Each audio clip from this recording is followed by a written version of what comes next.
4 seconds, 5 seconds, 6 seconds, and I think that's enough. We'll call it quits before shit goes downhill. What's up, internets? Hello, everybody. All right. Thanks everybody for showing up. Have a nice night. See you later. That's right. And we're done. See, that was awesome. See, I didn't screw anything up. I didn't misspeak. Hey, it was a great show. Have a nice night, everybody. Take care. Best one yet. Yep. All right. So we got a couple people out there. They were running a little bit late. There was a lot of chats tonight, for sure. So Sunday nights are getting busy. Getting busy on the Sunday. Did I say Saturday? I meant Sunday nights. You got Matt was on. Yankee was on. E Honda had a hell of a big turnout today. He had like 130 people over in that bastard. Talking about the big feats. Oh, so they were talking about Yankee? Yeah. Well, if you want to watch a good Bigfoot video, you just got to watch the Zapruder film from when Kennedy was assassinated. You can see Bigfoot in the background, just past the grassy knoll behind that fence. A lot of people, Jason Stewart, a skull pancake. Yankee does a much better job with his thumbnails. Yeah, he does. I'll tell you what. If that thumbnail tonight doesn't haunt you for at least a couple of weeks, boy. Patriot was lucky tonight. He didn't have to see that. He didn't have to see that thumbnail. Best Bigfoot video ever, 1992 Super Jam. Monster truck rally and tractor pull. Sunday. All right, but anywho, budget says Bob Glyman. Bob Geimlin. Wow, that's a hell of a name. That's the best Bigfoot channel on the YouTubes is. Sphincter Kinky says to turn them on. Oh, that makes one of us. All right. Grim's out there first. Obnoxious is not actual first. Gizzard Gary out there. Kinky, Poor Conservative. Kingpin, Travis T. Vandaliska's out there. What's going on? Jason Stewart, we talked about him already. Not a whole lot so far. Is there something going on? Is there something on tonight? Was tonight the first night of something? Something on TV or a sports or some kind of sports? I forgot. I don't know. Sunday Night Football? Is that tonight? Is tonight the first night of that? I thought I heard that. No, football season started a couple weeks ago, but I don't know who's on Sunday Night Football tonight. Yeah. Oh, okay. Maybe there's like some big game or something tonight. I don't know. All right.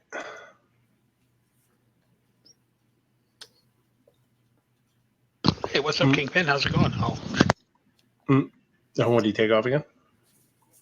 No, he said hi in the chat. Oh, there you go. The foosball. Night Strike is down. Hey, Night Strike, what's going on? I didn't see you down there. My screen's not big enough to show everybody in there. Let me see. We'll bring you in when we do the heroes. Yeah, it's Cowboys and Saints tonight, so I don't know. Maybe people are watching that. I don't know. Who is it? Cowboys versus Saints. Cowboys and Saints. I don't watch Cowboys won, so next. I don't watch the foosball so much, so I'll watch it if I'm somewhere, but I don't seek it out all that much.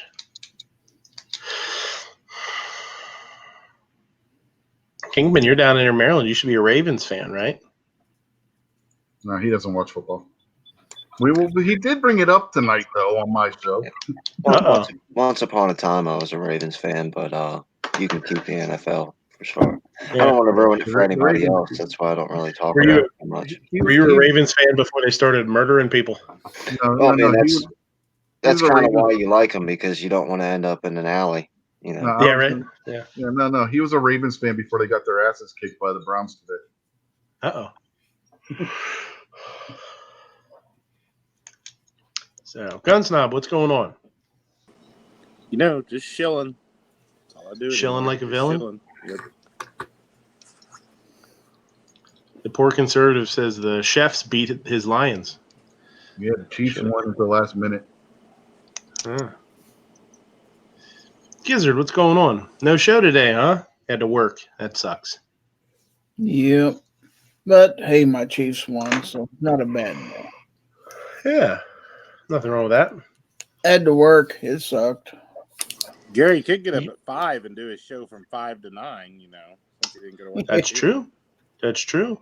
Good. If you really liked your fans, if you really you do that for them.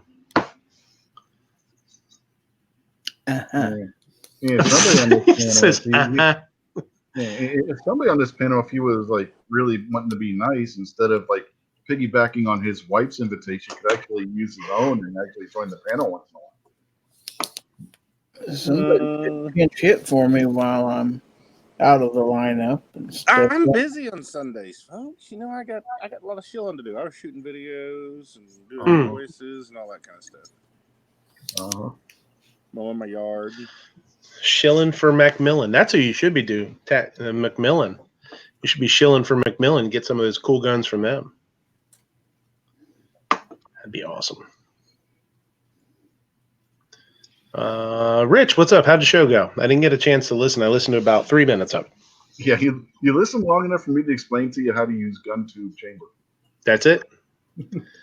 I'll give it a shot. I'll give it a shot again next week. I need to I need to do it sometime when I don't have a time. I'm not under the time constraint because I was giving it a shot and then all of a sudden I was like, oh crap. Yeah, literally, it'll take you less than 2 minutes to get it set up once you figure out how to do it. I mean, it's super simple. Yeah, it seems easy. I was just doing it. Apparently, I'm doing it backwards. So I'm that's it. I mean, I think I'm doing all the steps. I mean, I had the show set up and everything last week. I had one set up today too, but I couldn't go live because I did it backwards. So whatever, we'll figure it out. Kingpin, what's up? Oh man, not a whole lot. Thanks for having me, man. No problem, buddy. And Glimtech, how's it hanging? Oh, well, hanging a little left, but it is what it is. I did end up getting I did get an email back from your friend from. Yes, I was going to ask you about that. I wanted to ask you about that a little while ago and forgot. Yeah, I did get an email back from real nice email.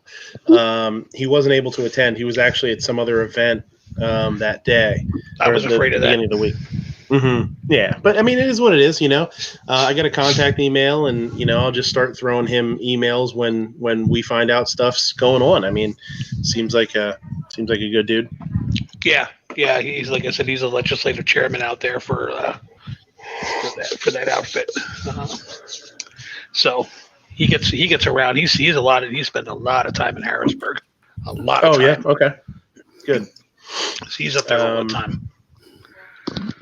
Got a couple people in the back. I'm going to switch a few people out real quick. Say hi to a couple other people. What's going on? Obnoxious. You did get a link, huh? Look at that. Yeah, it showed up eventually. Thanks, Snob. Bastard.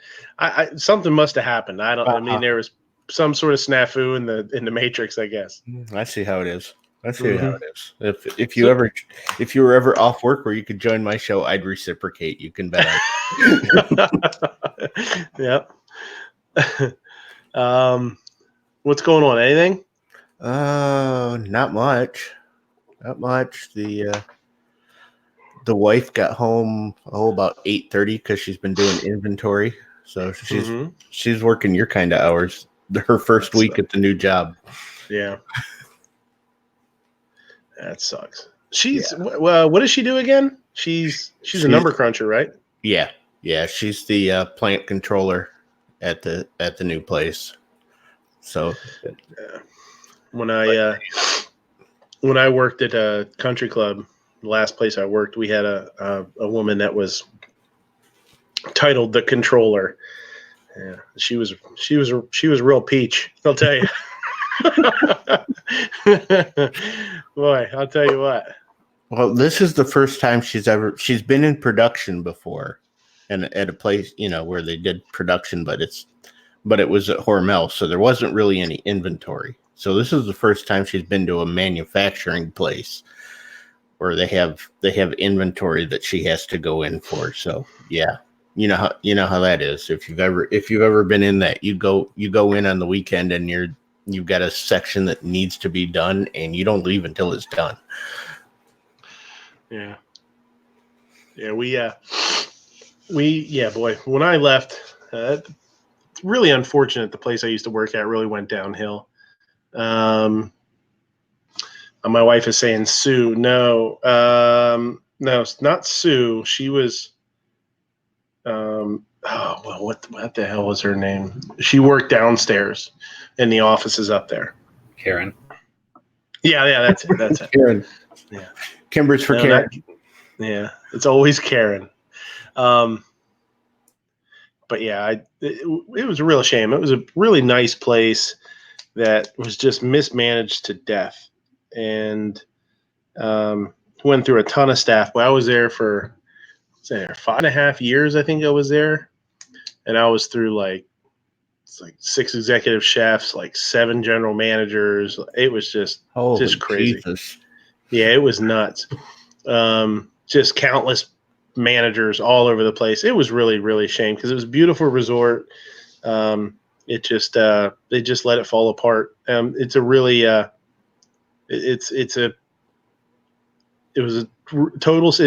100% situation of somebody owning a business that they didn't know how to run.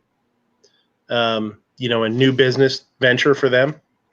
They already had a ton of money, so they bought this place, not knowing how to run it, which is fine. That happens all the time, and people can be successful. But they didn't listen to anybody around them. They didn't hire people that were better than them. They didn't hire people that were really good at what they do, and let them guide them through this adventure. That'll kill you every time. Yeah. There was just, our manager meetings were just bananas, man. Just the amount of money they spent here and there and everywhere. And they started hiring they hired a bunch of their friends to be food and beverage directors and upper management. And of course you just have a whole bunch of yes men. So it was a shame. It was a real bummer. If you're not smart enough to know what you're dumb about, yeah. It's like they say, everybody in the room should be smarter than you, but you should still be able to fire all of them. Yeah. But yeah, that was a bummer. That's where the wife and I met. She was working there, so was I, and it was a real bummer. So, Night Strike, what's going on, homie? Are you there? Where to begin? What's going on? What's going on? Is there any good news down there? What's going on? Well, see, I would invite you to my chats, but you wouldn't know how to jump in. There you go. Oh, I can jump into stuff. Obviously not, but there's a video on how to do this, and follow directions. It's really simple. And let me tell you something, okay? Okay, I watched the video, and here's what's wrong. Here's where I got screwed up.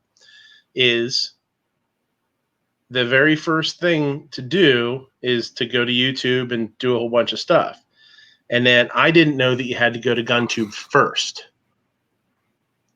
So when I followed the directions on the video, I got to the point where I was like stuck.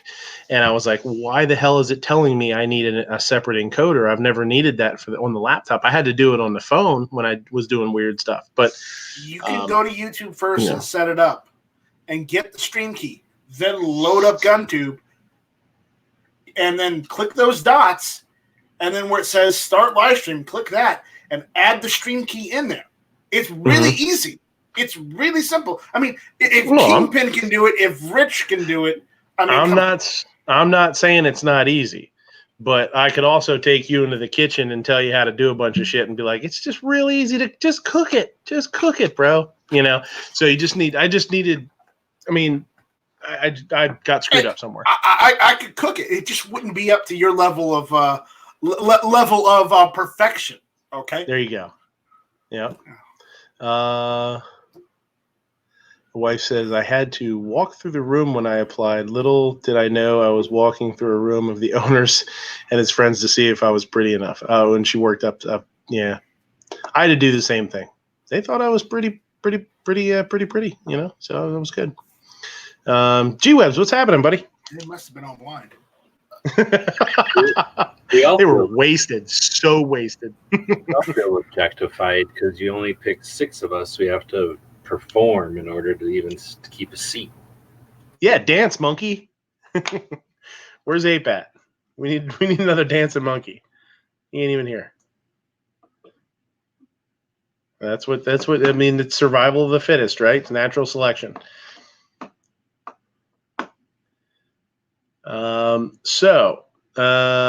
Yeah. So we got a whole bunch of people in here, and I can't talk to everybody at once. So, what we'll do is, you just have to use the internal chat there for now.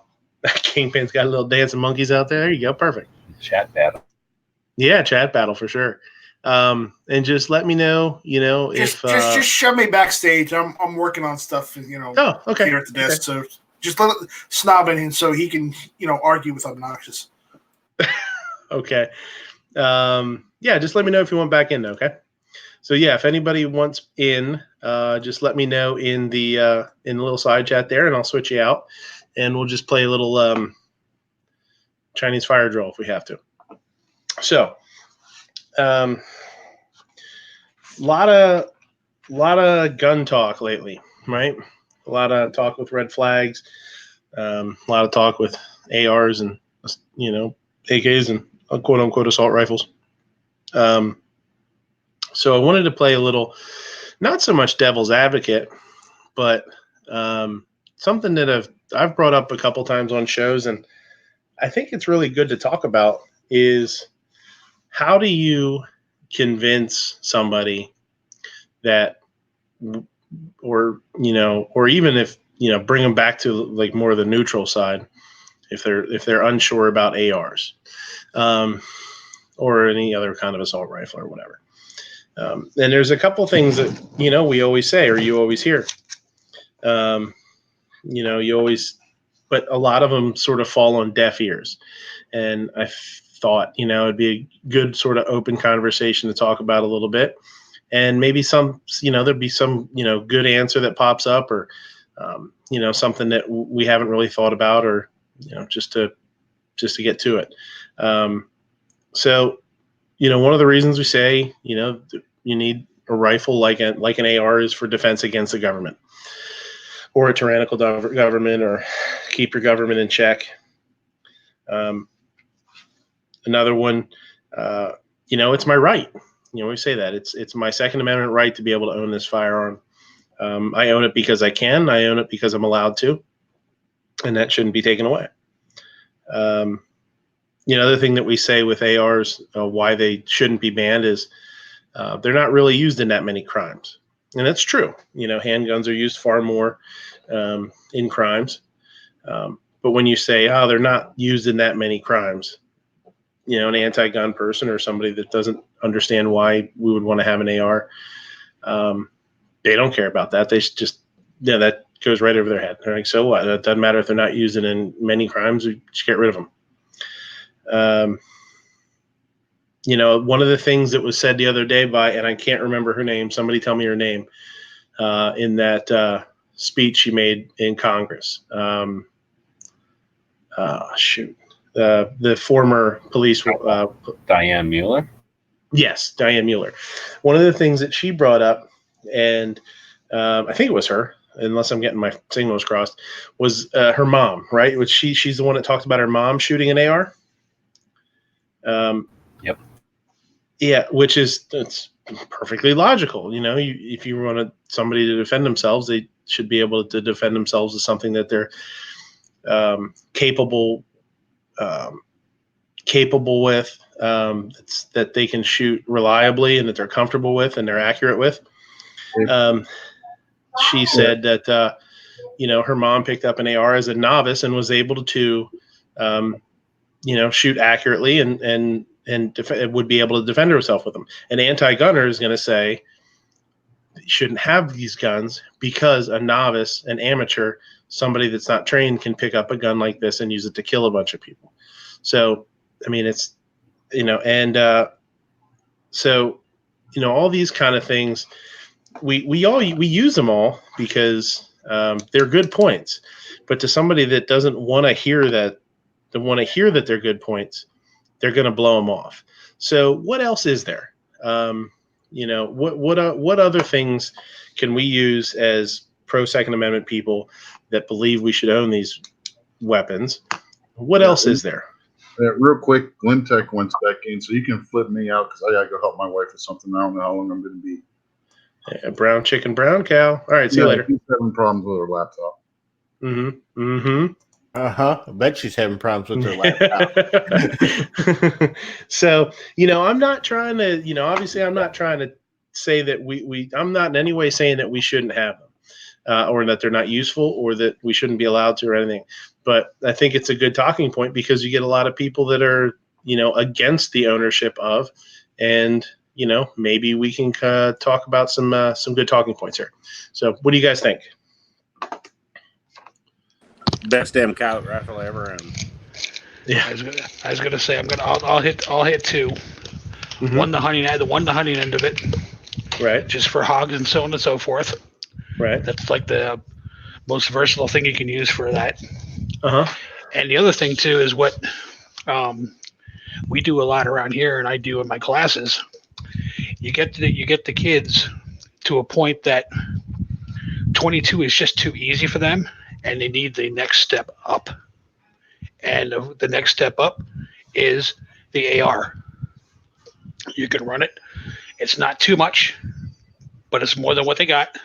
Mm-hmm. It's easy for them to handle, and it's something to learn on, which means they get experience with it.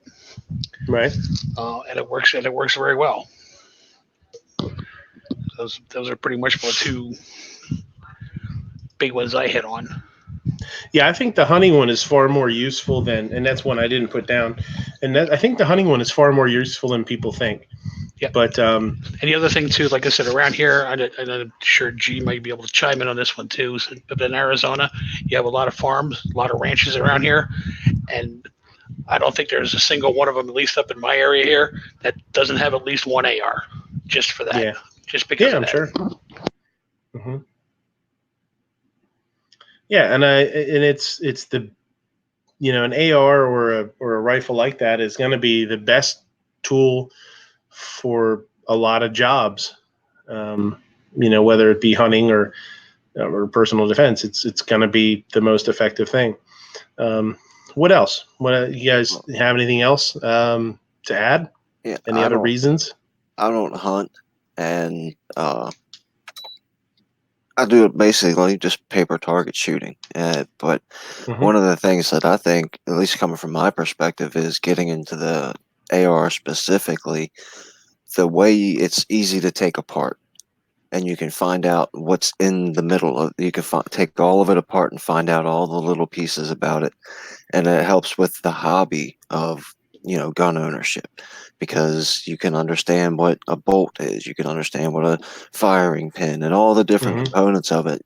When you're taking them apart and cleaning them, you can learn about the different ones that are out there and what different ones do different things. And, so it really opens up the hobby to it, where nothing against a handgun, but you take a Glock, pull it apart, and it's got a barrel and a spring. There it is. There you go. Where your AR, you can get down and you can look into the trigger well and all these different kinds of things. So it definitely, for me at least, helps spark the interest in more of the intricacies of guns, especially rifles. My whole thing with this too, and going to I kept calling them rallies, and they're kind of rallies, but it was the hearings last week. Or the beginning of this week, I guess it is. It's still Sunday. And you see some, a lot of people do, some people doing interviews, and there was some news cameras there because Moms Demand Action was there, and they always draw some publicity, and you see people doing interviews, and what do you say when, somebody asks you, why do you think we should allow people to have ARs? That's really where this all started, was seeing questions like that thrown out in the media. And is there anything else? You guys have anything else to add to it? It's infinitely customizable. All right, Snob, have a good night. See you, Snob. Good night, Snob. Yep, see y'all later. I mean, you can take everybody in here and have them bring their AR, and everybody in here is going to have it set up differently. Mm-hmm.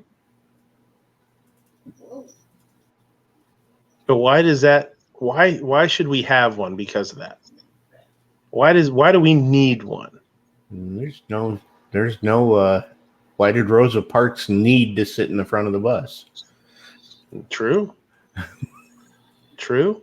Hey, no, I'm. That's a great answer. And again, with the AR-15, the versatility of the AR-15, you can set it up for yourself, for your uses and what you plan on using it for, which means it's going to be much safer, much more accurate. You have less chance of collateral damage, Mm-hmm. So on and so forth down the line. Excuse me. Going back with just my experience again, getting into the ARs and learning about the history of the rifle and the different kinds of platforms and stuff you can have. Like my parents, for instance, when I got my first AR and I showed my parents, they were like, "You need to get rid of that thing. That's the worst mistake you've ever made.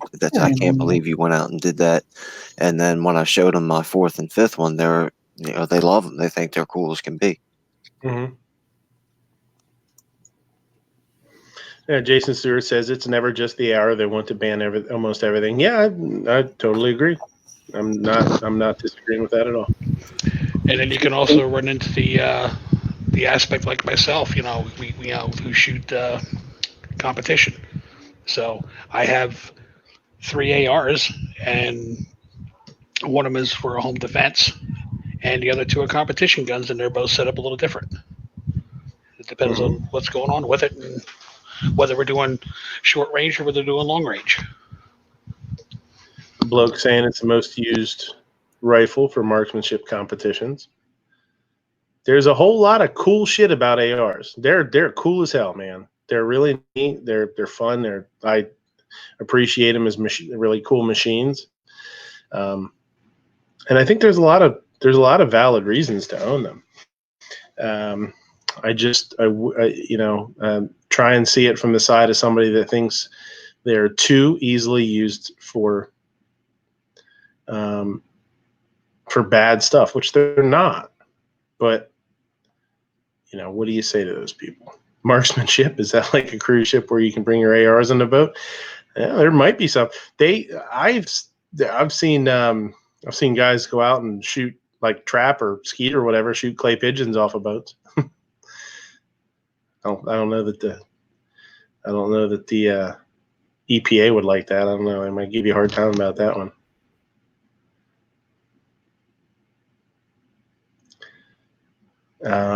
George Cortez says it's hard to have one answer in owning an AR. We all have our own thing on owning an AR. True. Patriot says they are designed for a novice that doesn't know how to shoot. I agree, and that's one of the reasons that I also think that they use that against them. I say, look, anybody can pick this thing up and go commit these horrible crimes with them. Anybody can do it. They're so easy. Yeah, but then you have the flip side of Sheila Jackson Lee that says that anybody can't pick it up because it weighs as much as 10 boxes and shoot the missile out the end. Yeah. 5 boxes of what? Tissues, maybe. Yeah. Oh, yeah, don't forget that 50 caliber round that comes out. Big, huge 50 caliber round that comes out of there. Yeah. I mean, that's one of the things that all of us are really aware of. This conversation can never be had with a stringent anti-gunner. This has to be a conversation that you have with somebody who you think is at least reasonable, even though you disagree. Night Strike says, why do people think their constitutional rights need to be taken away because of the act of a criminal? I totally agree. And it's the same thing, too, where nowadays, I've said this before, like it just seems like people are so hell-bent. Some people are so hell-bent on giving their rights away. It seems like, as far as I'm concerned, it seems like there's never been a time in history where people were so actively trying to give up their rights. It doesn't make any sense. It doesn't make any sense. It's like people are people are willing to and want to be controlled. Nitrite says the better question is, why do we let politicians who know nothing on the subject come up with the laws to regulate everything? Absolutely. And that's too why it's that's one of the good things about social media and the information age that we're living in is years and years ago, you'd have no idea what people were saying in these hearings, and now you can hop online, you can watch TV stations that might be broadcasting it, and actually watch and hear what people are saying. You can actually be part of it. One of the things that I mentioned when I was live streaming, or Black Hat was live streaming the first day, and then I live streamed the second day, was that when John Lott came up to speak, the woman that was the chairperson, when he was coming up, she said, I have to let you know I have another hearing to be at, and she kind of hustled them along. She kind of rushed them a little bit. And beside her, the second, what's it called? The second chair or the assistant chairperson or whatever was, what was his name? I had his name written here.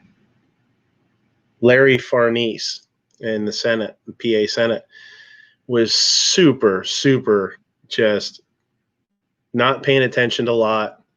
He was like spinning in his chair and holding his hands, holding his face in his hands. And he got up to talk to like somebody else that was on the board and came back and was just totally like kind of disrespectful. But you could tell he wanted nothing to do with what he was saying, what Lott was saying. And that was a bummer. But, I wanted to bring attention to that too. I was like, man, look at him compared to everybody else. Everybody else was given, that were kind of asking questions and weren't totally anti-gun. Were, listening and paying attention. And Farnese was just acting like, a fool as far as I'm concerned. So I think that's a huge bonus of the time that we're living in, is that we can actually see what's going on and call people out on it and be part of the conversations that they are having, even though we're not there. It's pretty amazing.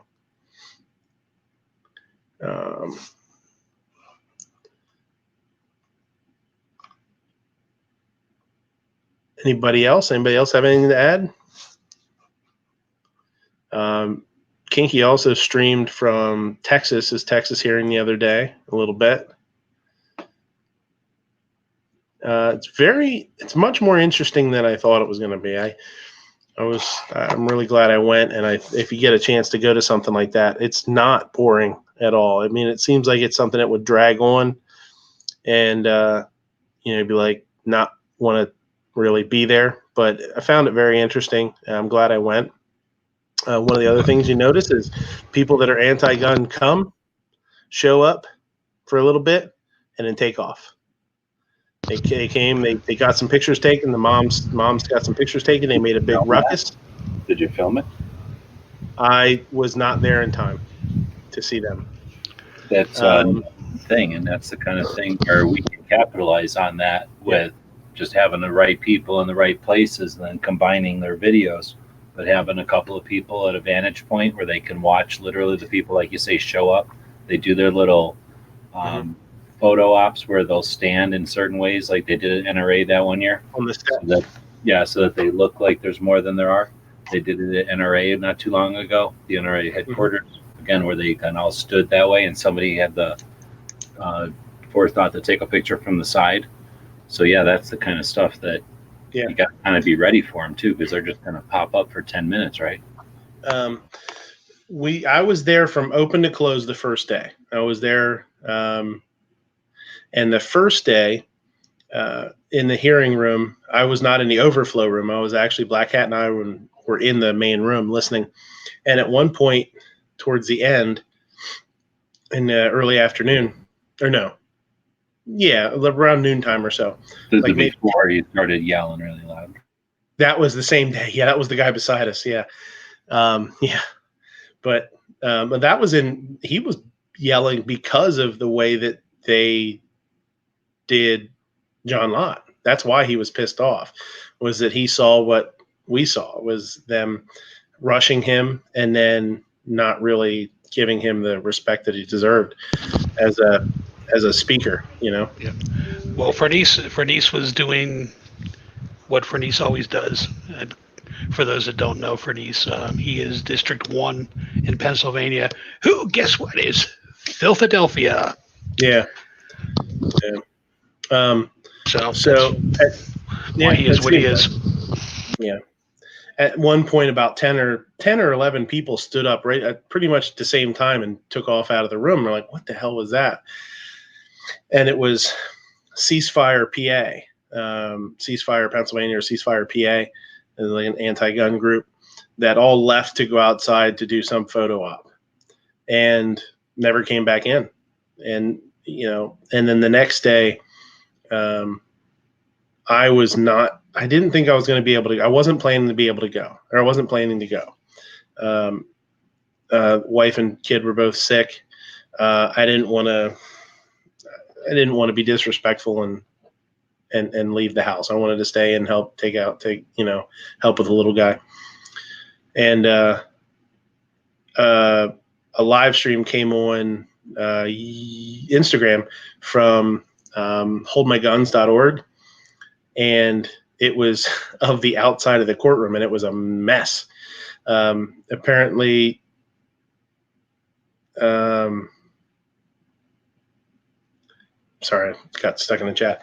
Apparently, they had a bunch of pro-gun people waiting in the courtroom, and they were something happened where they were gonna let a bunch of the moms demand action into the courtroom, even though they weren't there first, and it became like a big ordeal.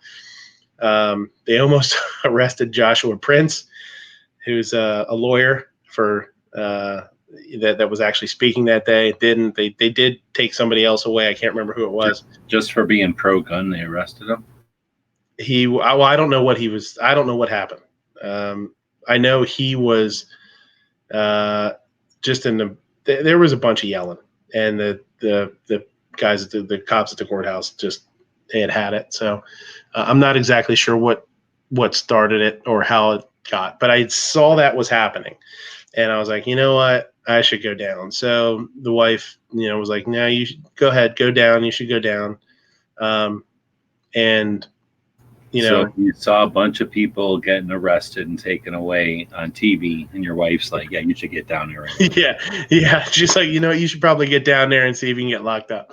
Yeah.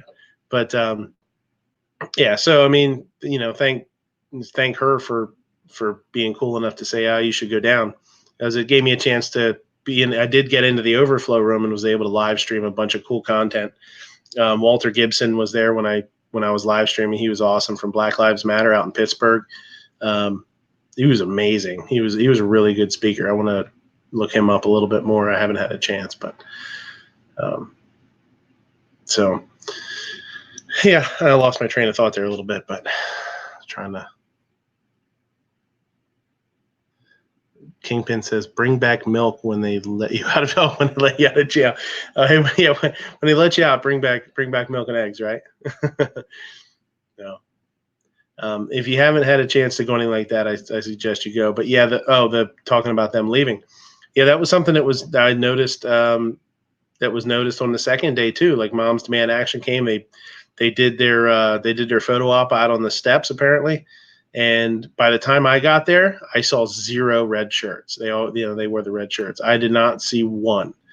So they showed up, they did some photo ops, and they took off. Now, is it possible that that's just out of their own safety because of how violent you people are with your guns? I don't think so. Because I think they took care of them better than they took care of the gun guys. It seemed like so. I don't think so. You've seen the guy Nuance Bro, that channel? I've heard of it. Yes, I don't know much about him though.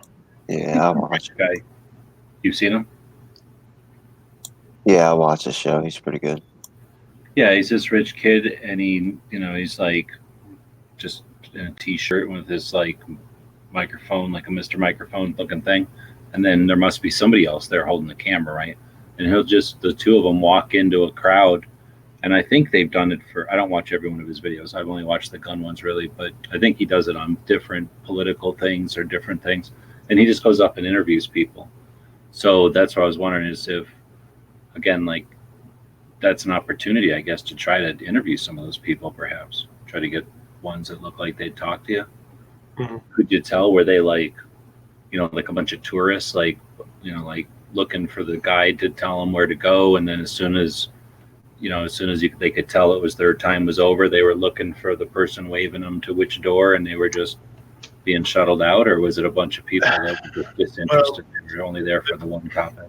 The first day with Ceasefire PA, I didn't notice any of them. And here's what's funny: Ceasefire PA wears yellow and black shirts too. So I didn't even realize they were with that group. I thought when I saw something PA, I didn't understand what it was. And it was a yellow shirt. And I thought, oh, it's probably like a Gadsden shirt or something. And it wasn't. And then they have other black shirts with yellow writing. So when they got up and left, they were gone. They never came back. So they must have gone out, done their thing, and and whatever they were doing outside, and took off. And that's when Black Hat said, oh, they had some like media thing, going on outside. The second day, by the time I got there, it was all pretty much cleaned up as far as, everybody yelling and shouting and stuff. But it must have been pretty obnoxious or pretty loud for a while. I know they were probably an hour or so. They were really going after each other, I guess, trying to get in the room and, not being happy. But by the time I got there the second day, there was no red shirts to be found. They were all gone. So, yeah, it was kind of weird. Wife says, sorry, I'm doing 5 things at once. I looked it up. There's not enough moms demanding action, so they had Ceasefire PA come down from Philly to have their numbers look larger. Yeah, it didn't seem, the first day I didn't see a whole lot from Ceasefire either. And then when I was in the overflow room the second day, it was seemed like mostly pro-gun people in there too. It really does seem like for the most part, the anti-gun type people show up and they don't really give a shit about anything other than being seen in the beginning, and then they float away. So if that's the MO other places, I don't know, but it sounds like it, G, by what you're saying.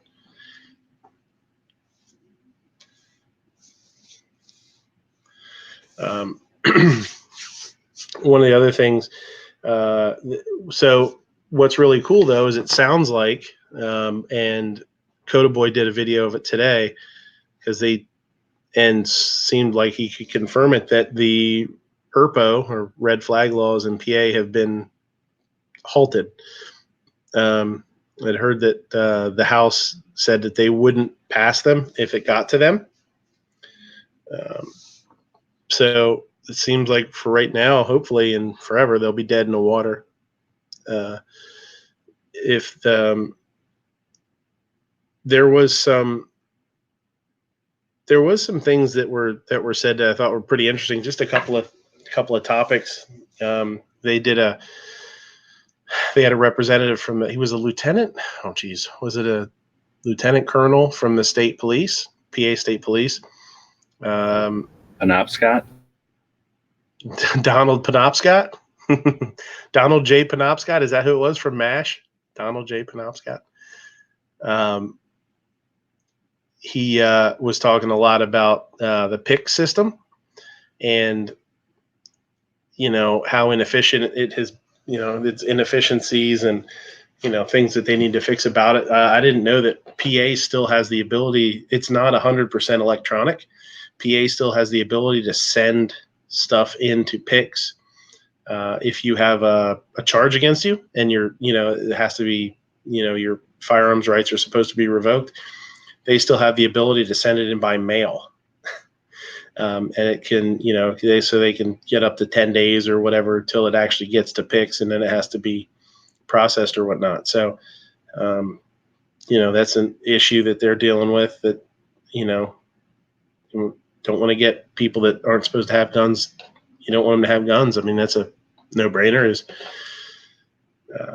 let PICs know that they're not supposed to have them as soon as possible.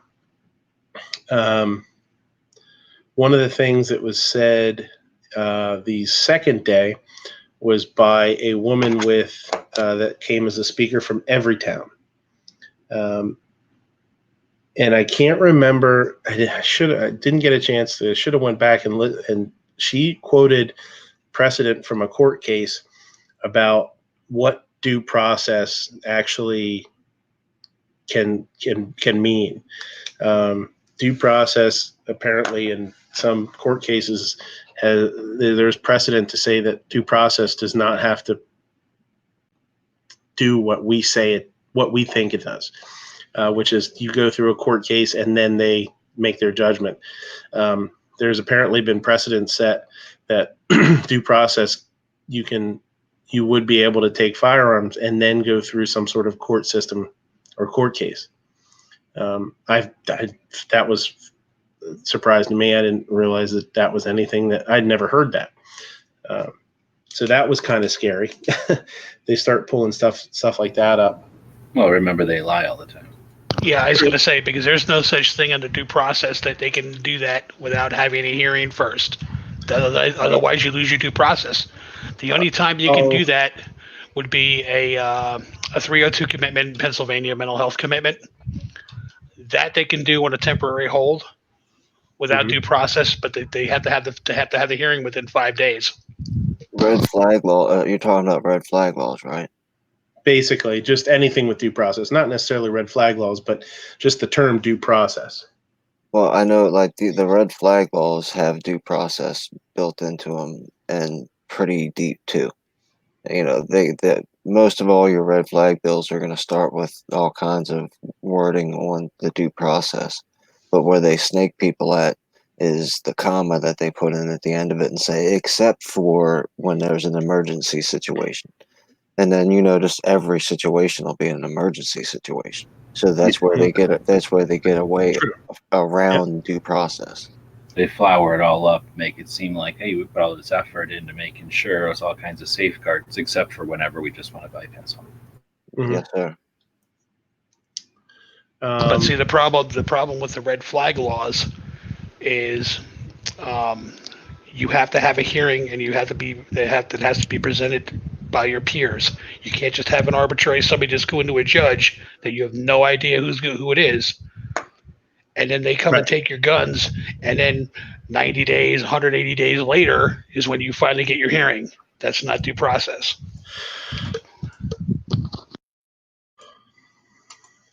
Just like a domestic is the same thing. If you have a domestic abuse order issued against you, you have to go in front of the judge. Both parties have to plead their case. Then the judge, they decide on whether or not, you keep your guns or not. Mm-hmm. This isn't just arbitrarily, I don't know who you are, or, I'm Joe Schmo and I live 6 blocks away and I knew him, 30 years ago, and he was a little flaky then, so take his guns, and that's basically what they're doing, or what they're trying to do anyway. Night Strike just says, remember in America, you're supposed to be innocent until proven guilty in a court of law, but with red flag laws or any anti-gun due process laws basically put you as guilty until proven innocent. Yeah. And that's where, with search and seizure too. Mike Regan is a senator that was on the board or on the panel a few times over the 2 days. And he used to be, I think he was a federal marshal. He was in law enforcement. I believe he was a federal marshal, and is pretty pro-gun. He's Second Amendment. I don't want to say Second Amendment, but he's a pro-gun guy. I looked him up, and he's got a real good rating with the NRA and somebody else. One of the other rates I found it like a 93% or something like that. How they rate him by percentage. I will say one of his biggest, and he was very, he questioned a lot of the people that testimonied on red flag laws and their legality with search and seizure, and due process. And, did a pretty good job. He was definitely on our side of the line here for the most part. One of his, and Glimtech, this is a good question for you, is one of the things he did bring up was as a law enforcement agent, the fact that if you are if you're going to take people's guns, he would worry that if they didn't do it fast enough, it would give the person the chance to wait for the police to come, to maybe ambush the police, to give them time to, get together, some sort of offense against the police that were coming. And I could see that as a valid thing. I mean, a valid concern, not valid maybe legally, but a valid concern. If you're going to take somebody's guns, are you going to give, you say, hey, we're coming to take your guns in 3 days, by the way, and he's worried that it would put officers in danger. What do you guys think about that? Okay, so with that, I would say BS, because that I could see maybe 1 out of 10 or 1 out of 15 of that happening too. Mm-hmm. So, one person in there again too. I'll refer back to a domestic. Okay, if the judge orders them to turn in firearms, the person who has a domestic against them, they don't send the cop out or the cops with him to go back to the house and confiscate the guns. They give him usually 24 hours to turn them in. Mm-hmm. And then if they don't turn them in, that's a different story. Right. That's the way the red flag laws are written too, is they send you paperwork and with a description of how to lock and how to secure your firearms and where to deliver them and which days you can deliver them. I was saying, what red flag law is that? Because I've never read anything about the red flag law like that. They just show up at your door. Well, no, the way that's the due process that's written into the very beginning of all of them is they tell you that when you're deemed that you're unworthy to have firearms and they need to remove them from you, they're going to send you a letter with all kinds of information on how to store and where to deliver and what day to deliver your firearms. Oh, no. That's what they're supposed to do. But then once again, when they throw that comma in there and say, but this is an emergency, is when they come to your house and take them. They don't send you a letter and say that the officers will be at your house on Friday to pick up your guns.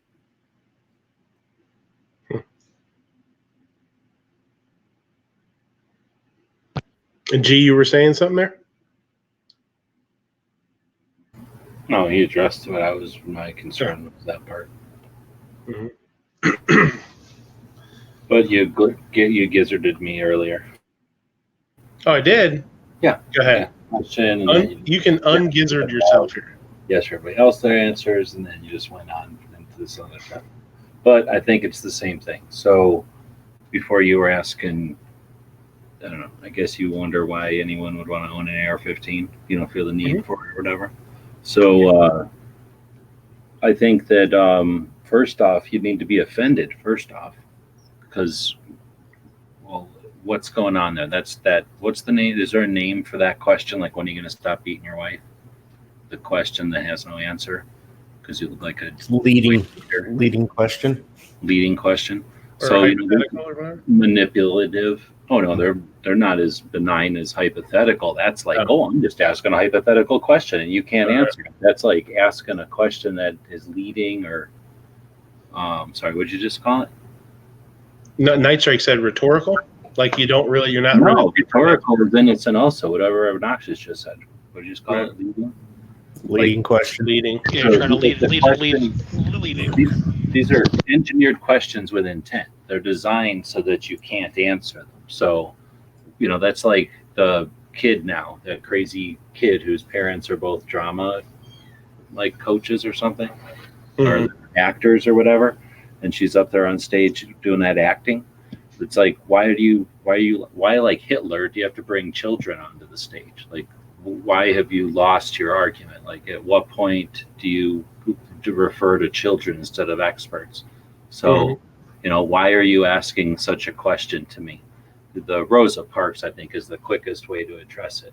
Like, why would you ask Rosa Parks or something like that? Something equivalent that would prove the point of, like, it's an absurd question to ask. You're basically saying, as a fascist, justify your freedom. So that's the first part of any time they ask a question. So when you're talking about this, the second part is basically the same thing, right? Why do they get to even frame it? Why do they get to ask? Where do they get off suggesting that they can ask it? I understand people aren't going to be, they're not going to accept that as an answer or whatever, but I still think it's worth stating that they're being manipulative. Like, and if it's a person who's intellectually honest and you ask them, why are you asking a manipulative leading question? Like, how come you can't ask me this in a way that's intellectually honest? Are you only regurgitating? Are you only repeating? Like, and if so, why are you picking something that's intellectually dishonest? And if they can't answer that, then, I'm saying, maybe that challenges them to go back and get better info. And then maybe that'll lead them down some kind of rabbit hole to figure out that their info is bunk and that it all comes from, hand-picked data and stuff. But then I have 1, 2, 3 other reasons, if you're down for challenging that question or whatever, I guess trying to answer that question / challenge that question. The only one that I'll say is answering it is the only one that I can think that you guys missed, because they all said accurate ones, but another accurate one is that it's the firearm of our military. And I'm not a fan of distinguishing between semi-auto and full auto or anything like that. I am fan. I think there's a difference between magazine and clip, but if they're misunderstanding the effectiveness of semi versus full, then there's no way to split that here, because so to suggest that the AR-15 and the M16 are similar, I'm down with letting them assume that, and then to again say, well, I was 16, I went in early enlistment. People go in when they're 18 a lot of times. We're giving 18-year-olds M16s and Berettas, unfortunately now. So, for a long time we gave them Colts, right? The gun that saved freedom in World War I and World War II. We gave them Colts and Garans and everything else when they were 18. And tons of people, including my grandparents, went in when they were little kids. Like, well, they lied and went in early. So we have a history of giving kids guns. So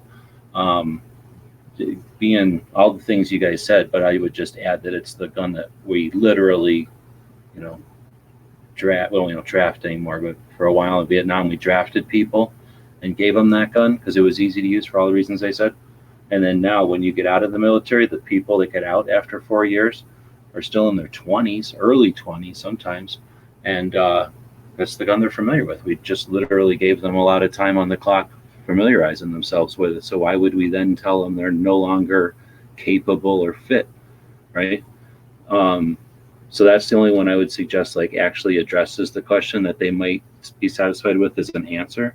But then my other challenge, a third thing, a challenge would be, why are you not bringing up handguns? Because no matter whose math you go off of, it's hundreds of rifles. It's ridiculous to think these are the most dangerous things. It's almost impossible to kill yourself with one. It's kind of hard to even shoot a friend with one because of how long they are and everything. Even the shortest ones, they're just, we don't have that many accidents with them.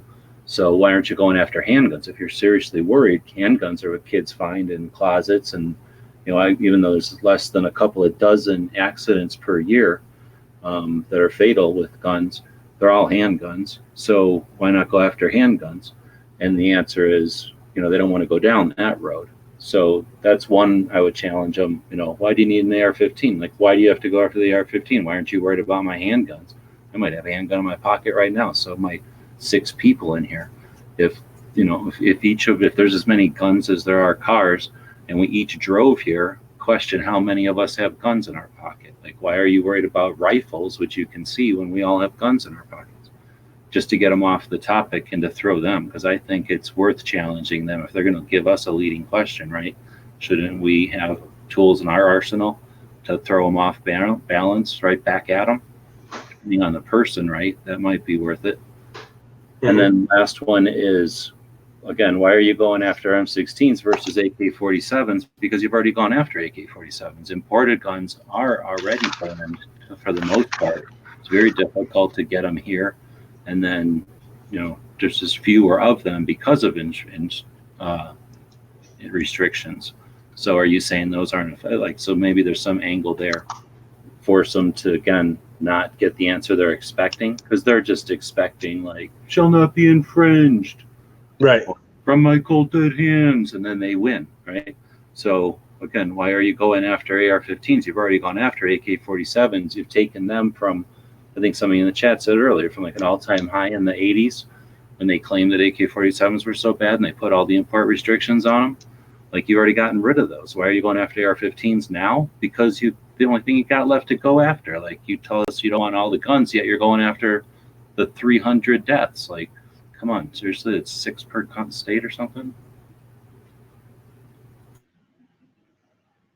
All right, I rest my case. Those are all my points on AR-15. We're challenging them.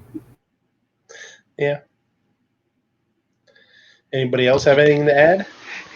Well, I could rebut this a little bit. First of all, number one, referencing an AR-15 to a military-style weapon is a really bad idea, because they're already doing that now, and they're nothing alike.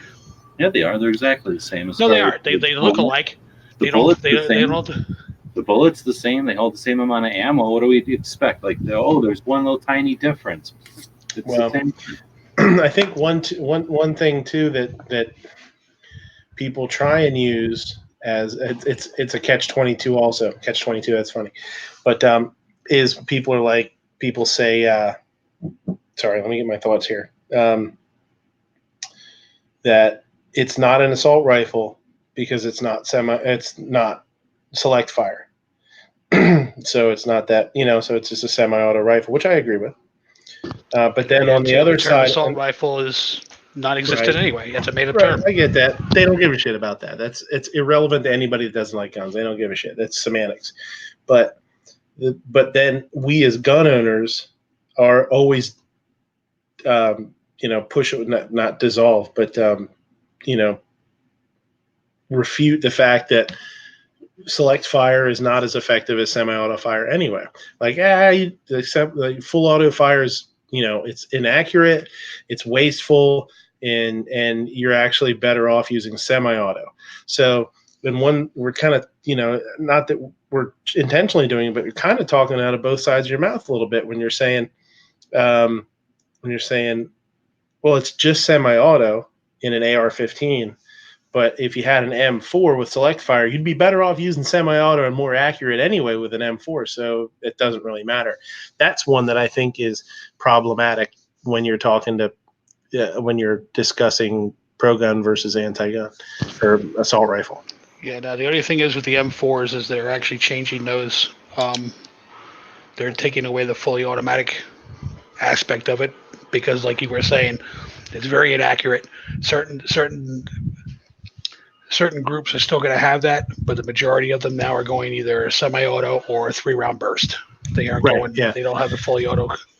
And the fact that they're doing something like that. I mean, it makes sense. You're going to be more accurate and more effective with when you have to place your shot, right? So somebody that's against assault rifles or against ARs, they're going to see that and they're going to say, well, look, the military doesn't even want full auto because select fire is less accurate and less deadly, quote unquote. They're going to what the AR-15 has. It's semi-auto fire. We got to get rid of these AR-15s. They're even more deadly than the military ones. That's one of the things that scares me a little bit. What? I don't understand. You don't want to. There's no win if you throw full auto under the bus to save semi-auto. Plus, you got to take it and remember there's a criminal aspect to all of this. and we can't get so far down the spiral that we've gotten away from the fact that I'm not a criminal. Right. So if I've got a nuclear weapon or a butter knife, what difference does it make? I'm not a criminal. And I think that's probably the best argument. I think that really is truly probably the best argument, is the fact that even if you're not into guns, you don't know anything about guns, you can understand the fact that even when you were 3 years old and somebody tried to take one of, something away from you, you didn't like it because you didn't deserve it to be taken away. And it's the same thing as an adult. Like, I didn't do anything wrong, so why do I deserve something taken where I didn't do anything wrong? I think that's a fantastic argument. I think that's one of the best arguments, and that can actually, I think that's something that just about anybody can, with an open mind, can look at and shake their head and say, yeah, I guess I understand that. Even if they don't want to, I think they can understand that. Somebody walks up to you and says, and takes a driver's license out of your car keys, or not your driver's license, but your car keys. Says, you know what? You don't look so good today. You don't look so good today. Or, you know what? Last time I saw you, you were in a hurry. You're probably going to drive real fast today. You could hurt somebody. I'm going to take your car keys from you. I'm like, what? What are you talking about? I didn't do anything wrong. Well, you might. That's no way to run. That's no way to run anything. Yeah, you're starting to get into the Minority Report stuff here. Yeah. So, it could be maybe or might be. Same way, like I said, with the majority of those red flag laws. Well, you could be a danger. Even though we're not 100% sure, but you could be. So just because you could be, so that means you're guilty. And that's how they propagandize all of it anyway, is when they put it out on the news, they only say this is to keep the crazy people from having guns. Background checks. Don't you want to keep bad people from getting guns? And, that's their big argument. It's they think, and they teach people who aren't interested, it's just guns are a passing matter to them. They tell them, well, red flag laws mean we're going to keep crazy people from having guns. Background checks are there to make sure criminals don't get guns. And then most people are like, oh, okay, that sounds normal. I'm with that. Yeah, I don't even question it. They've had since '68. You've had to do these stupid 4473s and all that to stop a couple of assassinations that happened back then. And then, but does everybody think that's what stopped assassinations? And that now no one's going to use a rifle for anything like that because you can't buy a rifle across state lines out of a catalog? Like, they depend on us having had these things for so long. You guys listen to Lot at Gun Rights Policy if you haven't. Clover posted it on the front page of Gun Channels a while back. But Lot does his speech that he's talked about before, talking about the behind the scenes of NICS and the informal way that they handle it, and the result is a heck of a lot. I think he estimated it like 99% of the denials are errors, just wrong spellings and clerical errors, input errors.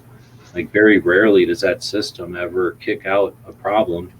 So it's a massive waste and a massive bureaucracy. They suggest we need to fix it and reinforce it, and it's an opportunity for us to be pushing against it, getting it out of there. It's not necessary. The fact that nothing bad happens every single day, that meme about gun owners and blah blah blah, you'd know it. I mean, it's legit. Like, we need to be able to express that in a way that doesn't sound like a threat or whatever, but they need to realize that if there was a problem, like you were saying earlier, Kingpin, like, we're not criminals. Like, we're not criminals because there's no violence. Like, we're not criminals. You can have anything. You'd be surprised the kind of stuff people have probably. Nothing happens because nobody's criminals, and we're safe with them. Very, very few accidents.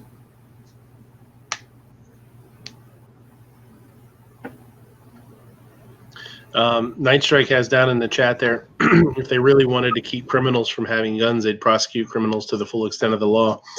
Yeah, I forget. I did hear recently what the percentage of people was that actually got what, I don't want to say what they deserve, but what they could have. 1 out of 3. I don't even think it was that. I think it was like 12%. I want to say it was like 12%. I think it was Lot that was saying it at the hearing that I was at. Yeah, we're like 1 out of 100 or something like that, or 2 out of 100. It's something like it's something really small like that. And then it depends too on whether they're white, Hispanic, or black. Yeah. Black and Hispanic, they walk. If they're illegal, they walk. If you're white, you're going to fry.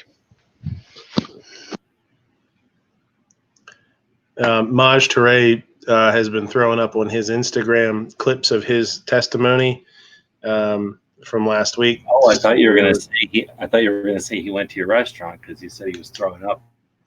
Oh yeah. The Maj interview is pretty good. I got the chance to watch the full thing. I haven't watched the full thing yet. I've just caught some couple minutes at a time, so I don't know what I've missed. It seemed like he did a fantastic job, though. Yeah, he was super composed. I mean, if you've ever seen him or whatever, he's already pretty laid back. Mm-hmm. But he was like really composed and sharp. I mean, he knew exactly what he wanted to say, and it seemed like a lot of people were paying attention. So, it seemed like a pretty good deal. Yeah. No, yeah, he was really he did a great job. He was composed. He was pretty laid back, and really looked good. He really, really did a good job from what I've seen. I haven't seen the whole thing, like I said. The ones that have been, I think, the most troublesome for our side, I think, have been doctors. I've seen a lot of I know there's doctors that are pro-gun too, and there's doctors for what's the big one that are doctors, doctors for firearms or gun doctors. What is it? Dr. Go. Doctors for Responsible Gun Ownership. Doctors. Yeah, that's it. Yeah, that's what it is. Doctors for Responsible Gun Ownership. Yeah. But it seems like, I know at the hearing I was at, one of probably the most emotional testimony was from a doctor, and not that means it's more right, but it definitely gets people's attention more when they're talking about, she had said during her testimony, she's like, I've had a patient that was shot 16 times, and I was off and she actually at one point said, I was off for a weekend. I had a weekend off or a Saturday off. I forget what she said. And when I came back, I was looking through the paperwork, and she read off, I forget how many patients had come in with gunshot wounds. And obviously her testimony was all towards the anti-gun side, and that's where this hearing, the public wasn't allowed to speak. It was just testimonies from quote unquote experts and the panel. I just wish that somebody on the panel, would have brought up the point of,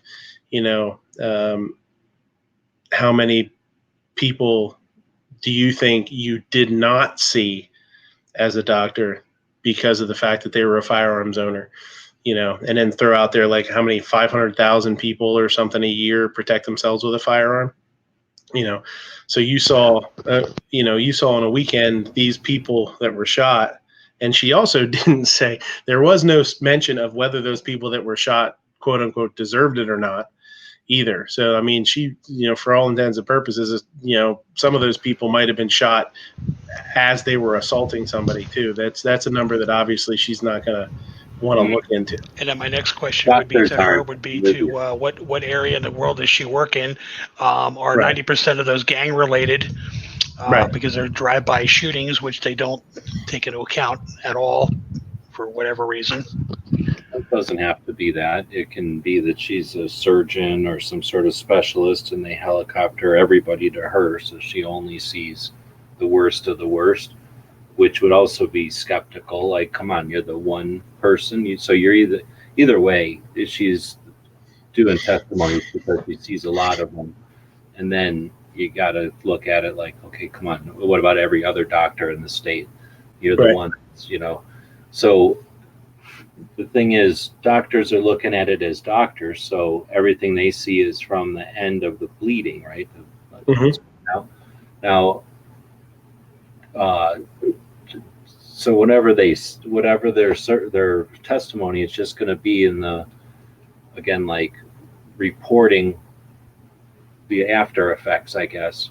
But again, unless you bring in somebody else who's like dealing with screwdriver wounds or other things that are happening as often, or car accidents maybe.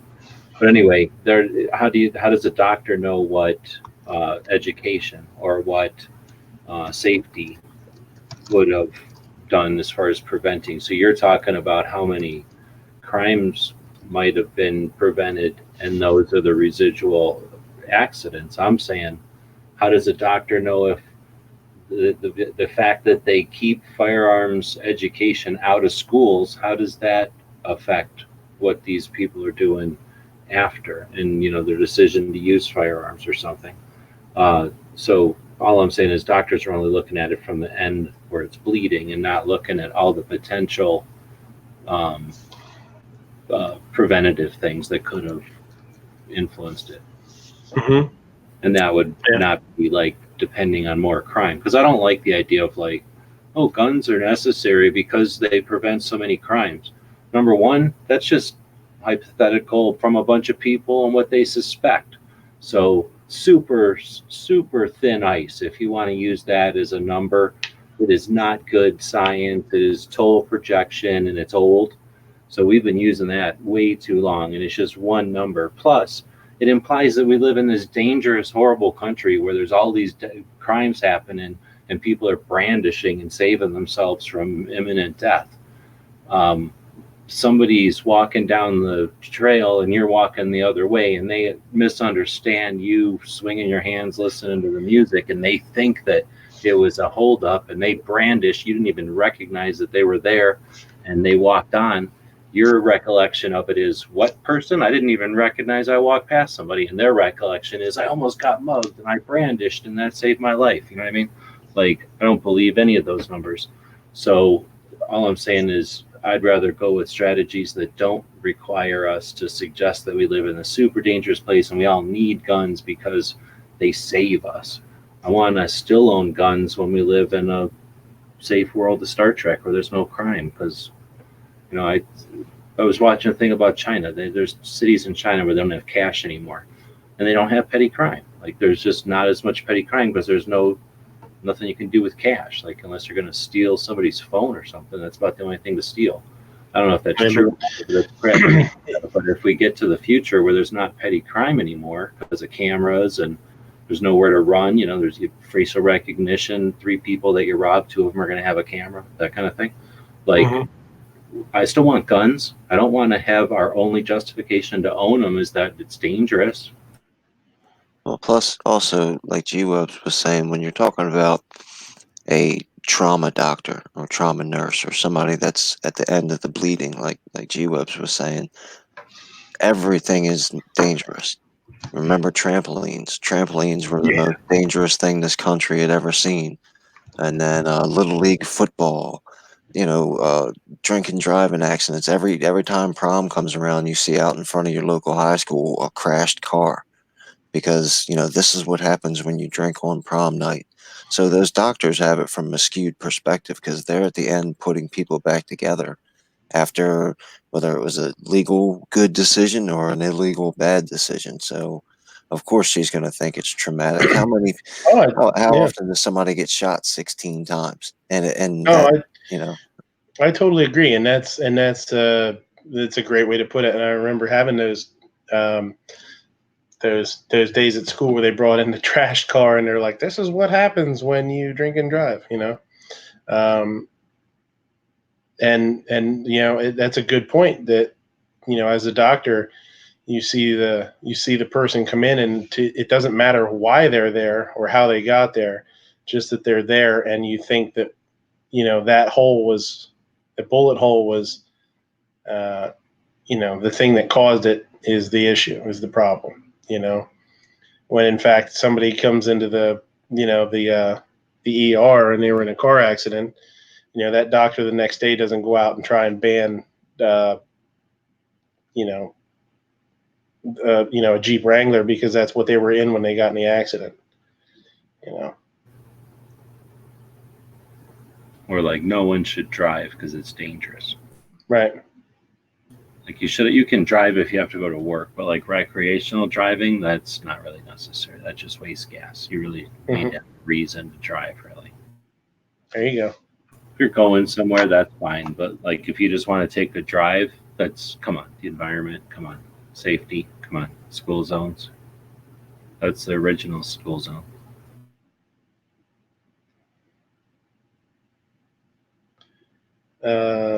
The Barbara Carbone says, "Hi, Kingpin 7." Oh, I thought she said 7th. I'm like, 7th of what?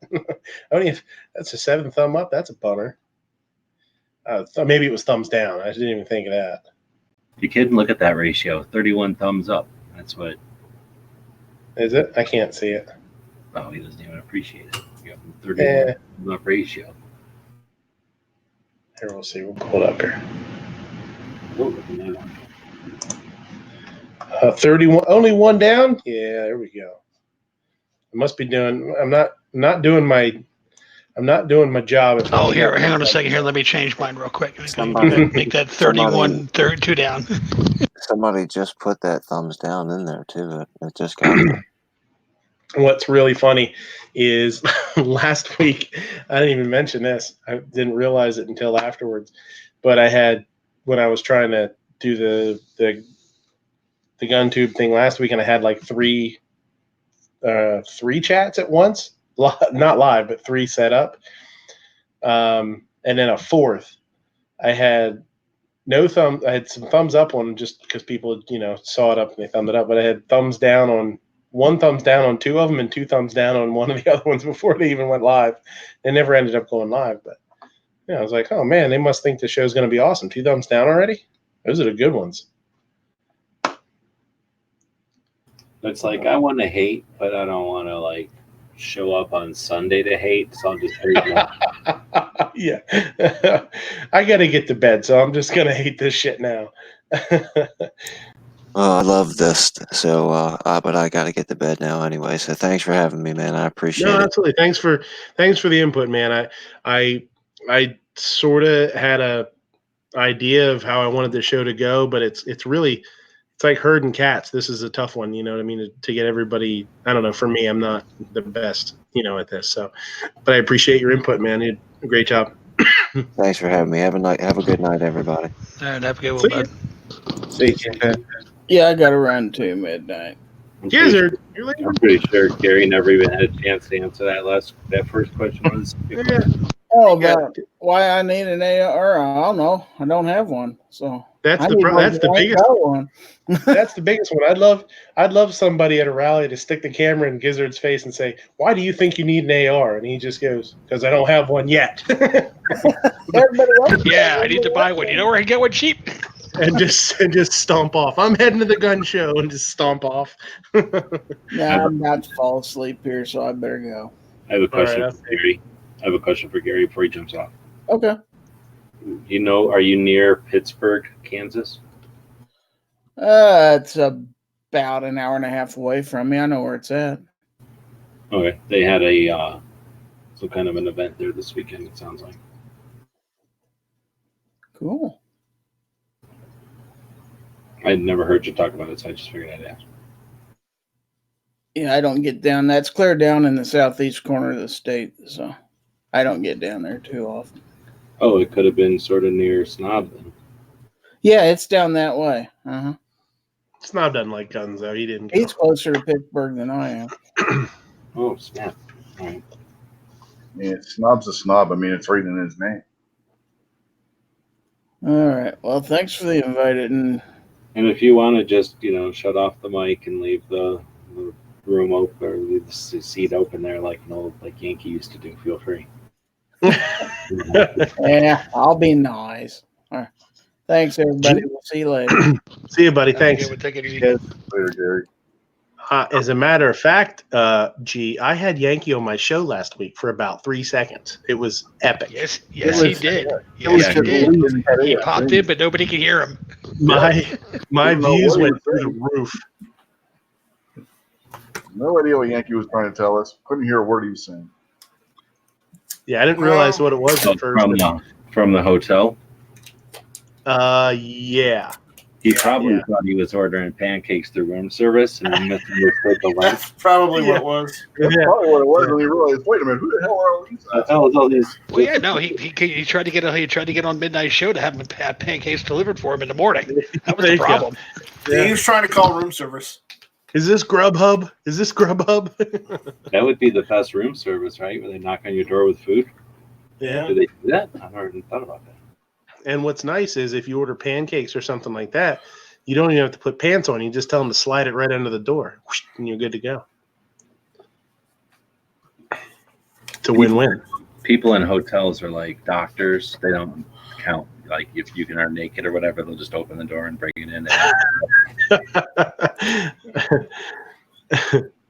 That's what maybe Night Strike. Is that what you were worried about? You didn't take that pizza at Tulsa last year. Were you worried it was going to turn into some sort of pizza? People are different. Hotels are invisible, but pizza people, all kinds of weird stuff happens when they bring their pizza. I went out and I had pizza with Angry one night when I was there, and there was one slice of pizza left, and I go, Angry, do you want that slice of pizza? He's like, no, dude, take that back with you. So I'm sitting around I'm sitting around at family's house, just chilling, and I figure, I still got that slice of pizza. I'll eat that slice of pizza.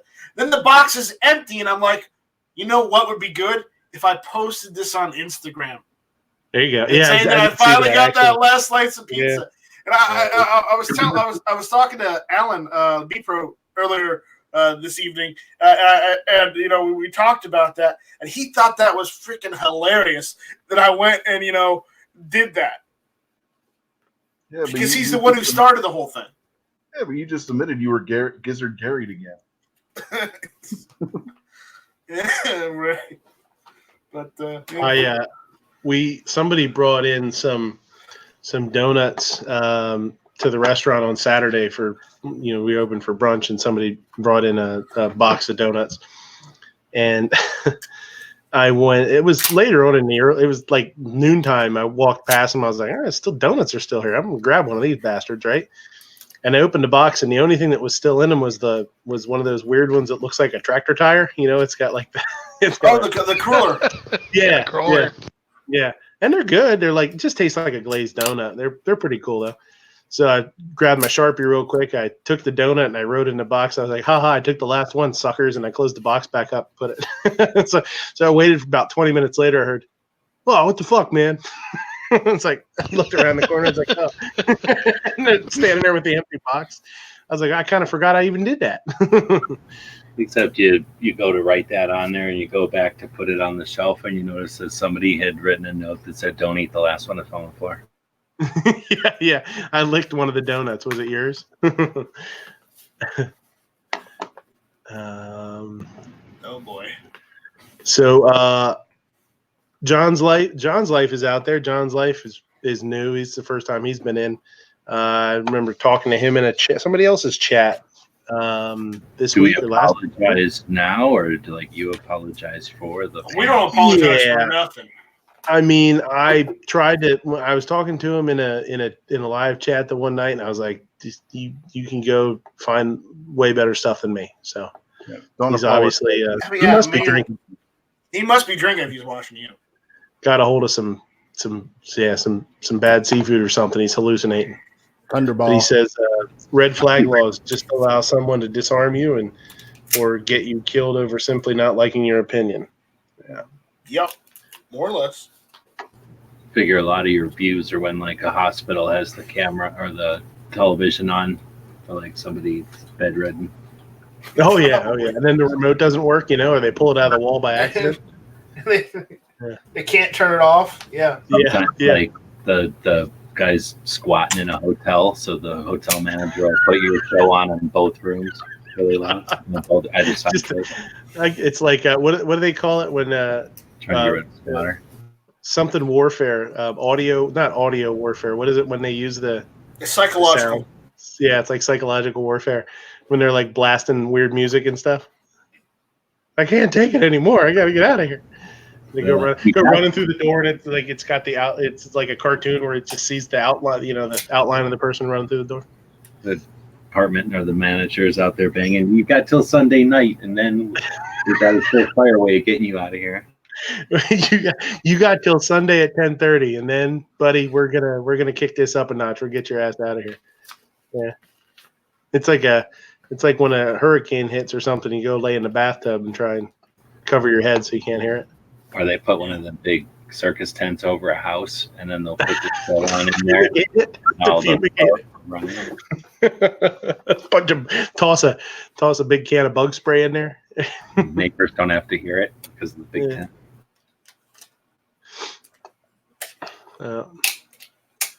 So what else, man? I mean, those were kind of obviously. I mean, I took up a whole lot of the show.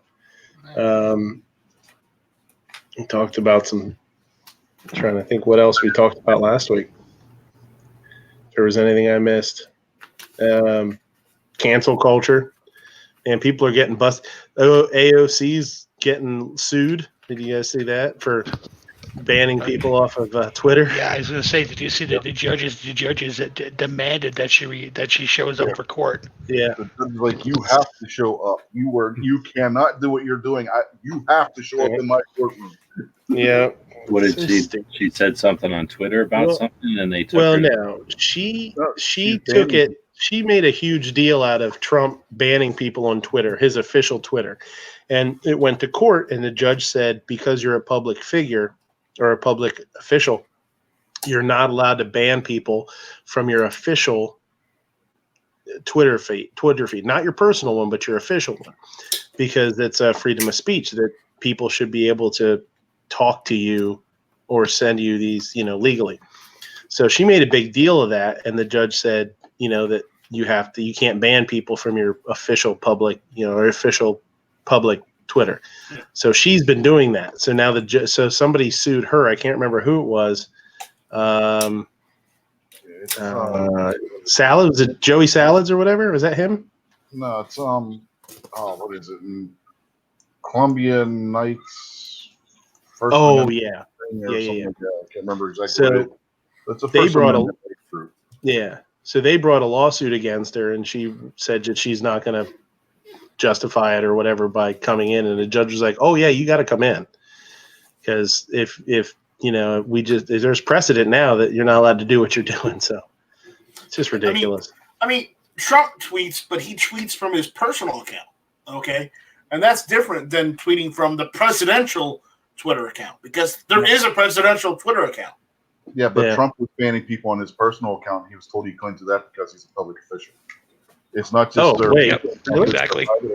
Oh, I didn't know that. I thought you could do whatever you want if you had a personal account. No, that was the whole stink. They made him unban everybody off of his personal and his government account. He couldn't do it because he was a public official. Yeah, and her defense is that anybody that disagrees with her is harassing her, and that's why she was doing it.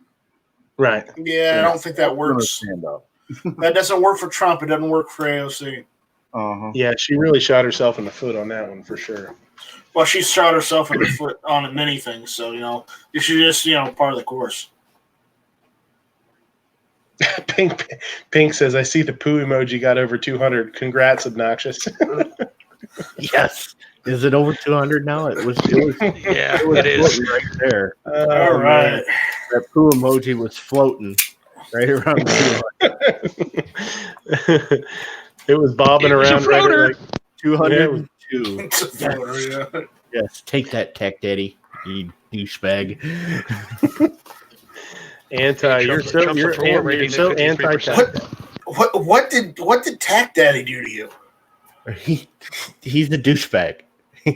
he came in. Midnight did the thing.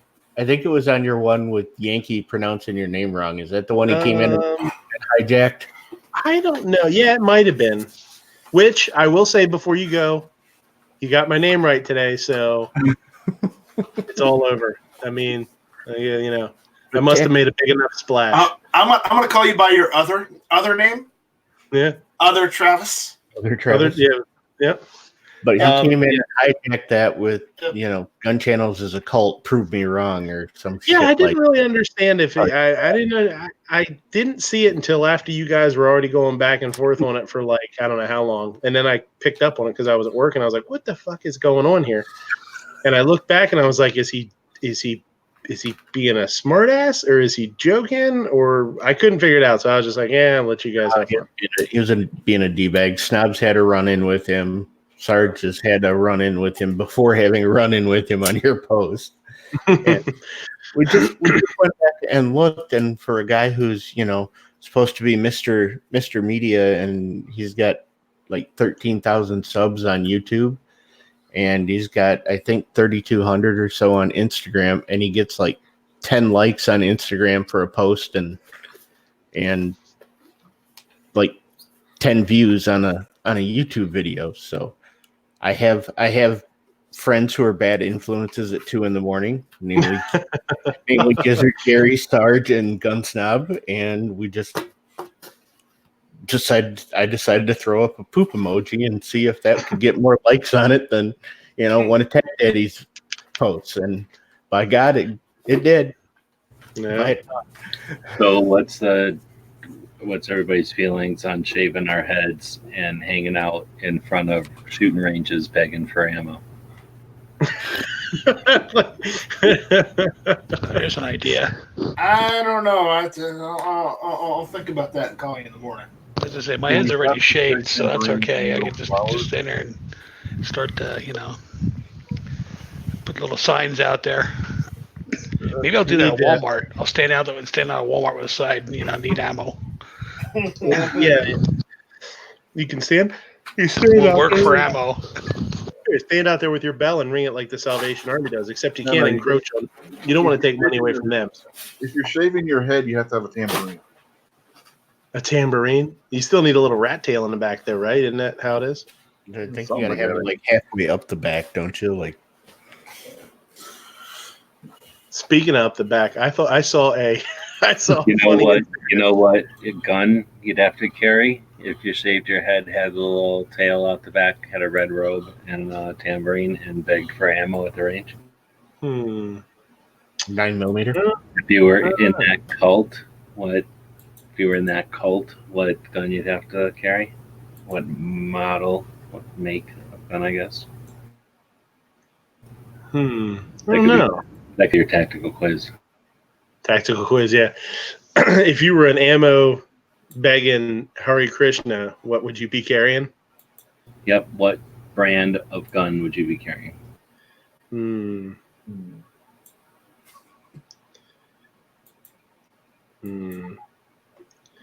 don't know. That's a tough one. Because they're supposed to live like a life of poverty, right? Isn't that them? A high point. Oh yeah, you'll want to give all your money to the cult. Right. So you're going to give all your money, and they're going to issue you a weapon. Okay, it's like a little militia or an army. So they're gonna issue something. They're gonna issue something cheap. I'm thinking, geez, probably a. I'm in the wrong way. You're already going the wrong way with this. Oh really? Yeah. I'm gonna say probably a J22 with mismatched grips. No, you're going the wrong way. What do you think? Liberator? Something cheap like that, like a new one, like one of the new ones that you're not supposed to shoot. Well, you got 28 people watching. I'm giving them a minute. Or do you want the answer? There you go. Glock 42. No, you're missing it. Not a model, a type, a brand. Which brand gun would they? A high point. Would that cult be issued? Cars. There you go. Come on, it took forever. It's like there's already a cult that's issuing those. So Carr comes from the son of the guy who's the Reverend Sung Young Moon or whatever, the fucking Moonies. So back in the 70s, all these people gave all their money to the Moonies and they moved to Canada or someplace. I don't know where they lived. They lived somewhere else. They all gave them all their money and they left. And they all lived somewhere. And this guy took all that money and started investing the shit out of it because it's, I guess that's their way of doing it. Something like that. And then let's say you're the son of a guy who's a cult leader and has tons of people's money and you got all the money you could ever want. What do you do to rebel against your dad? You buy car arms and then run a gun company, I guess, in New York. I've met the guy. He's all right. I've met him. He's an interesting guy. But it's not Reverend Sung Young Moon. It's like the preacher's daughter that just wants to date the criminals. I mean, I'm sure you did. I never got into that story, but yeah, that's like a whole thing. Somebody could. I don't think they talk about it too much, but it's there. It's part of the history of guns. So here you go. This one I like. So we have breaking news here on Twitter. Multiple sources have confirmed that President Trump plans to step down from his office as President of the United States effective noontime on Monday, January 20th, 2025.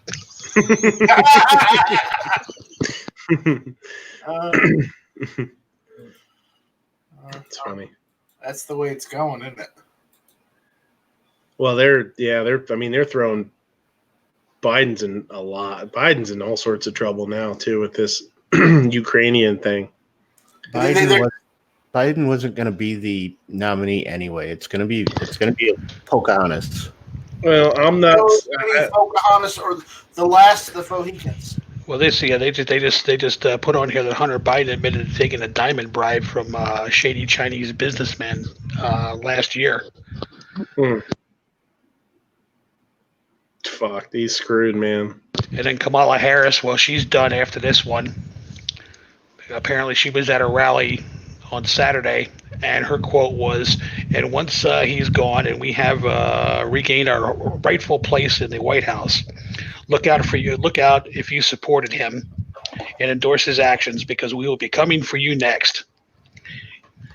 You will feel the vengeance of a nation. No stone will be left unturned as we seek you out and in every corner of this great nation. For it is you who have betrayed us."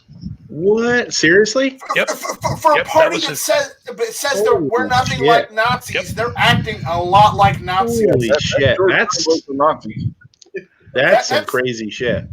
Yeah, Holy shit! That's unbelievable. That's hard to believe if she said the only that. thing she didn't do in that speech was blame the Versailles Treaty for all the trouble. Yeah, exactly, right? That's it. It's the French's fault. Wow.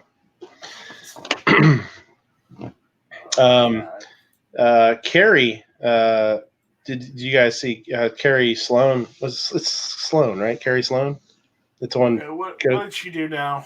Well, no. She put up an Instagram post of her trying to get Kamala Harris to talk to her, and she got stuffed pretty quick. Yeah. Kamala was there, and she was like, "Miss Harris, what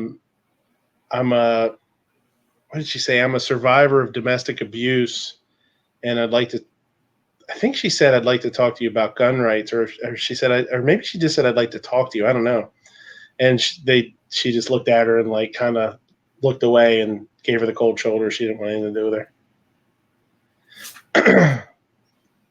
That proves that she has an agenda, and she wasn't there for the people. She was just there to rile up those that supported her and nothing else. For sure. Yeah, and that's the whole thing with like the political rallies and stuff like that. They surround themselves with, the rallies that are pre-established. They just surround themselves with people that are there to be their cheerleaders.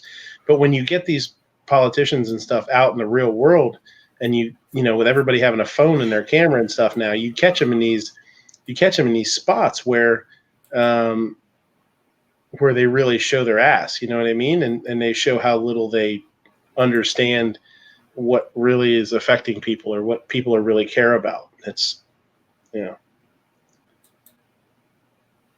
Sad but true. Mm-hmm.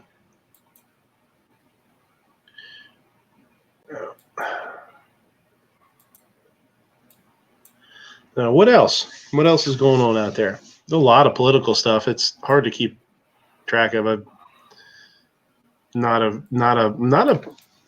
politically savvy person, but I've found myself more and more interested. Schiff's tits in a ringer now because apparently he sent an Intel staffer to a secret meeting in Ukraine last month, right before they released this telephone call. So he's got a problem. They're actually, from what I understand, they actually asked to get him censured and have him removed.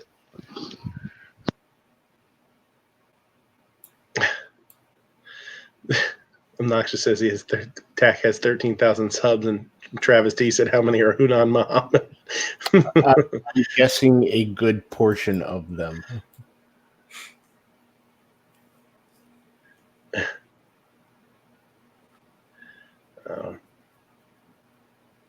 Seven. I'm not sure what Seven's getting at. That's the dude that's been the recent douchebag. There's been numerous douchebags across the years, so he's the recent douchebag. Yeah. Well, there is one that I get a thumbs down from still every time. So, but I don't think that's TAC. No, that's probably not TAC. And the only person I could think it would be, I haven't seen around in forever either. I did. Did you? Yeah. Okay. I haven't seen him in anything in months. Yeah. So what else? What else we got? Anything? Anything else to talk about? What's going on?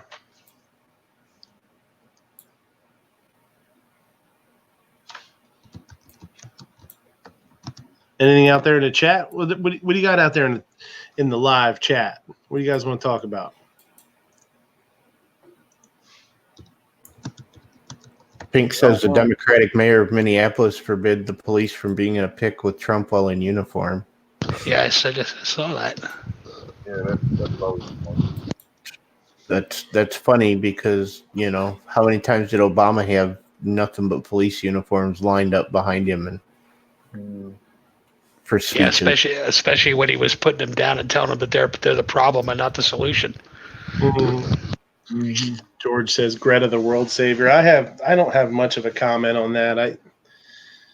I think it's I don't know her. I don't know her family. I don't know how it came to be that she is on the world stage now. So I don't have a whole lot of. Well, they just had that on there too. Apparently, both her mother and her father are college drama coaches. Yeah, I did hear that. Yeah, that's what they do for a living. They're drama coaches. Yeah. So she's mentally disabled, and yeah, exactly. They're taking advantage of her. What's happening? Oh, she is. Yeah, she has Asperger's and something else. It's autistic, I believe. Oh my goodness.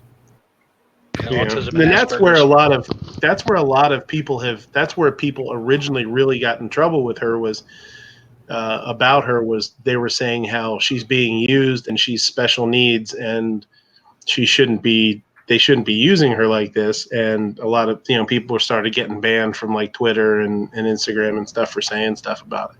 They're saying you're attacking a child. And, my big thing, and this is where Crowder says, he's like, she chose to be on the world stage. So at some point, she's 16 and you're saying she's got needs or whatever. I'm saying the parents need to step in and understand how the world works. And if you put something like that was an international meeting, right? That was like a NATO thing. Oh yeah.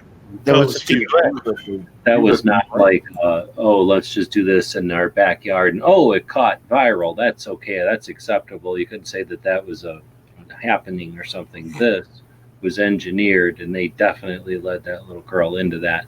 No, had to realize that that's going to last forever, and she's going to be, I guess, luckily, she probably isn't going to understand it, it sounds like. But, wow, she's going to be abused forever because of how it looks, without knowing the backstory. It just looks like she's being really manipulative. Well, all of these children are being manipulated because they put them out there and then say, well, you can't attack them, they're children. You can't No, just... but a regular 16-year-old kid who understands that and is jumping out there with like I'm 2 years younger than what you can yell at me or whatever. You can't hold nothing against me. I'm just a kid. That's one thing. But like, if you're not able to do all that and you're just put out there, that's mean to that girl. That's super mean. So a couple weeks, I guess it was last week, the one that drove the vehicle through the mall. Remember seeing that? Yeah, I've seen a couple of that, but I don't know. Yeah, the guy who drove the trucks to the mall. Apparently, he has been charged. I guess they cut him loose out of the mental institution, and they have charged him with a Class 10 felony for terrorism and a Class 2 felony for criminal damage. That's messed up. I've seen 2 different documentaries about having to drive through malls, and one of them was to save us from human terrorists. Yeah, one was 2 guys in an old police car being chased by Nazis. Yeah, one of them was to save us from Skokie Nazis. Right. Yeah, but they didn't drive through Woodfield Mall, which is, the ritzy mall. So you drive through the ritzy mall, and you're going to get hit with terrorism. Sadly. Is that where that apparently real? Apparently, he's going to be doing court this morning. Yeah, that's where it was. It was Woodfield Mall. Woodfield Mall, yeah. What? How do you even get in there? There's no way to get a car. He drove in through the Sears. Yeah, he drove in through the Sears building, through the Sears entrance. That's awesome. You would think that by now they would have those, like, even out here they got cement things in front of all bollards in front of them, and unless you set up like plywood, that would be epic. Just set up some plywood in front of one of them cement things and jump them. So this guy was like, I'm gonna pull it. Literally, he's pulling a Blues Brothers then, because that's pretty much where it happened, where they filmed the whole thing, kind of. So was this literally some terrorists trying to kill people, or somebody just crazy trying to pull out Blues Brothers? Well, apparently he's not crazy, because they sent him to the mental institution first for evaluation, and they cut him loose. So they said he wasn't, and he's fit to stand trial. So, well, he apparently wasn't white, because that just disappeared from the news. Yeah, he is not. He's Hispanic. Javier Garcia, 22. Like, I'm on a mission for God. For God. We're on a mission from God. Yeah, they actually show a picture of the picture of the front of the Sears store, where it's just a big piece of wood. They have everything all plyboarded off with the door.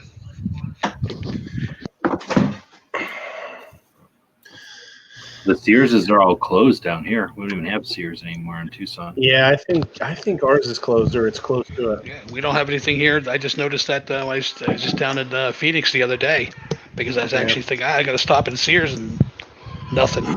They closed it up. Mm-hmm.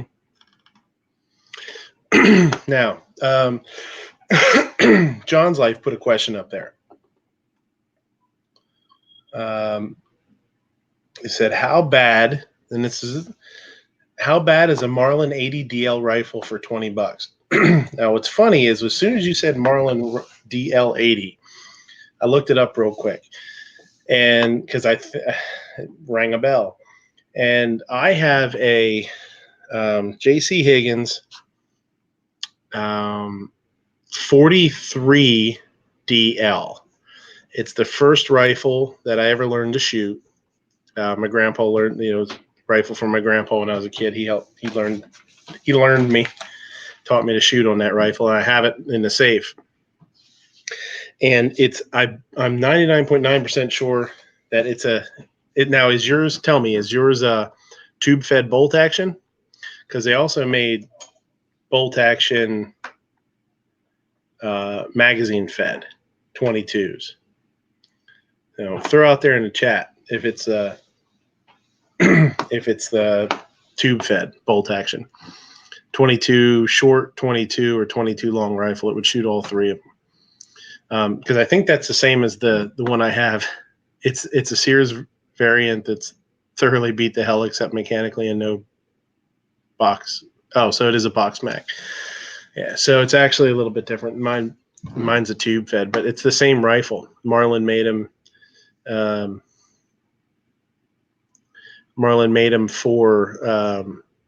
And they sold them through Sears, and Marlin sold them, and JC and they actually branded them JC Higgins too. JC Higgins was made by Marlin. The stocks will all interchange. The parts will all interchange. I think most of the parts will interchange. I don't know if all of them. Sometimes when you saw those old rifles, everything would be interchangeable, but they would come with like different sights and stuff like that.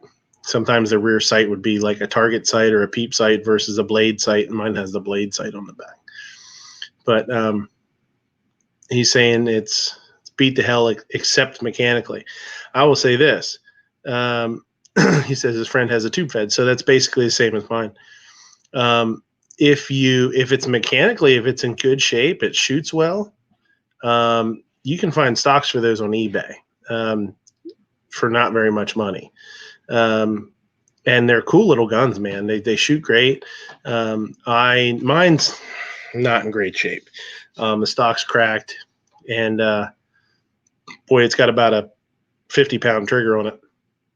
But it's cool to have. I'm glad I own it, and I would never sell it just because of the sentimental value of it. But yeah, hop on eBay, and you can buy a stock for that, I'm sure, because I was able to find them very easily when I was looking, and I almost bought a Marlin just to throw a stock on it.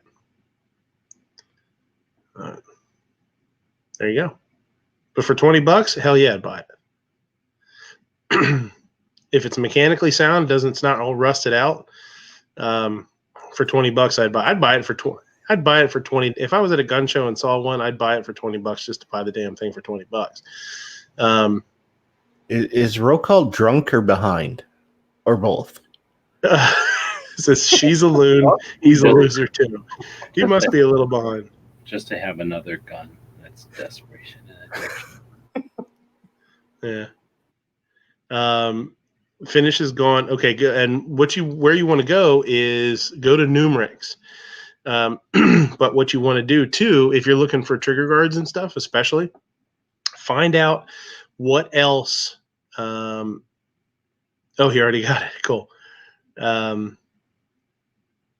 Go to Numerix and look it up, and you'll also be able to find out what other guns use the same parts, and then you can maybe save yourself a lot of trouble if you don't really care if it's what it's supposed to have. Like if it's a Marlin and one of the, you can get the JC Higgins or something like that.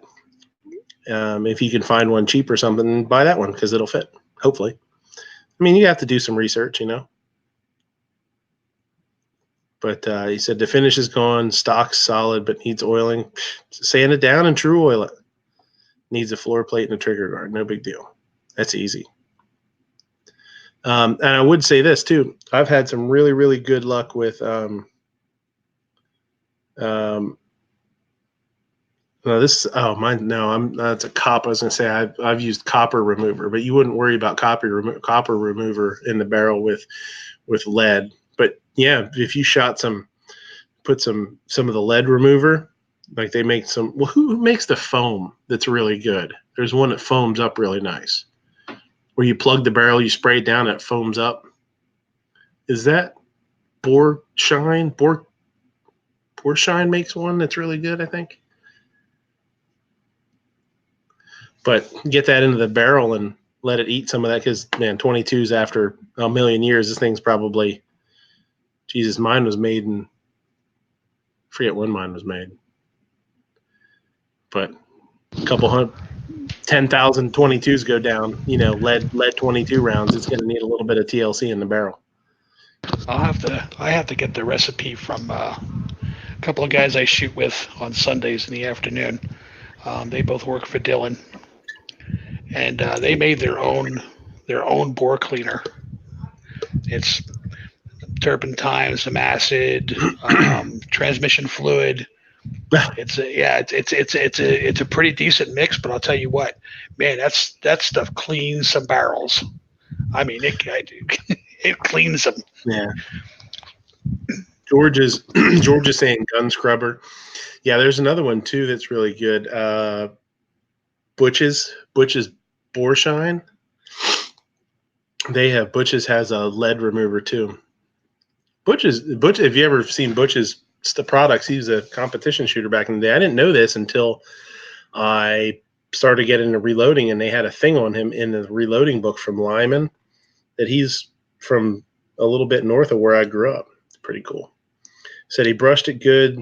He brushed it a good solid half hour to knock it all off. It's pretty clean now. Yeah, I have. I used when I got my 8mm. I did the same thing. I brushed the shit out of it, and I used hoppies or whatever, just normal solvents. I brushed the shit out of it until those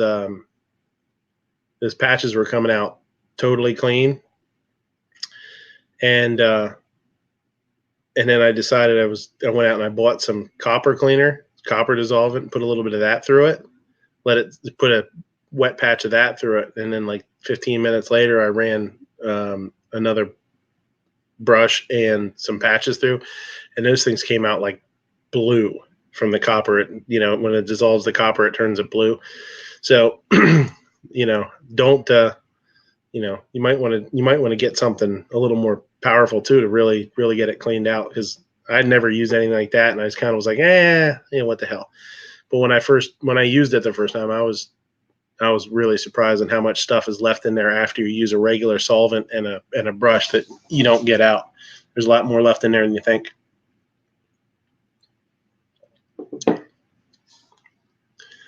Pucker factor 800 when I bent a brush and had to extract it after I broke it. That sucks.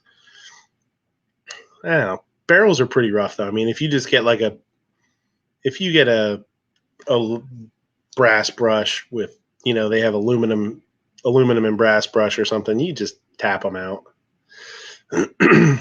It's not harder than the barrel is. That's not going to do you. It's not going to do any damage. Go to the hardware store or get yourself a wooden die. Mm-hmm. Dowel rod. Yeah, dowel rod, and get the same size of the barrel. I have a bunch of them made for 9mm 40 cal. Shove it down there and whack the shit out of it with a hammer. Yep. Just tap it out.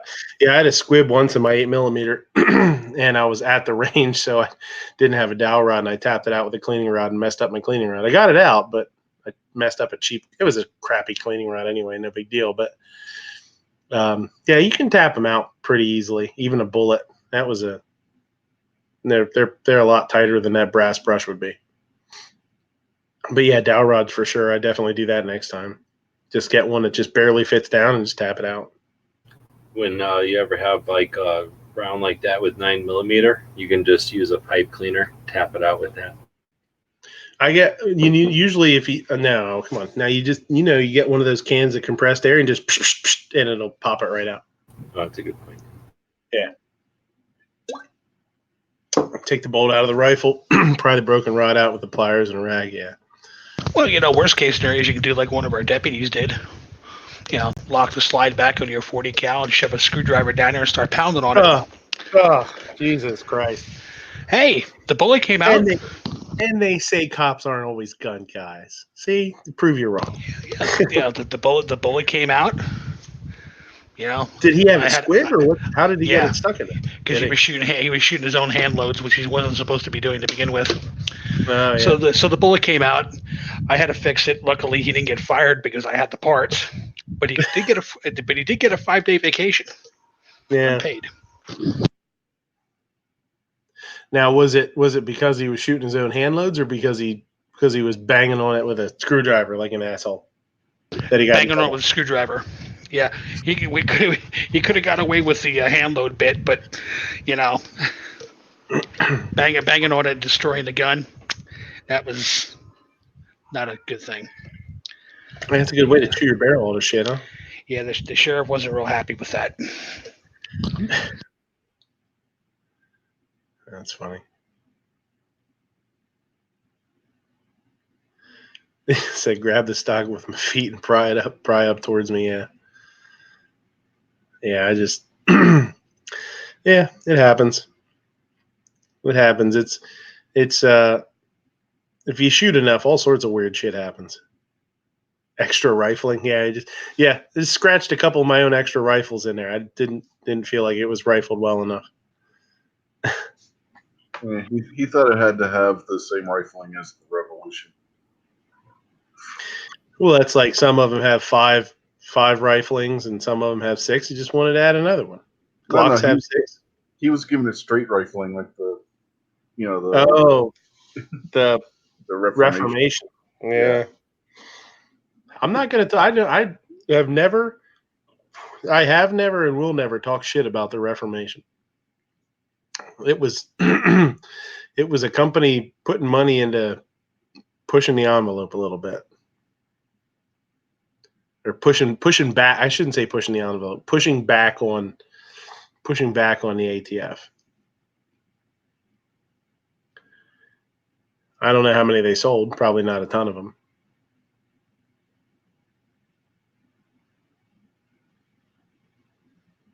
But I still think it was pretty cool that they did it.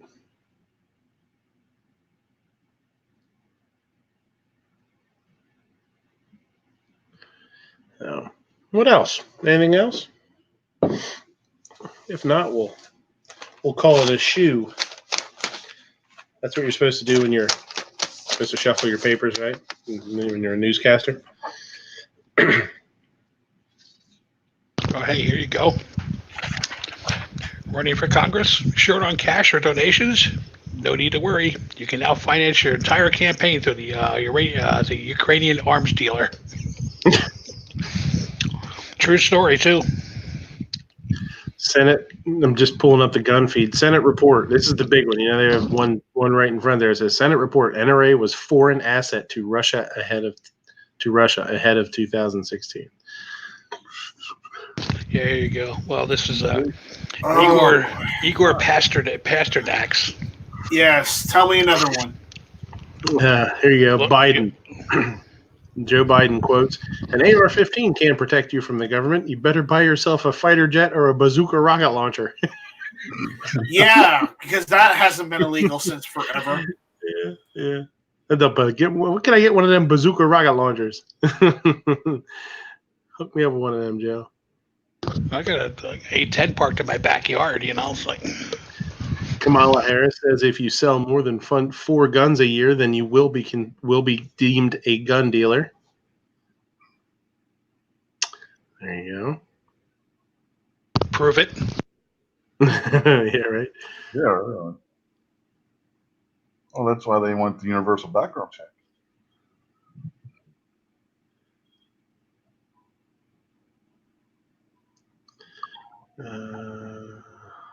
Top 10 here. Let's look at this.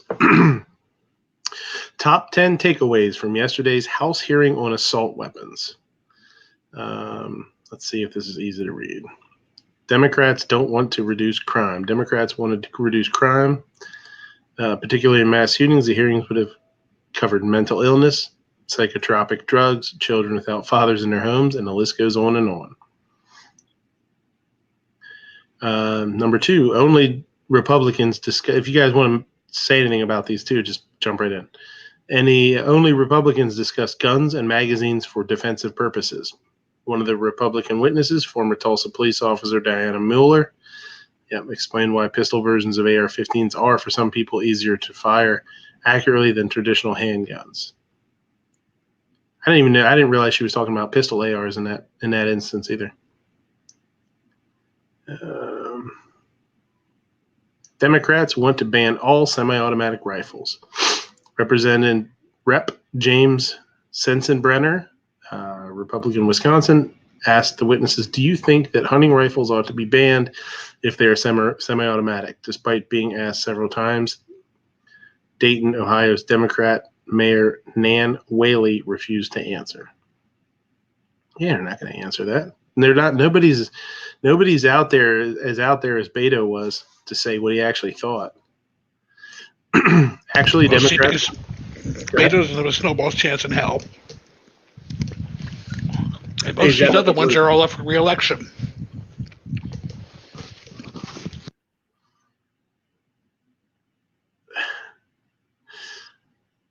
John's Life says it's pretty easy to make a rocket launcher. No further instructions will be given. You get a rocket and you launch it. Actually, Democrats want to ban all center fire rifles. Representative Swalwell, this guy again. Yeah. Oh, great. Nuke boy. Yeah. It's your boy. It's your boy. It's your boy Swalwell. Don't you, bro. Class of Nukem High if he gets elected. Yeah. Big Chief Nukem. Yeah, Mr. Nukem. Yeah, I mean, we're not even going to read that. I mean, what the hell? That's. It says David Chipman, a former bureau of ATF, works for an anti-gun activist group co-led by Democrat Mark Kelly, who is challenging Arizona U.S. Senator Martha McSally in 2020, spoke against high-velocity rifles.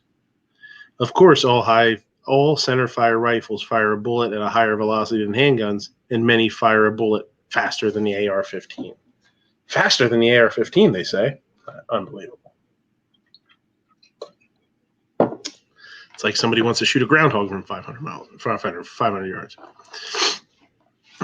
Democrats also want to ban firearms that use detachable magazines. 30 years ago, Democrats said that semi-auto rifles, should be banned if they have two or more external attachments, such as pistol grip and an adjustable length stock. 15 years ago, they said that the rifle should be banned if they have even one attachment. Jesus, what do you want? A solid steel rifle? No, nothing screws onto that sumbitch. Now they say the rifle should be banned because they can use detachable ammunition magazines. Oh, detachable ammunition magazines, huh? Actually, Democrats want to ban all guns except muskets. Yeah, no shit. Actually, Democrats want to ban all guns and no shit. Yeah, why do they want to take your muskets too, by the way. Yeah, probably, yeah. Well, they'll let you have the muskets, but they'll make 5 rounds. No. They won't let you have the muskets either because you can't be trusted. You will be allowed to have muskets. You can have the musket, but you just can't have any ball line and go with it. That's what I was going to say. You're not allowed to have flint. They'll make flint illegal, and you won't be able to shoot your muskets. As an option, anti-gunners want to expand the NFA. Of course they do. Anti-gunners are basically liars. Rand blamed the popularity of rifles like the AR-15 on firearms manufacturers. The group has used that argument for a long time to appeal to radical left anti-capitalist Democrats. Rand's lie is that she said the manufacturers have been marketing rifles designed for defensive people because hunting has become less popular in the last 20 or 30 years. There are several reasons she is wrong. First, the largest firearm manufacturer in the United States that now manufactures AR-15s, Remington, Ruger, Smith & Wesson, and Mossberg, have began doing so only after the rifle's popularity was so well established that it made financial sense for them to get on the bandwagon. Second, bearing in mind that AR-15s are generally designed for defensive purposes, such rifles became more popular when having any firearm for defensive purpose became more popular, a trend that coincided with the adoption of right to carry laws in 32 states between 87 and the present. Third, many Americans buy AR-15s because they can now receive expert training in defensive firearms used from military personnel who, after serving in Afghanistan and Iraq, have returned to civilian life as defensive firearm instructors. And last but not least, when Democrats were talking about banning rifles and magazines, Americans head out to buy whatever the Democrats don't want them to have. How about that? Duh. Like we didn't know that was true. Rand also claimed that in '84, the perpetrator of a particular shooting in California wielded an Uzi carbine and killed 21 and wounded 19. The truth, the perpetrator did most of his shooting with a shotgun and a handgun.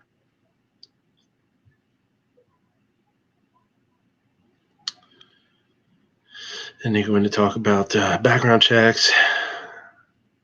Republicans destroyed Democrats' rhetoric about weapons of war. Like other Democrats at the hearing, Representative David Cicilline from Rhode Island, sponsor of legislation to ban assault weapons, referred to the firearms as weapons of war designed to kill as many people as possible in a short time. Representative Doug Collins, Republican Georgia, made the point that most firearms are weapons of war.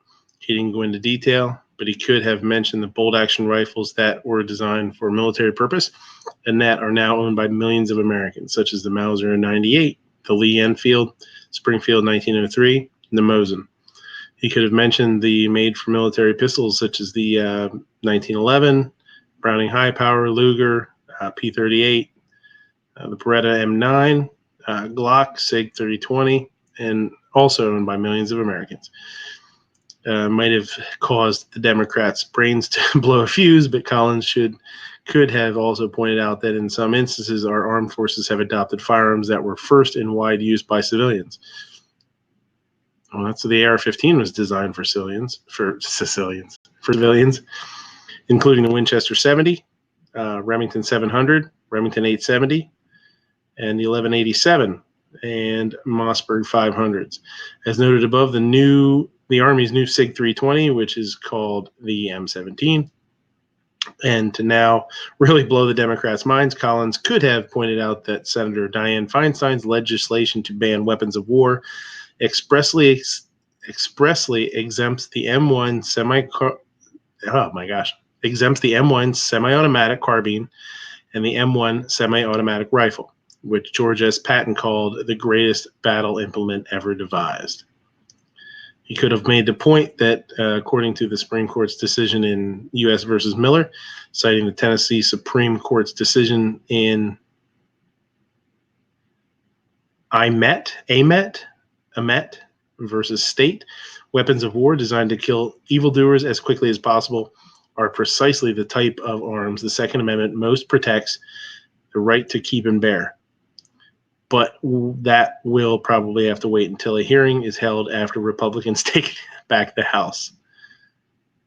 So, that's a good one to note here. It says he made the point that according to the Supreme Court's decision in U.S. versus Miller in 1939, citing the Tennessee Supreme Court's decision that it's Aymette. I'm assuming it's Aymette versus State in 1840. Weapons of war designed to kill evildoers as quickly as possible are precisely the type of arms the Second Amendment most protects, the right to keep and bear. There you go. That was pretty cool. Well, there's general relativity. You need to go to your room and think about what you did. How dare you flag somebody like that with that library book? Oh snap! Yeah, you gotta watch that, man. That's it, man. You're done. Yes, you're a red flag, man. That's it. Empty promises. They're coming to take you away, brother. Ban sales of pointed kitchen knives as there is no reason for them in modern world, says Church of England. Yeah. When it comes to a knife, the difference between a weapon and a tool is whether it's sharp or not. If it's not sharp, it can be considered a weapon. If it's sharp, it's a tool. That's just the same definition of gun control. You hold it with two hands. Yeah, right. If it's not sharp, it's a weapon. If it's sharp, it's a tool.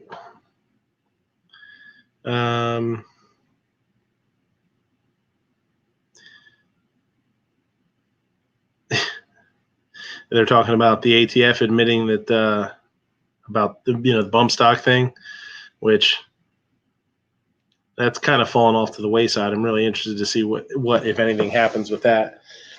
if they're going to try and compensate people. It was just a suggestion, you know. They just suggested if you don't hand them in or destroy them, that you're going to go to jail for forever. Yeah, for 10 years. I become a felon. Yeah. And have to pay a severe fine. Mm-hmm. 16 million AR-15s and AKs in circulation. Shoo!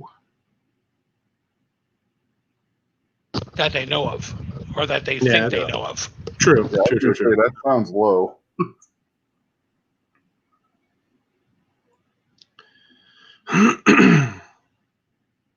Those are rookie numbers. We got to bump those up. Yeah.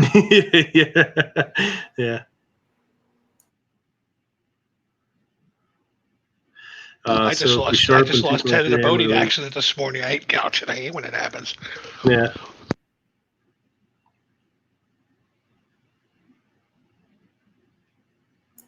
Oh, when they at that hearing, the national hearing the other day, they brought up the old roof Korean thing too. That was awesome to hear. I'm so glad they brought that up. That's such a and for people, you know, above the age of, you know, like 35, 40 and up, they'll never forget that happening. They'll never forget the LA riots.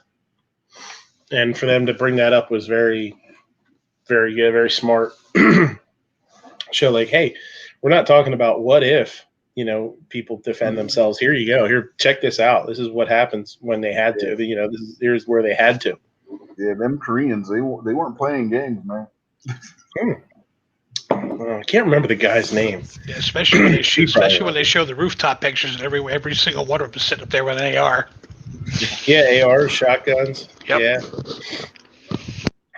I think there was one that had an AK. I mean, they weren't playing. No, I mean, and that's.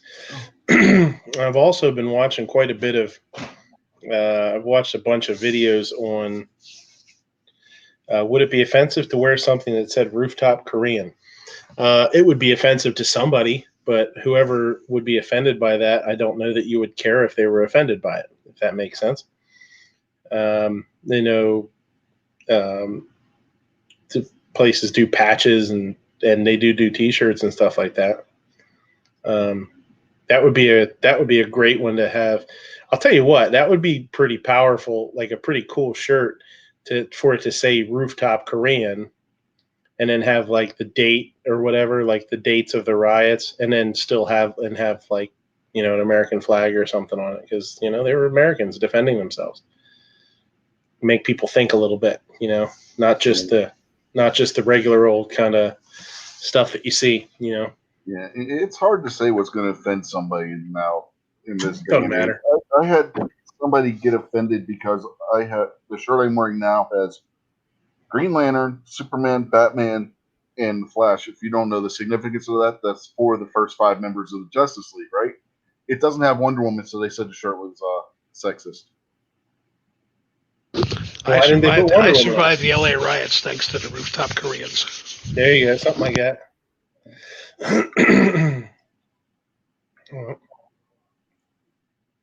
Yeah, that's a good one. That's a good one. That'd be a great one to have made. Actually, I'd love to see that one. It's like you could almost do it like a tour shirt. You know, they do the band tour shirts. You could have the date in the back or something like that. You know. Yeah, the date in the neighborhood or something. You know. I'll tell you what would be cool if you're going to put, like, instead of doing just dates, if you're going to do a tour shirt, you know, they have a whole bunch of tour dates on the back, like, you know, like 30 of them or whatever. You can almost do a timeline for what happened during the LA riots. You're like, and on this day, this happened. On this day, this happened. On this day, police were told to not go into the cities, you know, into the neighborhood, or not to be able to not go past a certain point. You know, and then, you know, at this time on this day, you know, the you know, rooftop Koreans popped up or whatever, you know, or it became like, you know, widely shown on TV that the Koreans were defending their businesses. It'd be pretty neat because you could read through it and see it chronologically. It'd be pretty awesome. Roll call's internet must suck because he's talking about hunting has declined here in Indiana. Is he talking about hunting like? Because I talked about hunting in that article like 10 minutes ago. Yeah, I think he's way behind. He must be. Yeah. Wife says I think if there would ever come a time that they're going to confiscate, you print that data on it and hand it out to anybody who wants one. Yeah.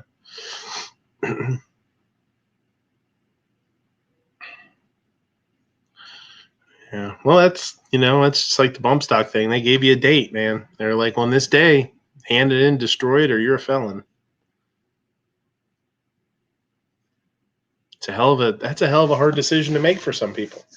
Some people it's not. Some people will not comply, and I understand that. Some people hand it in right away, and I understand that too. I mean, there's people that can't risk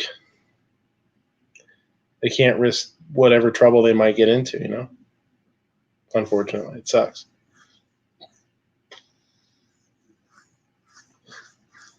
Rooftop oath keepers.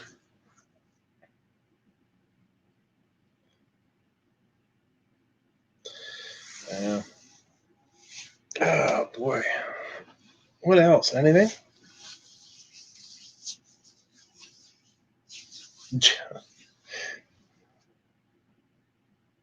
Ozzy Osbourne said, "I'm still looking for the patch. I am a gun owner and I vote." Hint, hint. G. Oh shoot! I don't have it. I have it upstairs. That was the shirt that we got for the hearings the other day. It said basically that was one of the things it said. It said I'm a gun owner and I vote, and on the back it said "shall not be questioned." And a big American flag on the front.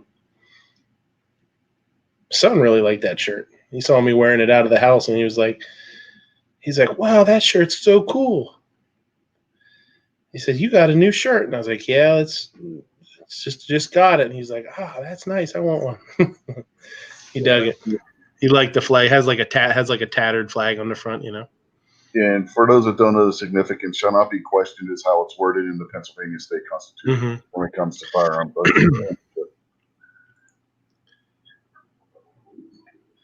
Yeah, that's what they had. Pennsylvania one was before the Constitution too. I wonder why they changed it. I wonder why they decided to not say "shall not be questioned." They said "shall not be infringed." I think they modeled it after Virginia's is why it was worded that way. I think that's the way. I think you're right. I was talking to somebody about this, and they knew a lot about it, and I think that's what they did say. They said somebody was it Madison who drafted it? Madison, and he said that he also drafted Virginia. So when they came to do the national, the national one, he drafted it also, and they used "shall not be infringed," I guess.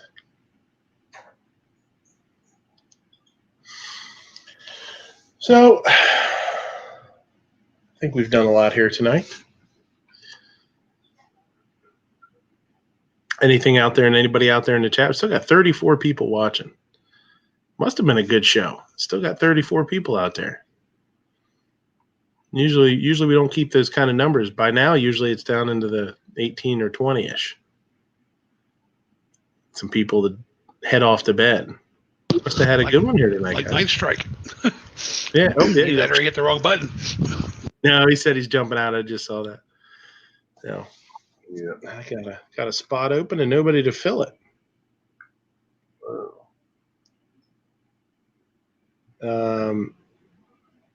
Shall not be on Aunt B's fridge. In the cold box, man. Yeah. I got an email from. I got in. Joseph Cooper out there. How you doing? Says, I think if we all do not comply, a few years later, big lawsuit, and we all become millionaires. Yeah. Or unknown user says, I'm only here because I'm here only because I was listening while editing some videos. There you go. Oh, he says, I'm here. Okay. Yeah, it makes more sense when I read it that way. Punctuation, my son, punctuation. Yeah, well, that's the thing with the bump stock thing is some people believe we should push for payment. Some people say we should let it go. There's precedents that people don't get monetary compensated for things like this when it happens. I think is bullshit, especially after they said what they said, how they said it, and then came back to say that they then come back now to say that they didn't. Say it was just a suggestion. It's horseshit, man. It's bullshit. You wouldn't, you can't do that. You can't do that anywhere else in the justice system, in laws. Cops can't. I was going to say that's the same as me walking up to you and go say, you give me $1,000 now, right. Or yeah, I mean it is. It's well, even more so. It's like saying, it's like a cop telling you something when you're getting pulled over, and a cop telling you, that it's illegal. Something about your car is illegal. Well, since when? Well, since I just said so. So here's a fine. Well, who the fuck told you it was illegal? It doesn't make any sense. But it's okay for them to do it at the highest, at the highest level. It wouldn't be okay for you to do it as a cop. It wouldn't be okay for you to decide that, something's illegal in a car that's not. Yeah, and then when it finally gets questioned in court, you tell the judge, I didn't say, I was only suggestion. I only suggested it was going to be illegal. Never said it was. Yeah. I was just suggesting that he did that. Yeah, it's horseshit. Smaggy, what's going on, Home Slice? Pink says these numbers are high because you attacked the famous now. Yeah. Yeah, George says the cops that say your car tint is legal. Well, there's a certain percentage, but that's the thing. That would be a perfect example is cop pulls somebody over and you're allowed to have whatever it is. I don't know, 10%, and yours is 8%. And they're like, well, it's 8%, but I'm going to give you the fine anyway. Because I, oh man. I did get an email from Pickle the other day. Tell the cop his siren is too loud, so it's illegal. There you go. He's looking for. I was going to talk about it, and I mean it's getting late now, so we won't really have to get into it. I'm going to do a little research. I'll do a little more research on it too. Maggie, yeah, that's what we were saying. That's what makes it such a bullshit thing, and it's not only are they saying that they didn't have the authority to reinterpret it, they are saying they didn't tell people that they had to comply by not selling it, destroying it, or sending it in. They're saying that they didn't tell people that they had to. They're telling that it was a suggestion that they do that. And that's the thing that's really pissing me off more than anything. They want to make law, this other shit that they did is hard to swallow. But them now saying that, oh, we didn't say that, we were just suggesting it. That's horseshit. So Pickle sent me an email, and Calaveras, and he said that they're looking for a set of knives for the house, a new set of knives. So I was going to talk about that a little bit, but kind of went long, and I didn't get a chance to set up. I was on Amazon. I wanted to go on Amazon and pull up some stuff and to be able to show it because its budget's a little bit.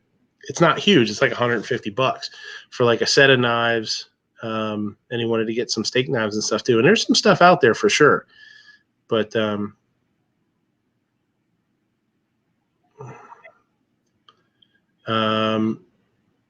sorry, that was chat caught me.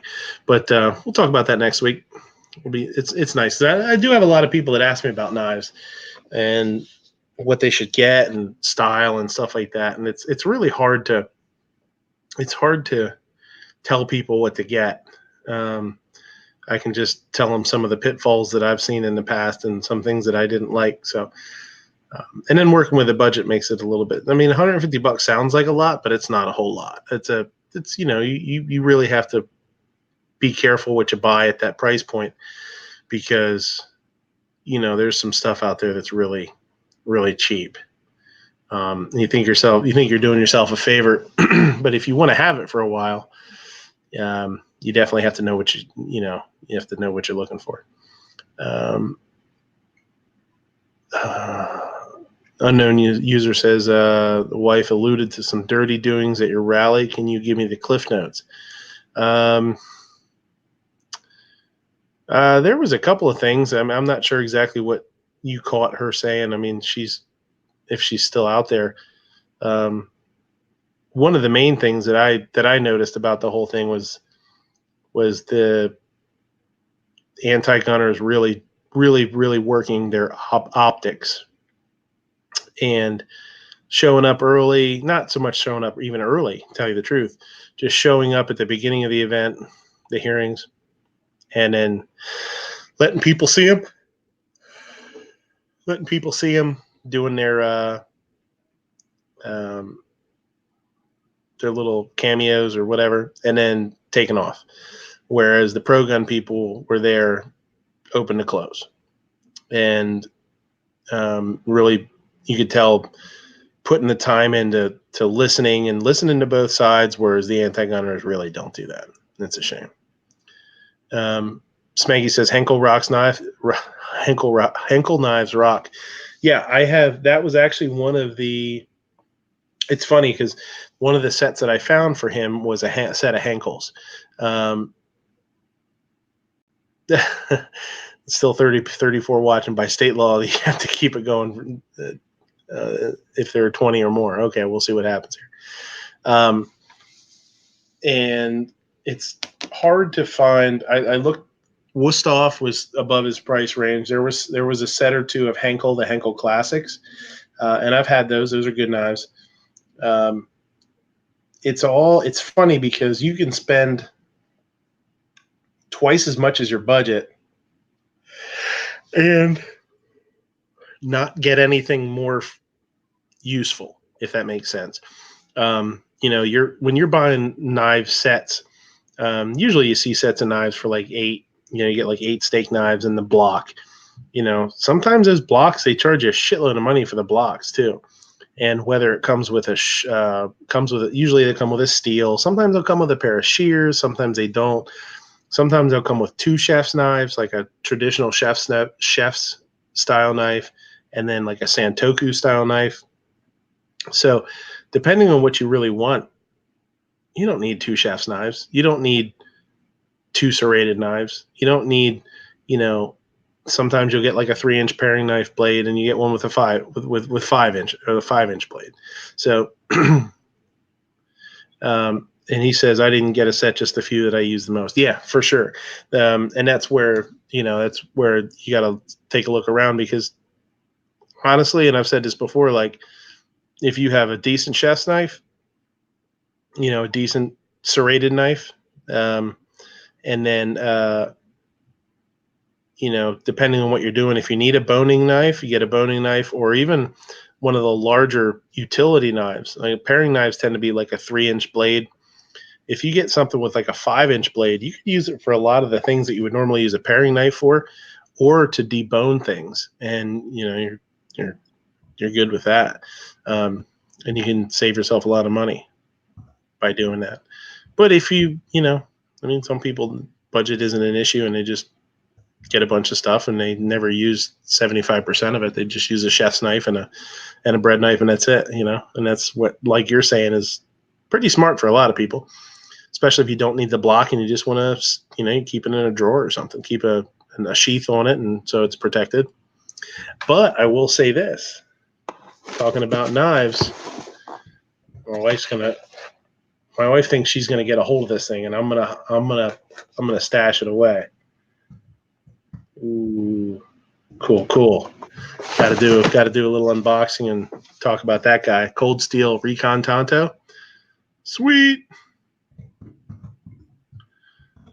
I haven't even opened it up yet. It looks cool. Seven Wonders says my wife is a very, very talented deboner, unfortunately. Well, see, cheap guys like me, we just go to Wally World and spend $20 and get our knives and use them for a year or two and throw them away and get some more. Yeah, and then I'll tell you what. And the knives that we're using at the house are like the really inexpensive, like micro serrated knives that I use those for 99% of the stuff that I need to do. And then I do have one chef's knife at the house, and it's a chef's knife that came with a set of pots and pans. But it's a nice knife. Like it feels great in my hand. It's balanced really well. It's a 8-inch Santoku blade with the scalloped edge. And I keep it at the house when I really need to do something, where I need like a nice knife for. But I've used it in competitions. I've taken it I've used it in competitions. So there's nothing wrong with an inexpensive knife. There you go. He said he's just got a magnet strip to hold him on the wall. That's nice. That's the way to go. No, it's it all depends on what you're trying to do with them. That's the first thing I asked him. What's your budget and what do you do? So, but yeah, like I said, the knives that we have are like those micro serrated ones, so they never, quote unquote, never have to be sharpened. But they're horrible in cutting through meats and stuff. It's really uncomfortable. So she says that's her Tonto. Nope. Sorry, that's not how it works. I won that, so you're sending that one to me, right? Yuck. Wink, wink. It is pretty cool. I want to bust it open because I'm really curious to see what it's like. I looked up a couple of videos on them, and they seem pretty awesome, man. They seem pretty cool.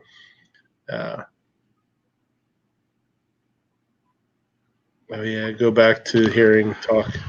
Well, just remember, don't take that out in your boating trip that you're going on tomorrow. So Lord knows you don't want to have fall overboard. Mm-hmm. Yeah. I don't. Sorry, honey, I lost a knife and fell overboard.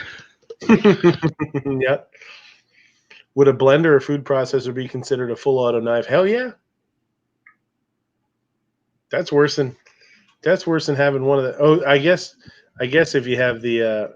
Yeah, because it's even crazier because you have full auto and then you have off and then you have like the pulse. So I guess but that's full auto. They're both full auto. One of them's even worse because you got full auto when you push the pulse button. Yeah, well, no, it's not even that. It's like if you push the pulse one, it'll go as long as you hold it. So that's like full auto. The other one's even worse. That one's like a remote drone or something. You turn it on, you can walk away and it still goes. That's even scarier. Get a battery pack and carry an electric carving knife. Oh my God, they're horrible. I guess some of the new ones are probably not. Years ago, they were. Oh my God, they were horrible. They just like shredded everything. Smeggy says full auto. There you go. Yeah, perfect. Yeah, my mother used to have one of those electric carving knives. They actually work pretty good. They tend to. I mean, anytime you use it depends on what you're using it for.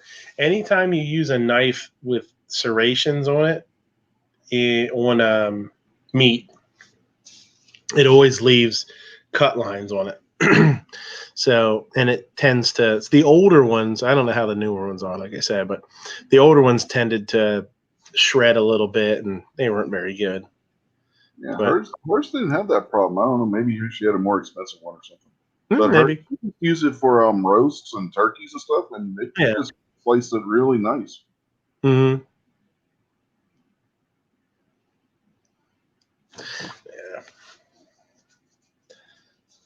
Man, what the hell are 33 people still watching this for? This is ridiculous. Hers was what the hell's wrong with too. Maybe that's what. Maybe that's. What the hell's wrong with you people? Oh yeah.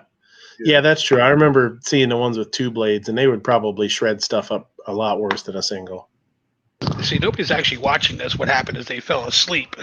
Yeah. And they just happened to fall asleep with this on. Eventually they'll wake up and realize, oh shit, what the hell am I still doing here? Yeah. All right. Why don't you guys say something? You're back there. Dead Horse is back here. Row Cole's back there. Row, I'd have brought you. Hold on here. Oh, I got 6 already now. Let Row in. I'm okay. Here, I'm gonna. I posted my question in the site, so let Row in. I'm gonna head out. You can let Row hit my spot. So. All right, get out of here. Catch you guys later. Perfect. Beat it. Later, All right, Mr. Orange one. Have a good one. Yeah, Dead Horse. My wife's Ginsu set does not have the micro serrations. The serrated knives are just like regular serrations on it. Now, I watched a thing on the Ginsu knives, dude, and literally, they were showing how it had these micro serrations, and that's how it stayed sharp forever. That's how it can cut like a tin can. Like you cut through a can and then cut a tomato. Perfect. Yeah, she's got one of the newer sets, and I don't think any of the blades on it have the micro serrations. Yeah, they have different ones. When you're talking about Ginsu now, it's a brand. So they have different stuff. I know years ago, when they first came out, they were a micro serration. Just kind of like what I'm talking about. And that's like, oh, they never need sharpened. Yeah, because they have those micro serrations, but it's kind of like jack of all trades, master of none. Do you remember the guy would be sawing on a hammer with it, right? Iron filings, and then my cut mother the got one of tomato those. and all that all thin. Yeah, my mother had one of those micro serration Ginsu sets, so I wanted to try and see if it actually would cut the can like they say in the commercial, and I couldn't find a can opener. And I wanted to open up a can of Juicy Juice. Remember when they actually came in the tin cans? So I took I don't remember that out actually. and I opened the lid with the Ginsu knife. My mother was so pissed off. Yeah, I do remember them cutting cutting sawing on the hammer and then cutting the tomato, doing all that shit. Gosh, so horrible. Because that's just even that's the wonder of the micro serration thing is you can just beat the shit out of them and they still have enough teeth to cut through something. Yeah, the blades that have the serrations on my wife's set are the paring knife has serrations on it, but they're like a scallop serration. And the same with the utility knife and the bread knife. They have the scallop type serration like what my Kershaw Blair has. See how those serrations are like a scallop serration? That's kind of how the serrations on my wife's Ginsu set are. Like the steak knives have that. The boning knife has that. Forget which one. It's not the chef's knife. The chef's knife doesn't have any serrations at all. Butcher's knife has the serrations and the bread knife. And the shears. The shears are partially serrated and partially not serrated. I've had a cut. I abuse my knives pretty bad, and I like a pocket knife that has a semi-serrated blade because that really helps me cut a lot of different materials you're not supposed to normally cut, like copper wire and. Well, I found that too. Like at work, cutting like cardboard and stuff with we get all this stuff in cardboard boxes. That's every once in a while you catch some of those boxes that are like coated with like a wax, so like broccoli. A lot of times broccoli will come. We don't get ours like this, but some companies will do the broccoli topped with ice. It'll actually have ice in the box. And those kind of boxes, a cabbage is like this too a lot. And the box is like a real heavy cardboard. And then it has like a wax coating on it so that moisture doesn't soak into the cardboard and turn it into mush. And sometimes when you break those boxes down or whatever, you need that little serration there just to kind of get it started, George is saying, do you carry your own cooking knives when you go to work? Yesterday I saw a guy with a shoulder pack and he had cooking knives sticking out of the bar and grill. No, I do have some knives, but I just use the house knives. And I intentionally, with the food videos that I do, I intentionally use those knives to kind of promote the fact that you don't need to spend a shitload of money on a knife. The knives that we use at the restaurant are really inexpensive. hard plastic handled, stainless steel, stamped stainless steel blades. Now we do have a company that comes in once a week and trades them out because they like brings ones in that are sharper. We have a company, a knife company. But that's just because there's so many people in the restaurant that that are using them and stuff that they're not keeping an eye on them, not keeping them sharp. They kind of abusing them a little bit.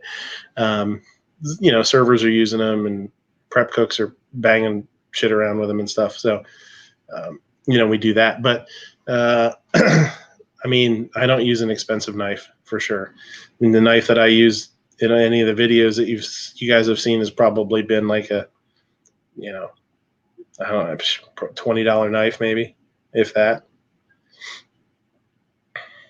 But they do make some pretty awesome knife rolls and knife backpacks.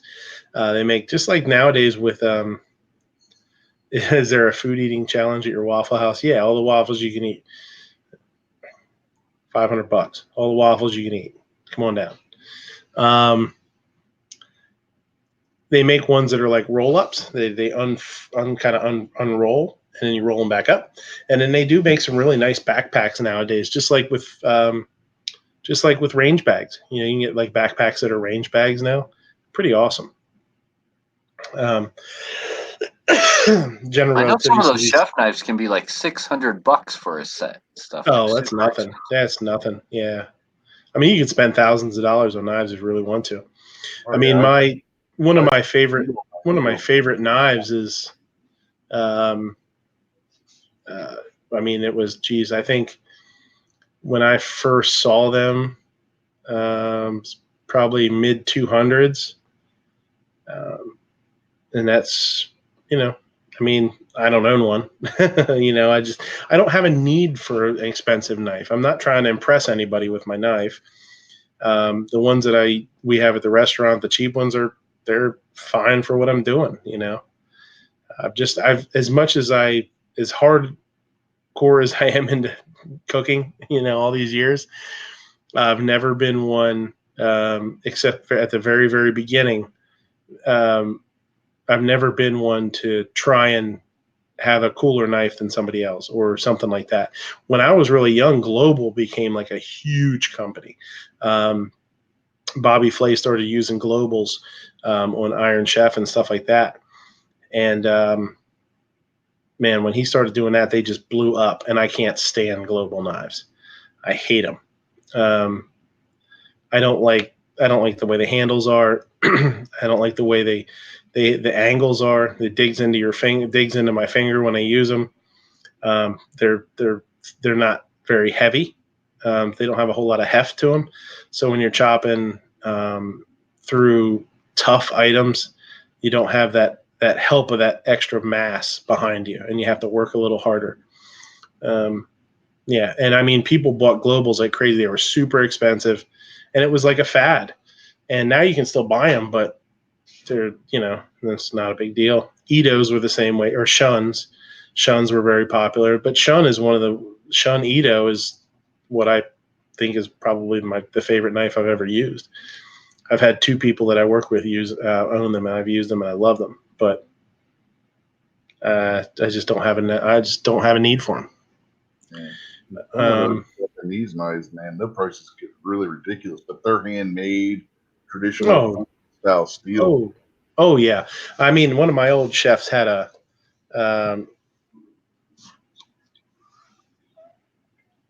She's saying, the wife's saying, I had nice knives when we met. Yeah, I had a couple of nice knives. And I never used I never used knife rolls. I always use toolboxes. So I actually have them at work. I have two big toolboxes that just have a bunch of gizmos and gadgets and all that kind of stuff in there. And yeah, I've had a few decent knives. One of the knives I actually used to have, I suggested for people to buy, Dexter Russell, the Connoisseur series. But even that one was, boy, that was like an $80 knife, I think, something like that. nowhere near what a lot of people pay. And that's a lot. I mean, somebody paying like a $90, paying like $90 for a chef's knife, is definitely,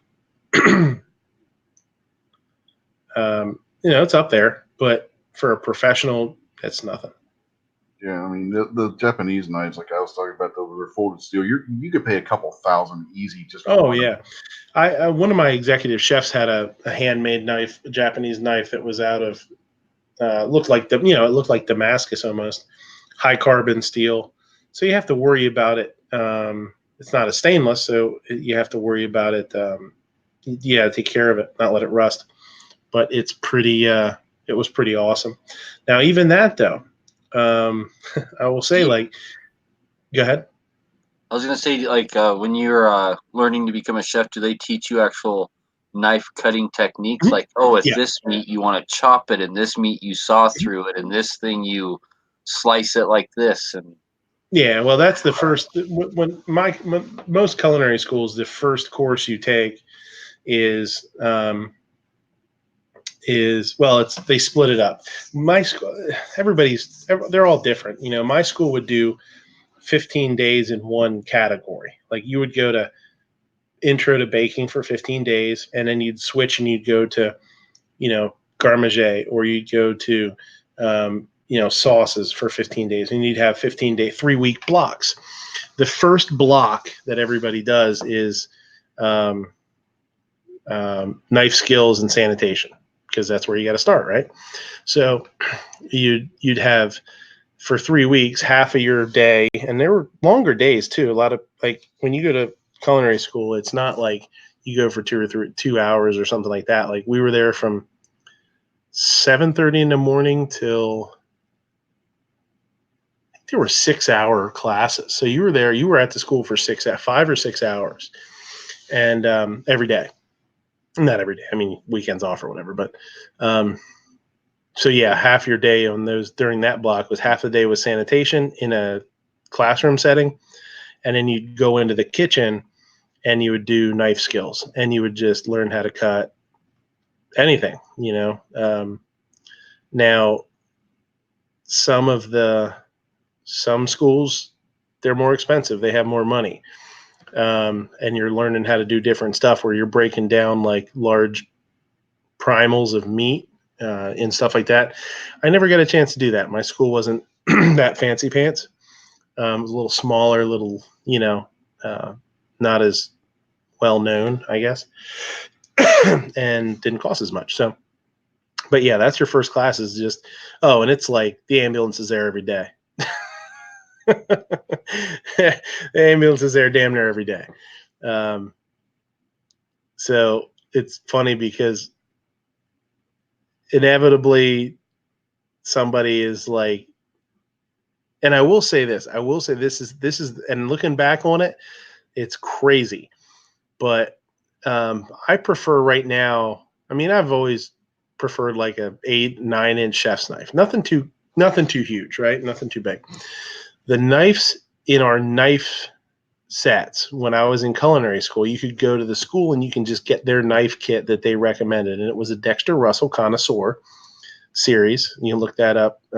It's a good brand. You still sell them. And what I bought later on was I think it was an 8-inch Santoku, but it's really nice, very simple knife. The knife that we were given was a 12-inch chef's knife. 12 inches, the blade. Okay. So it turned out to be, 12 inches of blade plus whatever the handle is, 6 inches. It was a freaking sword, man. Like nobody, that's a short sword. Nobody uses knives that big anymore. And this thing was super thick because it's a really, it's a good knife. It's got a lot of mass to it. It's heavy. Little did you know, you did not sign up for chef school. You signed up for fighting in the Roman Coliseum. Yeah. No, and I just remember seeing this thing, and then I was like, "Oh, that's cool. That's awesome!" Like, and I had worked a little bit in restaurants, just a little bit, to the point where I could hold my own, as far as knife skills go in class.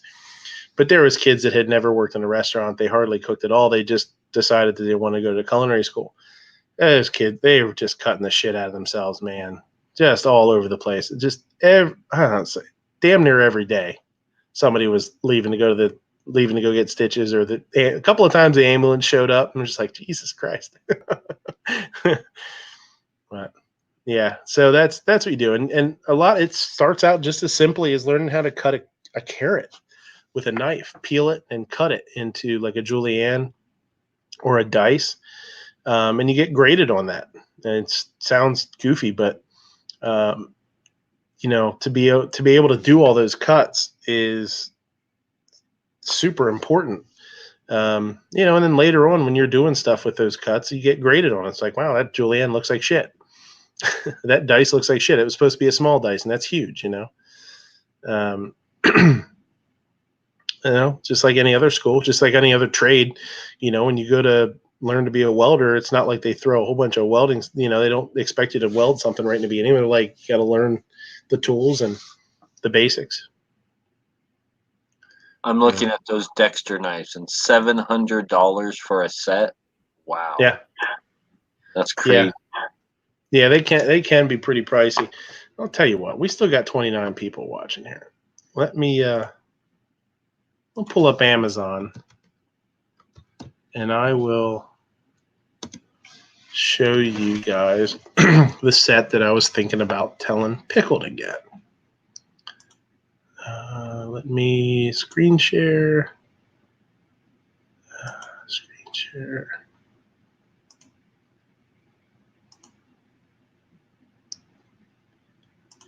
And you guys, can you see this? PN Wood says, anyone ever go Gordon Ramsay on Pancake? You mean did anybody ever cut loose on me and scream at me? I don't do well with that. Not I have been yelled at for sure. Got yelled at by a customer one time too. That was one of the hardest things I've ever had to do in a restaurant, was stand there and get yelled at by a customer.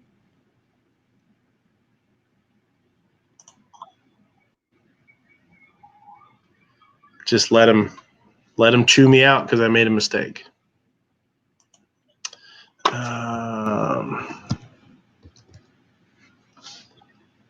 That's not how you spell Henkel, is it? So, like I said, Pickle had a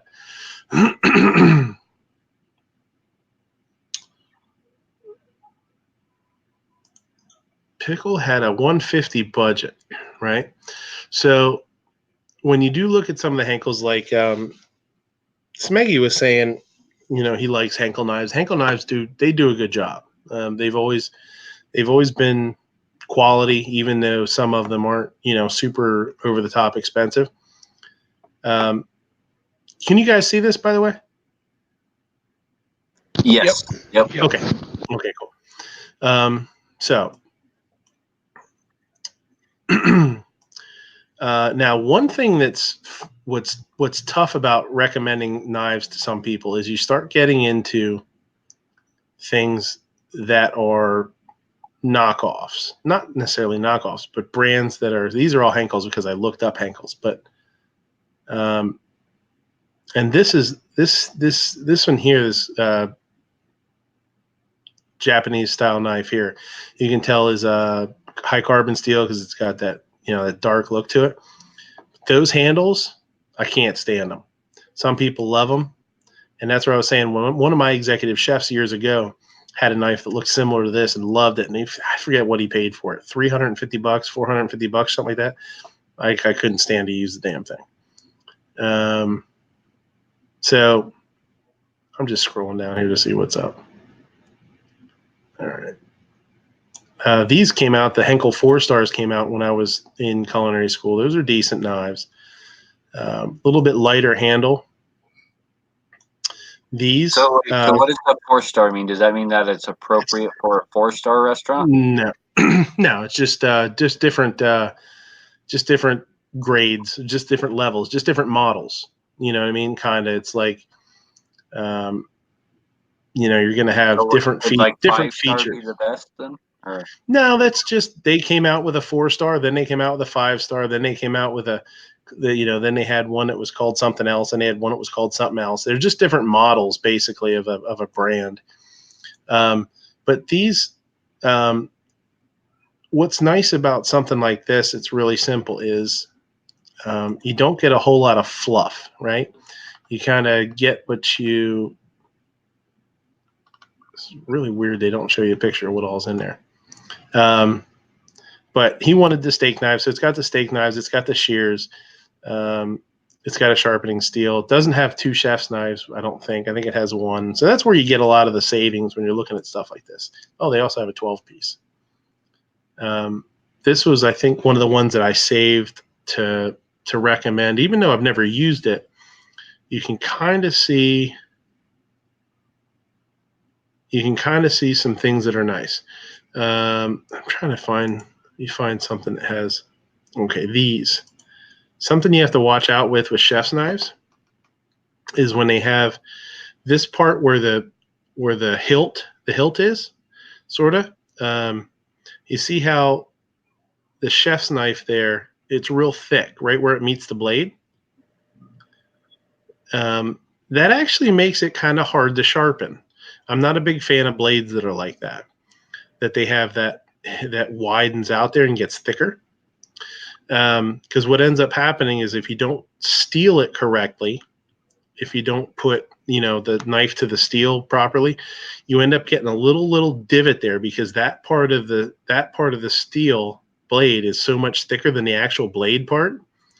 You end up getting a little divot there, and then when you chop stuff, sometimes it comes out like an accordion.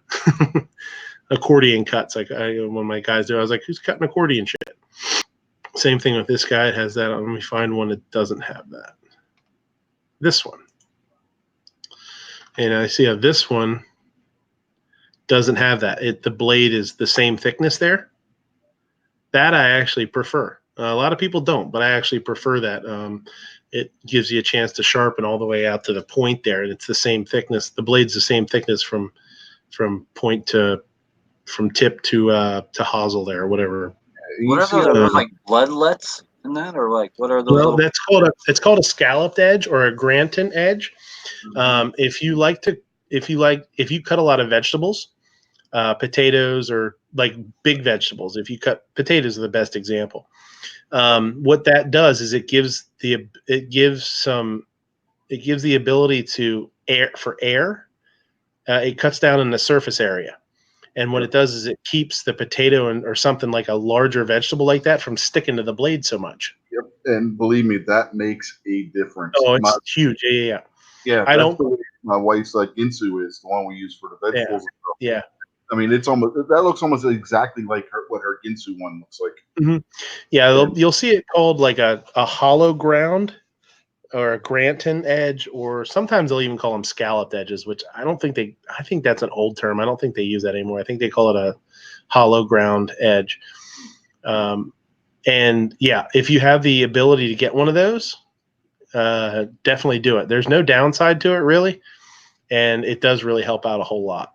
Yeah, their really style blade is great if you cut your own French fries. That style blade is great for that, because the potato doesn't stick to the blade. Mm-hmm. Yeah, for sure. Hey, while you're in the missus, I just have one question. Mm-hmm. Who did Snob get to take this picture of the foldable gun? It's actually in frame. You can actually see it. Oh yeah. Maybe Stacy took the picture for him. Yeah, apparently he stole it from somebody. You can tell he didn't take it. It's in frame. Let's see what's going on out here.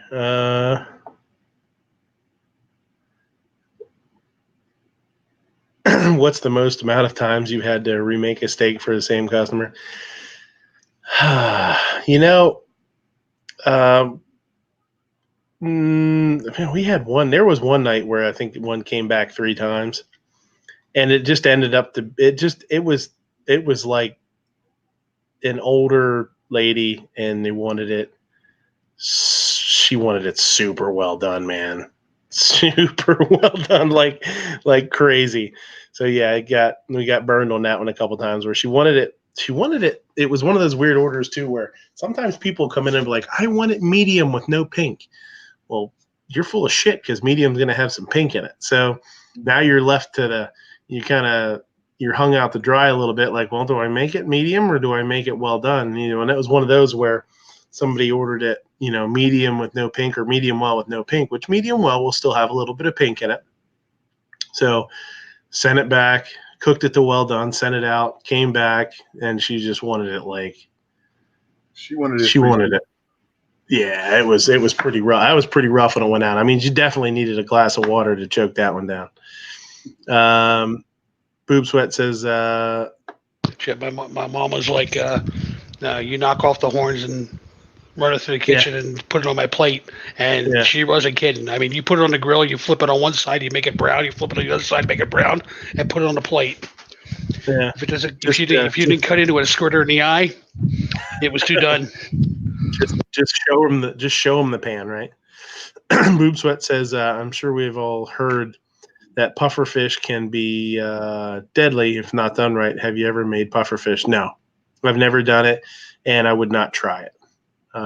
The risks outweigh the the gains. I'm just totally blanked out on what pufferfish is called. I heard it's not even it's fugu or whatever, right? Fugu, yes, good one. Good so man. it's I heard that it's not even that good. It's just like the rush or the experience or whatever. Right. But like the actual taste of it's not even that good. Yeah, I've never had it, to tell you the truth. But yeah, exactly. It's almost the novelty of it is the fact that when you eat it, it actually has a chemical in it that makes it can actually like almost like your tongue fell asleep. You get like that tingling feeling. It'll do that to your tongue.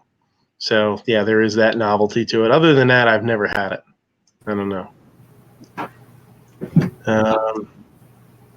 The true that your position is that fish might be poisonous, but you're just taking the position that you're just making all the other food as dangerous. yeah. I try and poison as many things as possible in that way. Nobody has. Yeah, he just keeps a bottle of pufferfish venom, where you can get to it and just pour it on there. That's how you see everything. Oh, you have poisonous fish? I've got spaghetti. What you do is you cut the okay stuff off the pufferfish, and then you take the rest of it that's poisonous, and you just toss that in the stock pot. Yeah. Works out. Oh, no, you put it in the grinder with your ground beef, and you make your burgers out of it. There you go. He's Pew Pew says fugu isn't all that dangerous if you eat it. Yeah, I mean you have to be you go to classes and train to process it to fillet it. I just what's like the weirdest thing or most exotic thing you've ever cooked? Cooked? Well, I mean, I've done ostrich. I've played with stuff like that, alligator. Alligator's pretty damn good if it's done quickly. Boy, I don't know. Was that one trip to the zoo or multiple trips? Well, one. I had a pickup truck at the time, so it wasn't that big of a deal.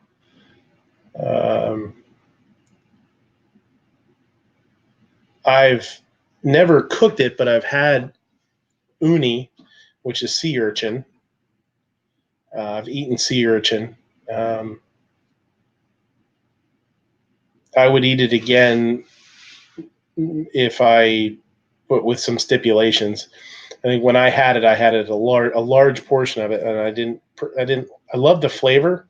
The flavor was really awesome, but I didn't love the texture. The texture was really kind of weird. All right, I'm going to put you on the spot. What's the best chef show on TV? You know what, man? It's been a long time since I've watched anything, but I will say this: they just make you like super mad watching them, like like. Yeah, sometimes I just I will say this: I'll say if you want to watch something to make, if you want to watch something to motivate you to cook, go back and watch some of the old Yan Can cooks. Oh, I thought you were going with to say Martha Stewart. with Oh, Martin man, I Yan. With love Martin Yan. watching him cook. That guy was funny. Martin Yan, he was funny. I've never seen anybody smile more than him. And he just made you like look and just watch him and be like, man, this guy's having a blast. Yeah, He was having fun. I walk to have one, you know? Mm-hmm. Yeah. They're saying Good Eats out there. Good Eats is an awesome show too. My wife has been watching his show. And I will say this, Alton Brown's a big gun guy. You guys know that? No, Yep. I've tagged him in I've tagged him in some Instagram to try and get his attention, and then I've sent him a couple of messages and stuff, which it hasn't worked. But just to kind of come out a little bit, talk about guns a little bit. But there's interviews with him if you look it up. He's a big gun nut. Yeah, he's talked about his gun collection before on the one show that he had on Food Network that was a competition show where it was like they had to, I can't remember what the name of the show was, but they would go like in the refrigerator and the pantry and stuff, and they had to find all the ingredients within a certain amount of time, come back and make what they had to make. Boy, I don't remember. I can't remember the show, but there was like one guy on there one time that talked about how he would hunt and he would use like the meat and stuff in his restaurant and stuff, and they got talking about guns there on the air, and they almost took up the segment. The two of them they left it in the show where the two of them were just talking about guns the whole time that they would use for hunting and stuff. It was funny. Kinky wants to know what the most difficult thing you've ever cooked is. The most time-consuming thing I've ever cooked is I do a whole poached salmon, and let me see if I have a picture of it. I can email it to myself and screen share it. This is and I don't think I have an awesome picture of it, unfortunately, because it was a couple of let me see here. It was a couple of phones ago, so the phone's not, the picture's not as awesome as all right. I will. No, isn't poached just kind of like boiling or what? Like what's poaching is exactly like at a lower temperature. Yeah. Okay, let me.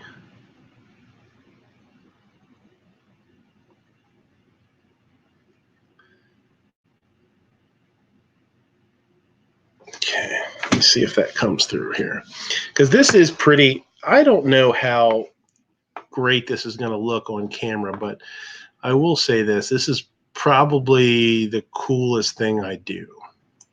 We don't do it very often because it's expensive. I'm not going to lie, but it's been a couple of years since I've done one. Let me Gmail. My wife has been watching a cooking show with little kids cooking crazy stuff. Mm-hmm. And it was like, you put chocolate sauce and peanut butter and strawberries on a hamburger. You're a genius. Top Chef Junior. I don't know what it's called. I've seen her watching it a couple times. There's a young guy. There's a guy that's a local photographer that we've worked with at the restaurant and stuff. His son was on Top Chef Junior. He came into the restaurant to work with me. I knew him before this, but his son was wanted to get into cooking, and he got a shot at this. He got a shot at Top Chef Junior, and he had to do a video and do the interview process and all that stuff, and came in to work with me a couple of days, and I worked with his knife skills, and he had to cook a dish, so he wanted to cook. I taught him how to cook this cool scallop dish that we do and make risotto and do this kind of stuff, and he got on the damn show. Yeah. And it's funny because when you cook, it's hard to teach people. They just have to get used to it. PN Woods is saying the kid lost. Yeah, he didn't win, unfortunately. But hold on a second here. Let me find out how to do this.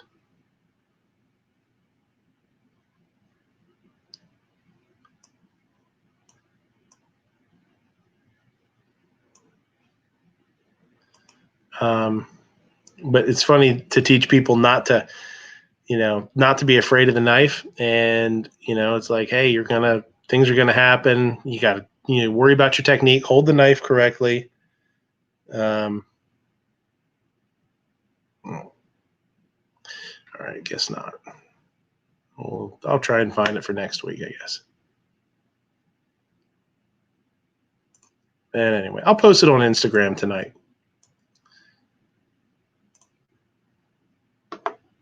Yeah. I heard a lot of like fancy restaurants are getting special roofs put on their buildings to have like herb gardens and vegetable gardens on top of the restaurant. Yeah, you do see that. You see it. I mean, it's sort of the farm to fresh thing is super popular with customers, so that's just another way to really do it. But anyway, yeah, so this kid in, and I don't know how old he was, 10, I guess. And, you got to hold your fingers like this. You got to do this. You got to do this, do things the right way, or you're going to cut yourself. You got to practice, and you just got to, just like anything else, just like shooting, you've got to work on your basics and make sure your techniques are good. You got to hold your fingers like this, and he's, did a good job. He did a great job. He got on the show, and he was doing really well. And cut himself in the damn show. It's like, oh Christ, I couldn't believe it. Yeah, it was funny. But got himself all bandaged up and finished up the show. He didn't win it. He made it to the finals, but didn't win. But it was pretty cool. Good kid.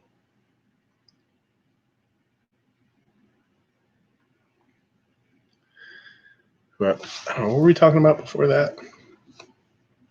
Talking about knives. You were talking about the hardest dish that you'd ever cook. Oh, that was it. That was the poached salmon. Or that was the longest one, right? Yeah, that was oh boy, poaches for, I think I'd usually get like a 14, 15 pound salmon in. Poach it on the stovetop, and then I'll poach it on like a rack, so I can lift the whole rack up and put it in the cooler, sit it overnight, and then the next day. What's really nice about salmon is it's got a lot of fat right underneath the skin. So you can actually just make a couple of slices in the skin and peel the skin right off. It's pretty amazing. And then put cucumbers, super, super thinly sliced cucumbers as scales. And I couldn't get it to screenshot. I couldn't get it to screenshot it for some reason. But I'll throw it up on my Instagram. You guys can take a look at it. And then make I used to make like a smoked salmon mousse to go with it, and hand cut a whole bunch of veggies, like a really small dice of peppers, onions, red onion, egg white. Smoked salmon mousse. Like when I hear mousse, like I think of like chocolate mousse. So like, what's a smoked salmon? Same kind of principle. I would just take smoked salmon and literally just kind of puree it and use sour cream, and then fold a little bit of whipped egg white into it to kind of give it a little bit of a fluffy texture. It's not very much, just a little bit. And it was almost just like, I mean, it's you can liken it kind of to like a smoked salmon spread almost. So you'd have this smoked salmon spread that you could put on the poached salmon and, eat it with like crackers or something, and then top it with all the, the stuff that I had around it: peppers, onions, egg whites, egg yolks, tomatoes. Oh, now I'm poaching moose. Yeah. It's tough. But it's a 2-day process, probably hour and a half poaching it, let it cool overnight, and then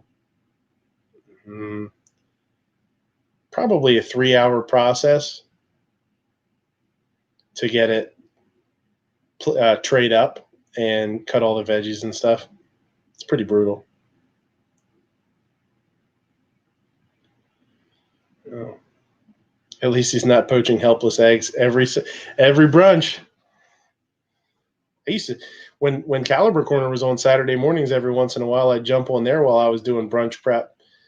I'd be poaching eggs while I was talking on his show, standing there being all bored, poaching eggs.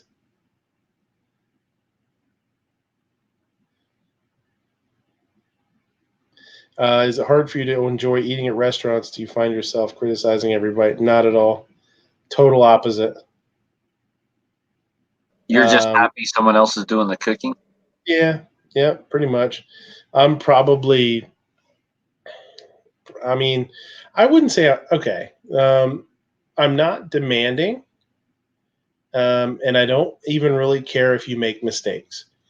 My thing as a customer is if you make mistakes, that you own up to it and you fix them. And that's it. I don't care if you have to, I don't care what you have to do to make that happen. I don't try and get free food, out of mistakes, and there's even times where I've had things brought to me that were like incorrect. Like every once in a while you order, you realize that, or that somebody will bring you something that you didn't order, or there was a mistake, or you got something mixed up. I don't really care, man. I mean, I will say this, that I will many times let people know that mistakes have been made, because as a business, if you don't know that mistakes are made, you can't ensure that they won't be made again. And that's something that I think is really important. And that's why I always say, like, if you go out somewhere and something's not right, let them know. There's a nice way and a asshole way to do it. And there's a lot of times where customers can be horrible sometimes, man. I've had customers make servers cry, and the way that they talk to them, and, and stuff. And, it's a hard job. It's hard working in restaurants, you can make good money, and there's a lot of passion involved with it, but there's some mean people out there in the world, and just like to make you feel bad. And it kind of sucks, but, there's a right way and a wrong way, I think. But as an owner of a restaurant too, like owner or the chef or management or whatever, if you don't know that mistakes are being made, you can't fix the issue, so things don't happen again.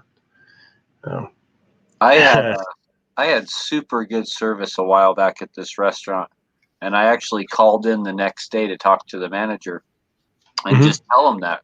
And the manager seemed absolutely shocked. And they literally said, people only call in to about bad. Oh, sure. Thank you so much. And then they're like, would you mind going to our Facebook page and just, saying something? And but they were super appreciative and shocked that, I would take the time the next day to call about how good a service I had. It seemed like it never happened to them before. Yeah. Another thing that's really kind of neat to do too is if you go to a restaurant and you have a great experience and you had a certain server, let's say Bob, Bob was your server. And next time you go, you want to go make, call ahead and make reservations too. Do that, if at all possible. Trust me, it's more important than especially a restaurant that's not just like quick, fast bar and grill kind of stuff or whatever. Call ahead, let them know you're coming. But If you had a great experience the time before, ask for that server again by name. That means a lot. That because now you're talking to the hostess, right? Or whoever answers the phone. A lot of times it's a hostess or somebody in the back, not a manager and not a server. So what's kind of nice is that person now has to say to the manager or the server, like, hey, I just had a call, then they requested you. Now you've got people that are doing a really good job sort of being recognized for it in multiple areas of the business, and not just making a normal reservation and hoping they get what they get the person that they want. But it's pretty cool. That's pretty neat. Another one, I've said this before, is if it's an open kitchen, and you have the ability to say something to somebody without being a distraction or without making it a big deal. If you have the ability to say, to the guys in the back, hey, nice job. Dinner was awesome, guys. That's really cool. I've had, people I've had people, bring back $20 bills for me and stuff like that. I always split it with the guys in the back, or, buy around, or people buy a round of beers or something like that. There's some restaurants that do that now too, which is really cool. You'll see if you look at the menu, there'll be, if you look at the drink menu or something, not just the drink menu, but it'll have not a category, but it'll just have a heading. It'll say like round of beers for the kitchen or something. Every once in a while you'll see that. That's pretty cool. It just shows that it's not, and if nobody ever does it, if nobody even ever does it, it's fine. But if it brings attention to the fact that there's dudes back there busting their ass and the servers are running around like crazy too, that's cool. Some good attention. There's some gnarly nights back there, man. 2 Fridays ago, we had an hour and I think it was an hour and 15-minute period where we sat like 75 people or something, which some places doesn't sound like a whole lot. We got our ass kicked. So I got a question. Yeah, we're doing multiple courses. It's a lot of people. Go ahead. So if you have, let's say, like someone has really, really good really good food in there, telling the waiter or waitress, this is awesome food. If they leave a big tip, is it common for that waiter or waitress to split it with the chef, or does anyone ever leave like a separate tip just for the chef? Yeah, sometimes there is. Yeah, and that's what I say. Like, I will say this, that usually, I would say 99% of the time, if somebody wants to leave a tip for the kitchen, they'll ask for the chef or the manager or whatever, like the back of the house manager or the chef. And I would say, hey, is the chef busy? You want to talk to him? I had it happen a couple weeks ago.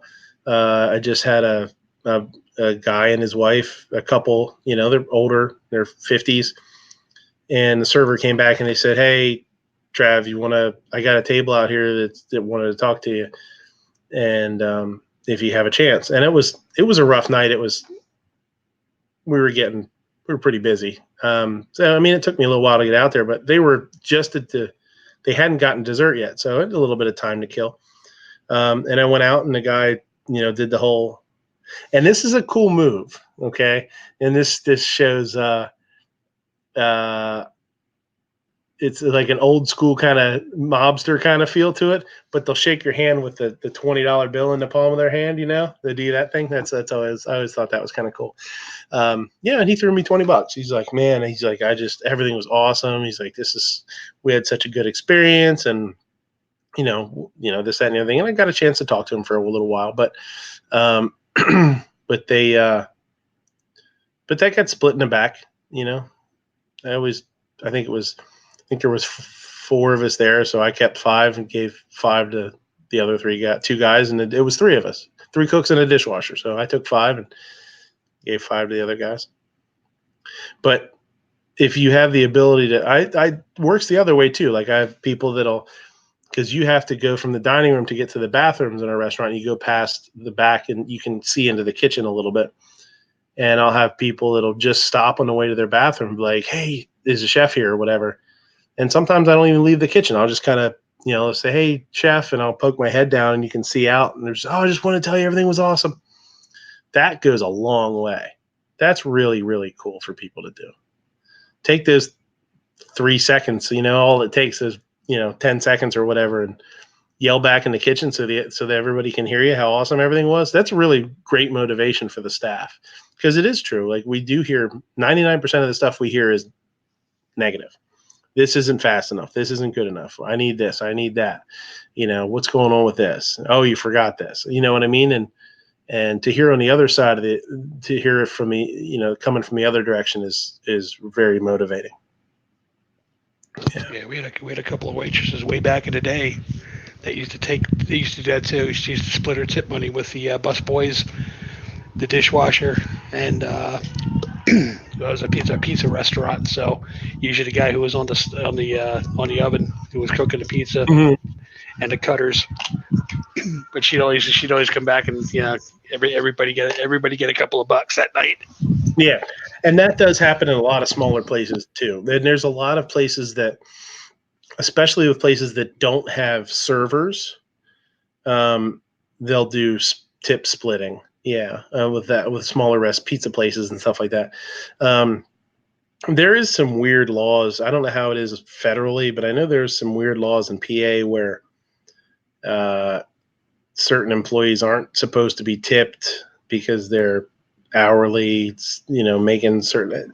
It's kind of stupid. I'm not really sure why they do some of the laws they do. So, but even if there is a law saying you can't do it, there's a lot of places out there. And I'll say the same thing. We go to a restaurant. We've gone to restaurants before that their policy is no tipping. And sometimes I'll just literally, I'll just say, "Oops," and I'll like drop a couple bucks down and walk out. You know what I mean? Because they did a good job. Tips is a tip. It's to ensure prompt service. It's there for a reason. That's what tip stands for. It's a monetary motivator. So I don't think there's anything wrong with it at all. Even if places that say they don't allow it or they don't require it, I think it's a nice thing to do. And honestly, at a place that tells you don't have to do it, if you still throw a couple bucks down, I feel like it really hits even a little bit harder, By the way, we did something seriously wrong tonight. What's that? What did we forget to do? Well, it's almost 11:30 my time. There's still 30 people here with 41 thumbs up and no thumbs down. We did something seriously wrong here. Somebody's slacking for sure. Wow. Jesus. These people must be on some really good drugs tonight. I guess. Yeah. Or sleeping hard. There's cops here, people. You shouldn't be doing that kind of stuff. You get busted. Yeah, it's a rough business for sure, man. You love it and you hate it. You miss out on a lot of stuff because of it. And it's funny because, this is one of my biggest gripes is, you got to be there when you're busy as a manager. Like, you got to be there when you're busy. And then when you're slow, you got to take over, pick up, you got to send people home and pick up their slack. So you got to be there too. So that's what people are always like, "Oh, it's slow time." I'm still there, Why don't they tip in Europe? It's generally it's supposed to be included in they make a wage. They make a wage. They're not tipped employees. So theoretically, the server is supposed to be making an hourly wage, and that is built into the price, which is one of the things that they're trying here, and every once in a while we hear about that in like New York or Philly or something, where places want to get away from tipping, and that would be a hard move to make in the United States. First of all, cost of food goes up, right? because now the employer is having to pay the employees more. I think the quality of service would go down. I think so too. Absolutely. It's depends on the person. Yeah, I think generally though, because people aren't going to be, right. At least maybe not for chefs and stuff, but for the waitresses and waiters, I think they're not going to be motivated as much to do a good job. Yep, and that's been my argument, and that's the capital. That's that's the argument that I've made quite a few times on the show. And about a year ago or so, it became like a hot topic again, and I forget where it was. It was somebody's. It was some famous chef, celebrity chef, opened up a burger place, a cool burger place, and they didn't have tipping. And people were like, "Oh my God, I can't believe they're paying $15 for a burger," or whatever it is. And people just couldn't get it through their head that that's all they were paying for it. Instead of paying $10, and that's numbers. I don't know. Just paying $12 for a burger and $3 for a tip or something, or whatever it was. But yeah, money is the ultimate motivator, right? I mean, that's pretty world known around the world, right? And that's where go around. Yeah, and that's where it tips to ensure prompt service. It's a motivator that if your server knows that they have the ability to make more money, they'll work a little bit harder, a little bit faster. They also, for the business, a server upselling or I don't want to say something that I don't do, and we don't do at the restaurant is we try and upsell and we try and promote things, but we don't try and push stuff on people. We don't try and like force, you know what I mean? There's like hard sells and stuff like that. And there's also like, but that stuff is a lot of money for the restaurant too.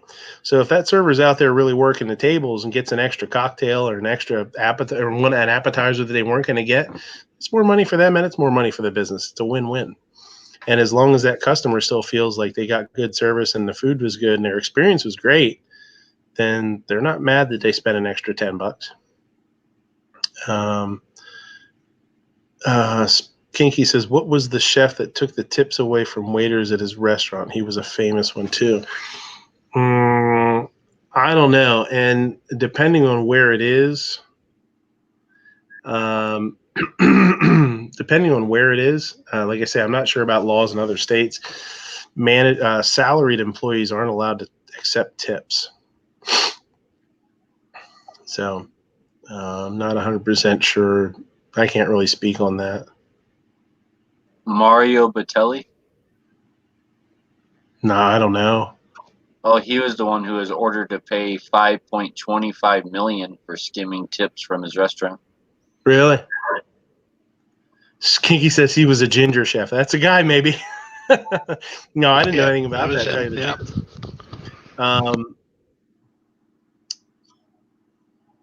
He stole them, so no, I don't know anything about it. There's stuff that businesses there's stuff that businesses have done over the years too that were pretty common and that you have heard about that were kind of common that aren't legal either, like charging employees for breakage. I don't believe that's illegal, and that was something that used to happen a lot. Somebody break a couple plates and they take some money out of their paycheck or something. I don't think that's legal either. I always like to leave a cash tip instead of putting it on the card, or like I might pay for the meal with the card. I always like to leave a cash tip because I heard that helps the servers, because then they can like write down at the end of the night, like, oh, like if they got $100 in tip, they write down they got 30, and that helps them with taxes and stuff like that. Is that a true thing? I will not confirm nor deny things like that. Because it And doesn't. the views and opinions. I'd like to say to the internet right now that whether you leave tips on a credit card or cash, they are reported to the IRS perfectly, always. Mm-hmm. So leave cash so that they can report them all. But yeah, It's just like people that are required to report their sales tax on their state income taxes too. It's all done above board. It's all done legal. Oh, sorry.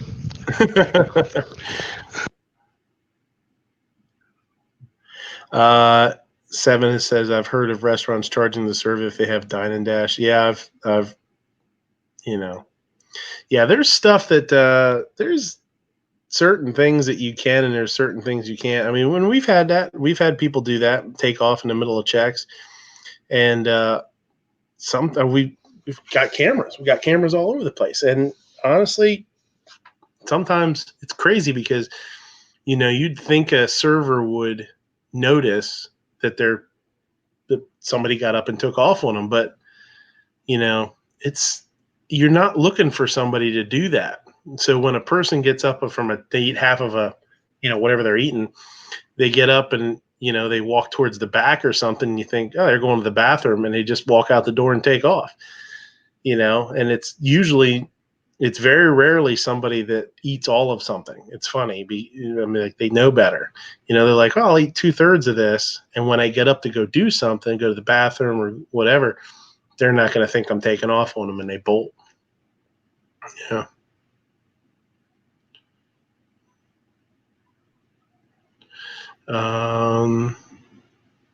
What was Smeggy saying? I always tip bartender good because there's a place near me trying to kill my girlfriend with strong drinks just because I tossed her $5 on the first round.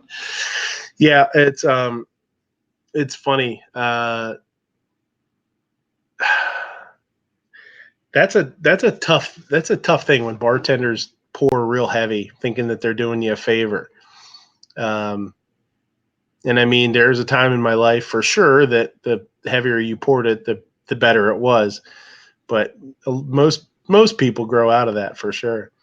And it's not about how much booze you can cram into me. It's more about the service and the atmosphere,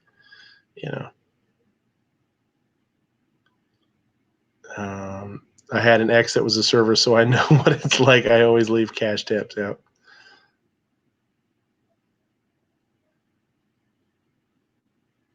Yeah. Maggie's talking about a dive bar. $5 tip on the first round is more than other people on that. Yeah. Well, that's like, it's funny because, guys that go to we were talking about it last week, that server that worked for me, he actually just left. Him and his grandma both won guns. Damn raffle there at the VFW. That's why he was there. He was like, go hang out with my old man, have a couple of cheap drinks, and it's like $3, $3 rum and cokes or whatever the hell he was drinking. And he still tips a truckload of money. He tips like 50% or 60% on the drinks just because, a lot of people don't. They're like, oh, $3 drink, here's 50 cents or something. You got to do you got to make a whole lot of drinks if you're only making 50 cents a round or 50 cents a drink for a tip to, pay your mortgage.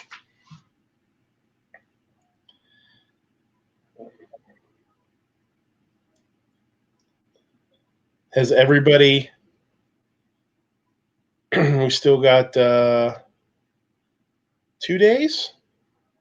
Still got 2 days for Bloke's 2 cents for his, speaking about raffle, for his fundraiser. I'll throw that in the chat here. I'll find a link to his video. Yeah, that is Wednesday. So it's the second, whatever the second is. Yeah, that's Wednesday. Mm-hmm. So yeah, make sure you get, if you want in on that, make sure you get your donations in and get him emailed the receipt from GoFundMe so that he can get your name in it. Yeah, I just email him a screenshot. Yeah, screenshot. I will throw this in. This is a link for his video. Is she home yet? Do you know? No, she's in a rehab hospital. Oh, she is? Okay.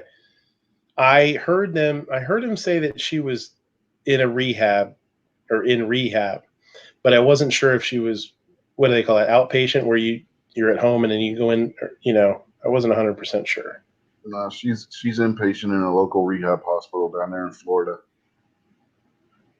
But she's off the breathing tube and everything. She's breathing on her own. She's able to eat, drink. Yeah, I did hear that. Yeah, he said that last week. I saw that. Yeah, scary stuff, man. If you did that, there's a link in the chat there. If you haven't gone, throw her a couple bucks. Throw him a couple bucks. It's most people, I think most people know the story now, but 10-year-old, I believe she is 10 or 11.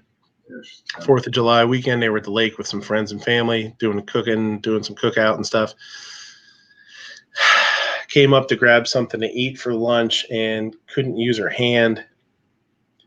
And within like 2 hours, she was in the ICU. 100. Yeah, it's like 100% paralyzed. Yeah. They ended up having to trach her, and didn't know if she was going to make it. It was pretty touch and go at the beginning. So she does have the trach out now and is can eat. She was on a feeding tube and all that. I mean, it was just horrible. Seeing some pictures of her in the hospital. It's just she's got it's like sticking a fork in your chest and pulling your heart out, man. It's horrible. Yeah, she's got partial movement in her arms now. Yeah. They don't know how much recovery she's going to make. It's just one of those things where some people recover fully, but it takes years to fully recover from it. Well, yeah, I mean, there's people that have what happened to her happened, and that's like a 1 in 3 million thing too, isn't it? Yeah, one in 2 million. The same. Yeah. And the people that have had it, some of them never even get off the trach. Like they never. Yeah. They're almost in a vegetative state. So, for her to bounce back at all is a good sign. But you don't know. Yeah, as young as he is, that probably helped too, because when you're younger like that, you tend to recover quicker from certain things. So that might, because your body's still forming and whatnot, so that might be a contributing factor. Yeah, for sure. So that's the link to his video. You get the ability to win some pretty amazing stuff. The ability to win a suppressor with the tax stamp. They're going to pay the $200. You just got to sit around and wait for it. And a vest. And the vest is on the smaller side, but even being on the smaller side, if you're a parent and you have a kid, it wouldn't be a bad idea to have it. I mean, so they were saying to maybe sell it and buy something else or, whatever. But to be able to, if something ever did happen, to have a vest that you could put on a young person would be pretty important to you. Works stuff in a backpack too. Yeah, Bloke's not a little guy. He said that if he extends the straps all the way, he can get it on. It's just a little tight on him. Right. So if you're a smaller guy, you still be able to wear it without a problem, from what he was saying. Yeah. So that's probably what I would do.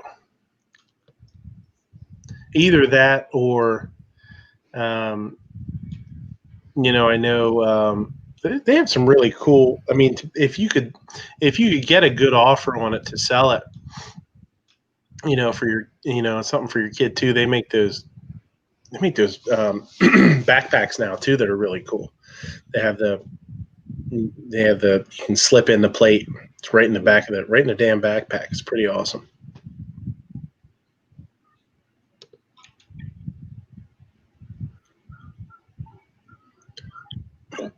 Pew pews. What's he buying, Dead Horse? What's he trying to get? Oh, he just wanted to talk about different jigs for 80% lowers and stuff, different ways to finish them. I recommend the 5D tactical jig. It's by far the best jig I've found for finishing a 80% lower. It's basically foolproof and gives machine shop results every time. Like when you're done with it, you really can't tell that it was done at home. It looks like it came from anywhere else, like you bought it off the shelf. Yeah.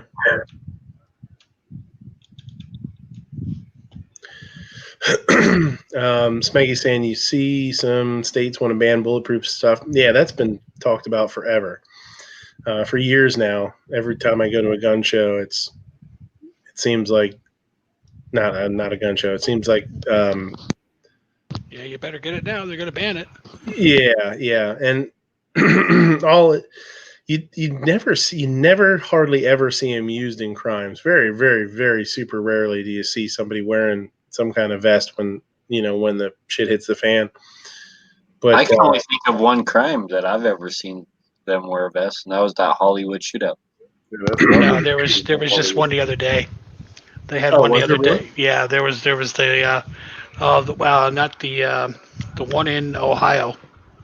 The shooter in Ohio when they had the double shooter. Yeah, he was wearing that guy had body armor. Yeah. I totally forgot about that. Yeah, he was wearing a plate carrier. why is Jimenez Tooth's avatar a picture of meat? I have no damn clue. I haven't heard anything from Roll Call. I think he joined and fell asleep. Wouldn't be the first time.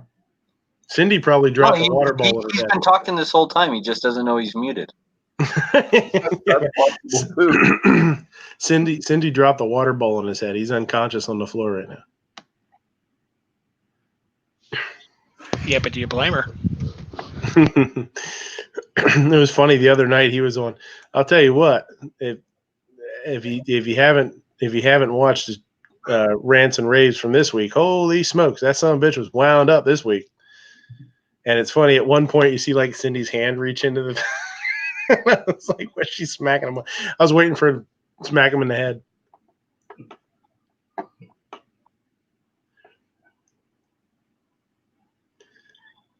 Yeah, other than that, you're talking about that guy had body armor on, and then the Bank of America in California with those two guys. There's been one or two that I can remember hearing of, but yeah, it's super rare. It's just the biggest what if. It's just as big as all the other stuff. Well, what if somebody puts one of these on and tries to do what if it what if we pull an A-team? What if we pull an A-team and you turn we turn G's van into an armored personnel character and go character? Well, that's an idea. Were the Miami guys that led to the FBI dumping 9mm back in the 80s wearing body armor? I can't remember if they were or not. Who was it? Remember back in the 80s, the whole thing that led to the FBI dumping 9mm for 10mm and then 40 Smith & Wesson? The Miami. You're talking about the one in Florida, the Daytona, not Daytona. Yeah, the Miami. That's Miami-Dade. Miami-Dade. Yeah, Dade. Yeah. I don't think so. I don't remember. No, I don't think no. I think they just had trouble with them because they were outgunned. Because they all had outgunned was an understatement. And then the thing of it is, half the cops that were there when they were doing the follow-ups on that, because that was one of our things we had to do in class. Mm-hmm. I think out of the 8 or 9 that were actually shooting a revolver, 7 of them had empty brass in their pockets, because that's how they were trained. Yep, take your brass, dump it in your hand, put it in your pocket. Oh yeah. Paul Harrell. You might want to reload it, right? Paul Harrell does an excellent video. He has 2 of them on that shootout. Mm-hmm. Yep. I highly recommend you watch. Yeah, I've seen both of them are excellent. Yes. Yeah, he has the one where he's behind his Jeep with the single load in the shotgun, pump shotgun, with his. That I'm not sure, but if it was the History Channel, but someone has a really good documentary about that where they kind of reenact that, right, with actors and everything, and that whole scene is actually reenacted. They actually made a movie of that. Yeah.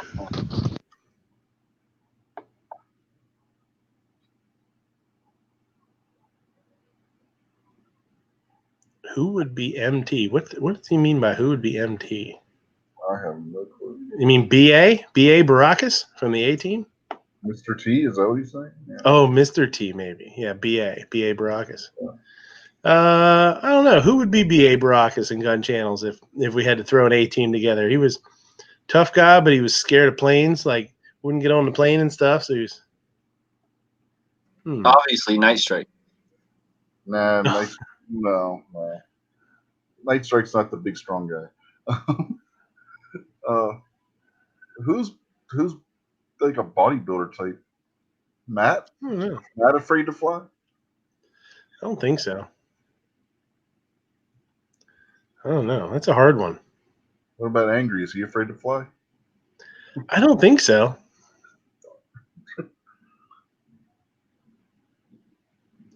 Plate carriers are cheap and easy to get, but did it have plates in it, or was it just for mag pouches? Oh, I don't. Yeah, that's true. I don't know. I don't know if Your if it was wife just a and, vest. yeah, your wife and George are both saying Matt doesn't like to fly. Yeah, I don't remember. And Pink says Angry. So we got two votes out there for Matt and one. There you go. It's funny.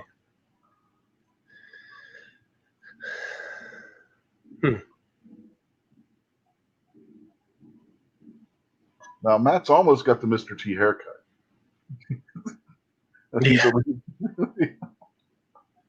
least shaved his neck. I've seen a couple of interviews with Mr. T. He's a pretty badass dude back in the day. Yeah. You need to watch when he was on Letterman back in the day. Those are classic. Look those up on YouTube. His interviews when you'd be on like the Letterman show. Classic. When he was before he was famous, he was a bodyguard. And he was like, yeah, he'd carry like 3 guns on him all the time. And he was saying how well paid he was. He's like, I made a lot of money. He's like, because he's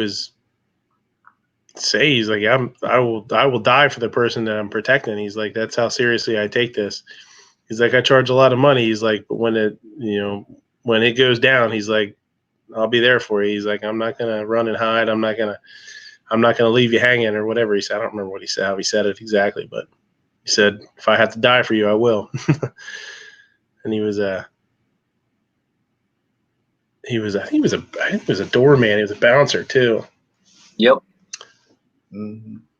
He was an amateur boxer too. I mean, he did a lot. Oh, was he? Yeah.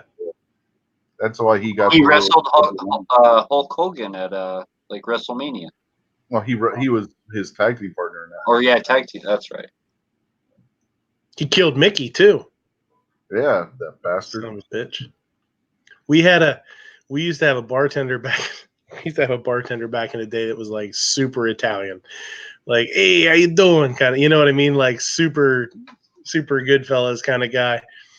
And big Rocky Balboa. He was from Philly. Big Rocky fan. Like just a Rocky junkie, right? And it was, I forget how we got talking about, right? You could set him off pretty easy. He was not that he would get real mad, but he was just a fun guy to tease. You know what I mean? Just one of those guys that, get all wound up about shit. And we were talking about Rocky one time. He's talking about some Rocky movie. I was like, yeah, I love Rocky 3 is my favorite one. He's like, oh yeah, why? I was like, because that's the one where Mickey dies. And I looked at him like cold face. He's like, man, that's fucked up. He's like, that's bullshit, man. He's like, you say something like that. Yeah, got him all fired up. That's the one where they finally killed Mickey. He got so pissed off. I'm gonna have to remember that. He got so pissed off, he like stormed back to the bar. He's like, "That's bullshit, man." It was funny. He was a good dude, though. Now, what was the reaction would have been if you would have said Rocky IV, because that's one where Apollo gets killed? Oh, who knows? I don't think he would have. I don't think he would have taken that one nearly as hard as when Mickey died. No way. Yeah, he was. Yeah. He was a funny dude. I used to always say I couldn't understand him, even though I could. I used to always joke about it. I can't understand you. What did you just say? What language are you speaking?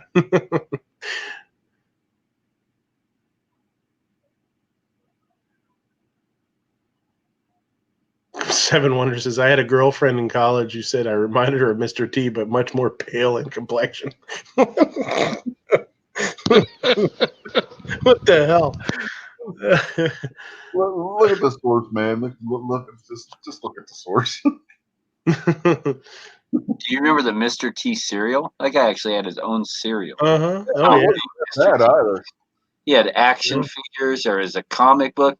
When I was a kid, because I grew up in that era of like A-Team and stuff, right, as a kid. So I remember Mr. T, everything. There, like shirts, hats, like everything was Mr. T, dude. That guy was so huge in the 80s. Yeah. Oh, yeah. I also that that interview I saw with him that one time, it was pretty cool because he used to wear all the chains, like tons and tons of chains. That was like his thing. And then one day he just took them off. He just stopped wearing them. And they're like, what happened? And he was like, he seems like a really humble, straightforward dude, honestly, because he was like, he's like, I just realized one day that, I looked around me and I looked at all the people that didn't have much, people that were struggling and people didn't have money and, kids out on the street with, whatever.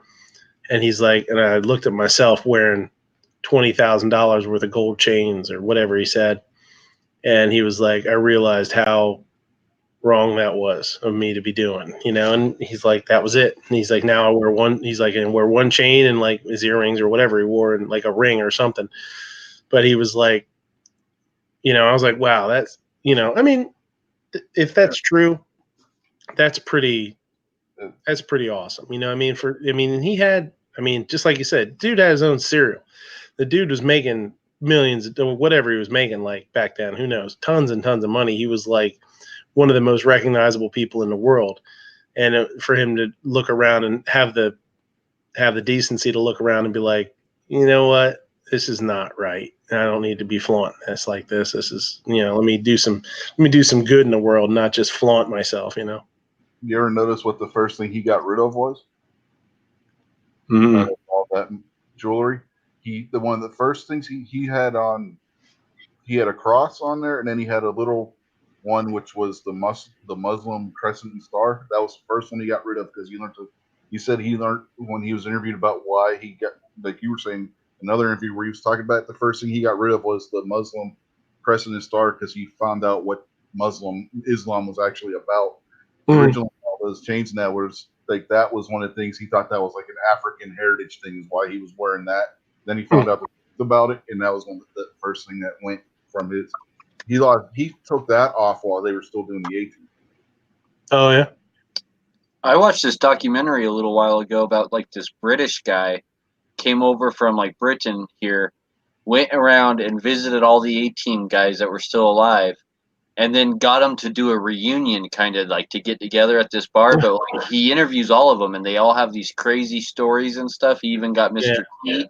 Like, you can find that on YouTube, and that's crazy. Like, some of the stories they had were crazy. There was supposed to be a woman, like, co-star. Like, there was supposed to be a dedicated woman, like, every episode type thing, like part of the gang, right? They should have. That would have been cool. Well, the Hannibal guy is the one who wouldn't have it.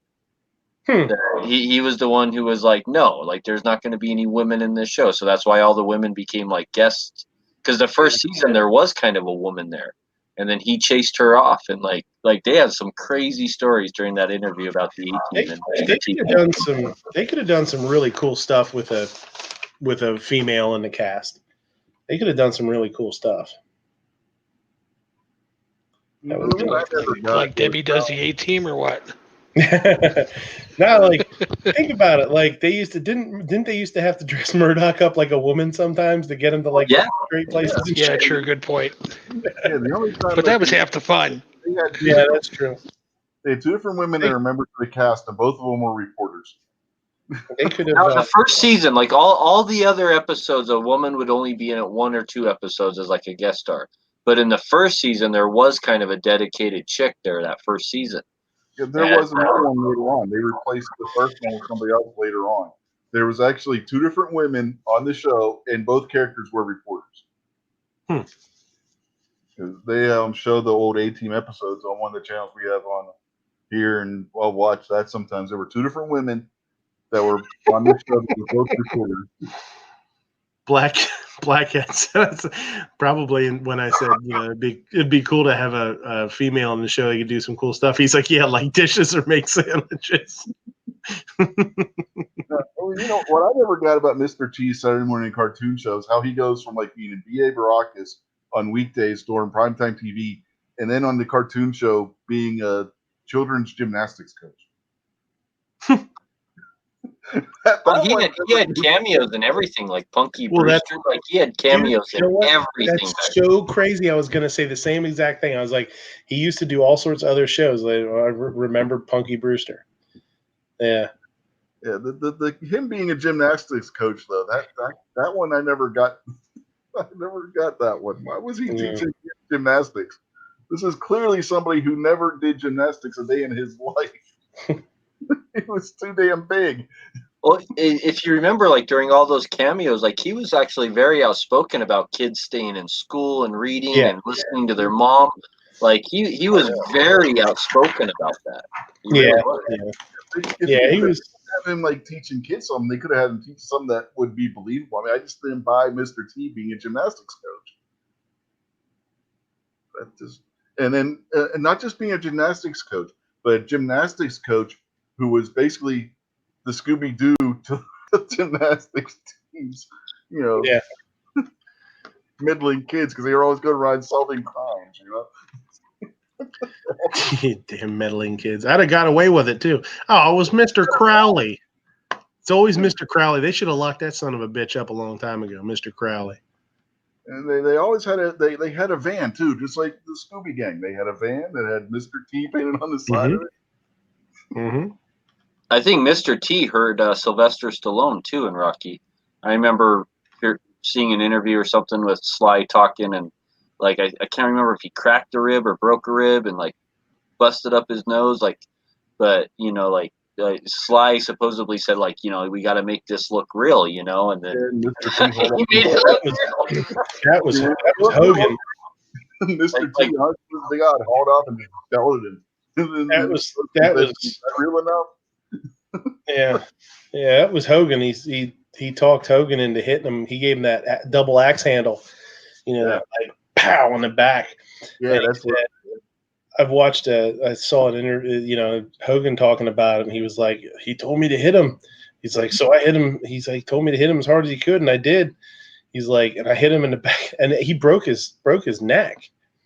And he's like, he just went down to the mat and didn't move. And he was like, oh my God, I killed him. It's like, oh shit.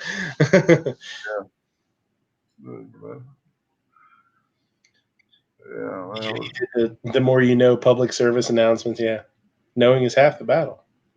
Mm-hmm. And now you know.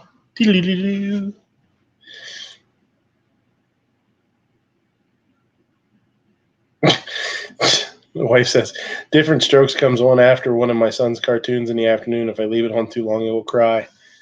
Different strokes makes your little guy cry? I don't know. I didn't know that. I'm at work. I can't keep track of all this stuff. I got stuff to do at work. I'm cooking. I was calling him Lieutenant Dan the other day because he scraped up his knees. He's patched them all up, and he said, I can't move. He didn't want to get down off the chair and move because he was hurting pretty bad. I'm sure he had big rug burn, brush burn or whatever. Yeah, it hurts like hell. He was like, I can't move. can't move my legs. It's like, who are you, Lieutenant Dan? RL asks her an interesting question, and yeah, did you let him watch the bike shop one or something? Bike shop? What is he? Yeah, where Arnold leaves, what's his face, Dudley back there in the bike shop with the child molesting guy? I don't remember that. You don't remember that one? Oh man, Arnold felt so guilty because he left Dudley back there by himself. George says, I always want to know why Hannibal Smith wore leather gloves all the time. I don't know.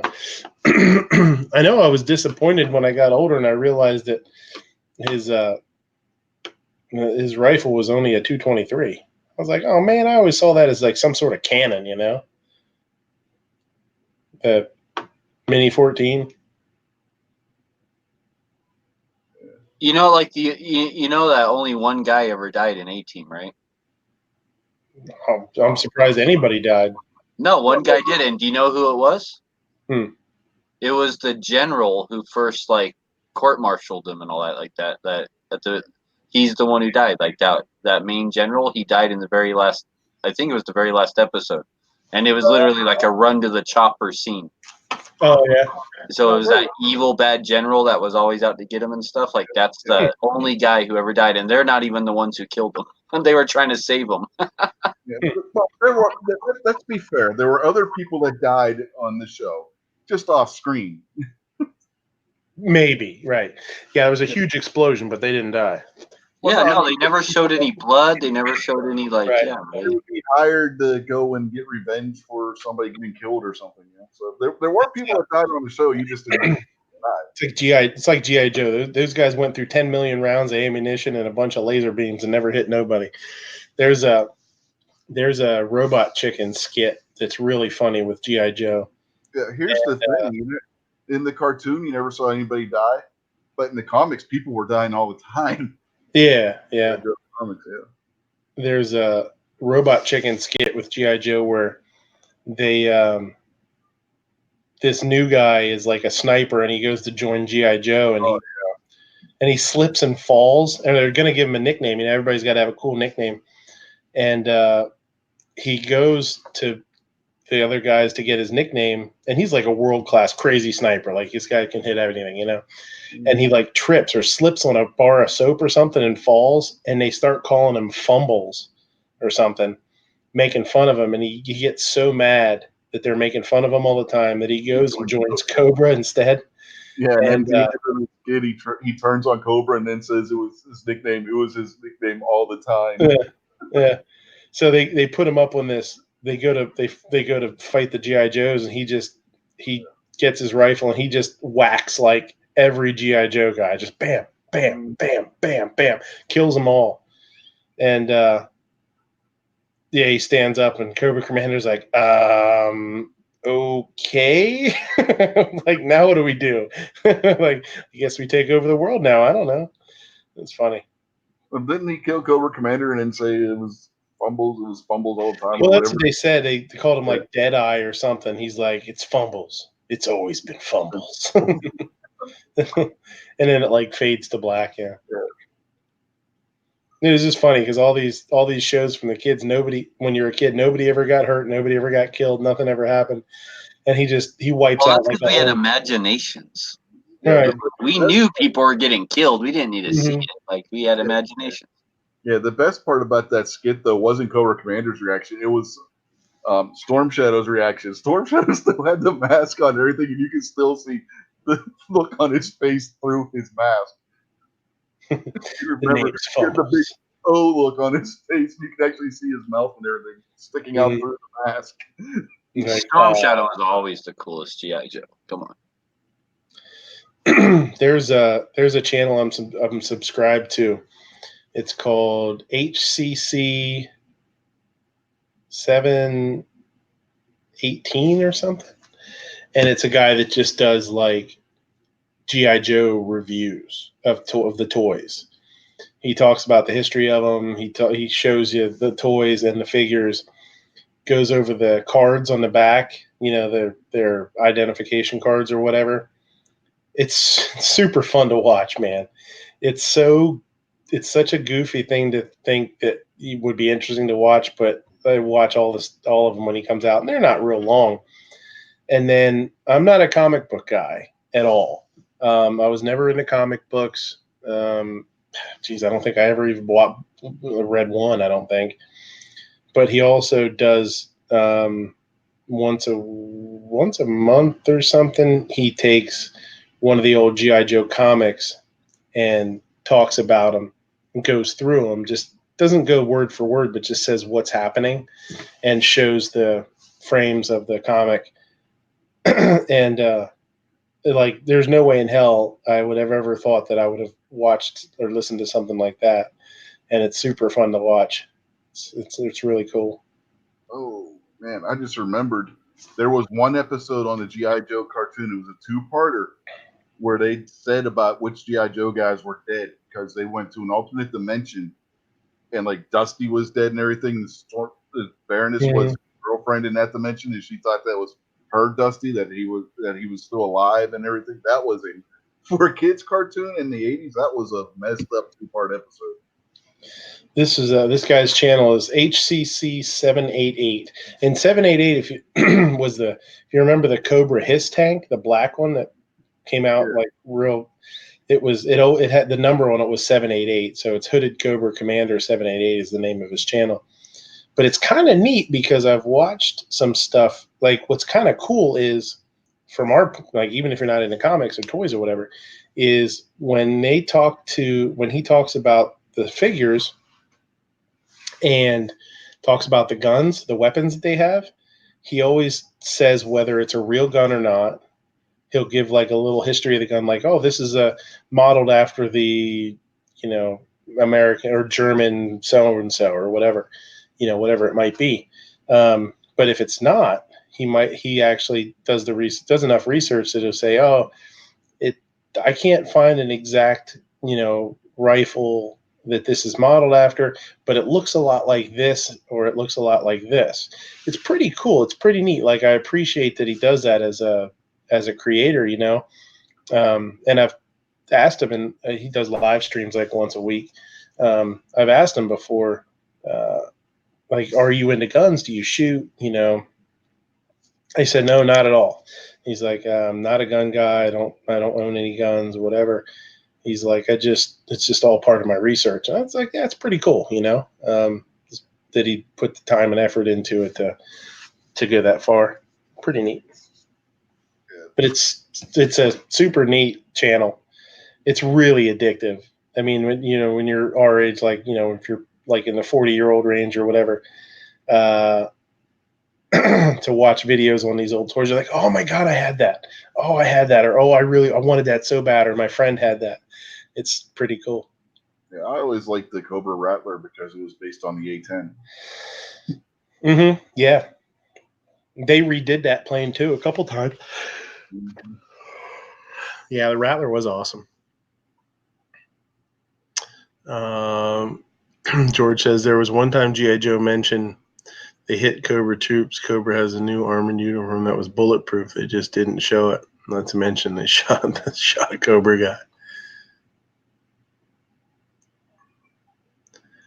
Yeah, and they hit the Cobra bats a lot too. But those sons of bitches would keep. Well, that's one of the things that I saw in a video that they really used the bats for, was to give some realism to the battles.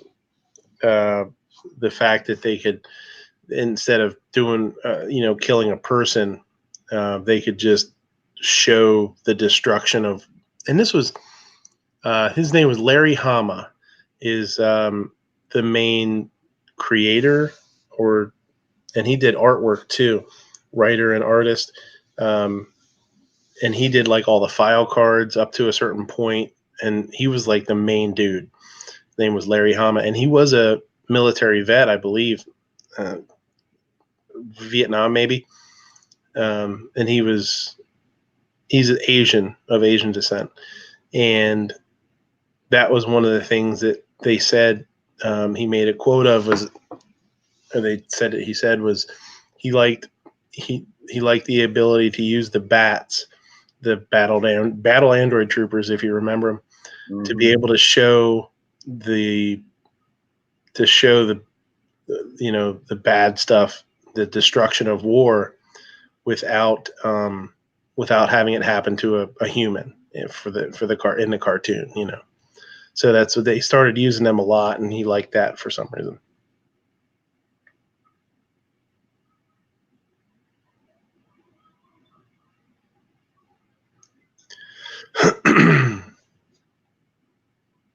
The bats were always cool because they had like the robot hand. And hell yeah, they were awesome, man. They had almost like the original Battlestar Galactica silent thing, but it was red instead of, you know what I mean? And I think they had four. I think they had 4 attachments. You could get the hand, the claw, the chainsaw, or like a blowtorch, and you could attach all of them.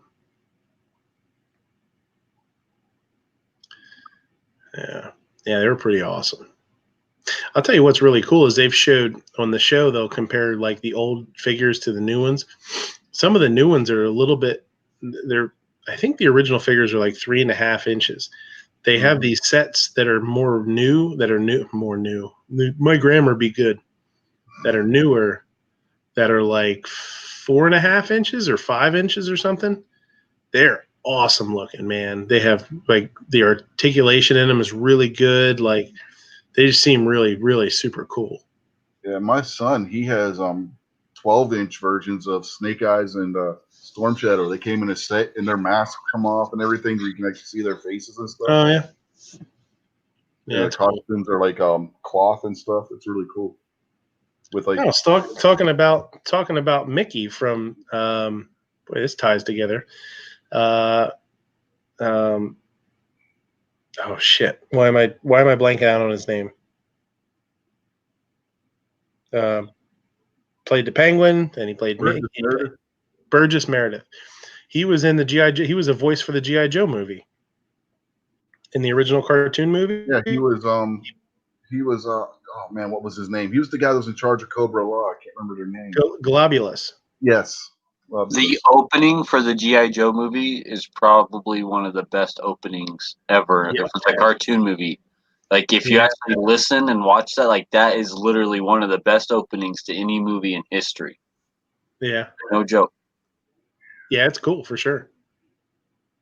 Yeah, when the when the troopers are all parachuting in and stuff. Yep. Mm-hmm. And they said it was funny. I never realized that, you know what I mean? And then, a couple of months ago, I'm watching this video that he did on the movie and said that he played Globulus, and they heard it, and I was like, holy shit. It's just, I couldn't believe it. Cobra, la, la, la, la, la, la, la. That's right.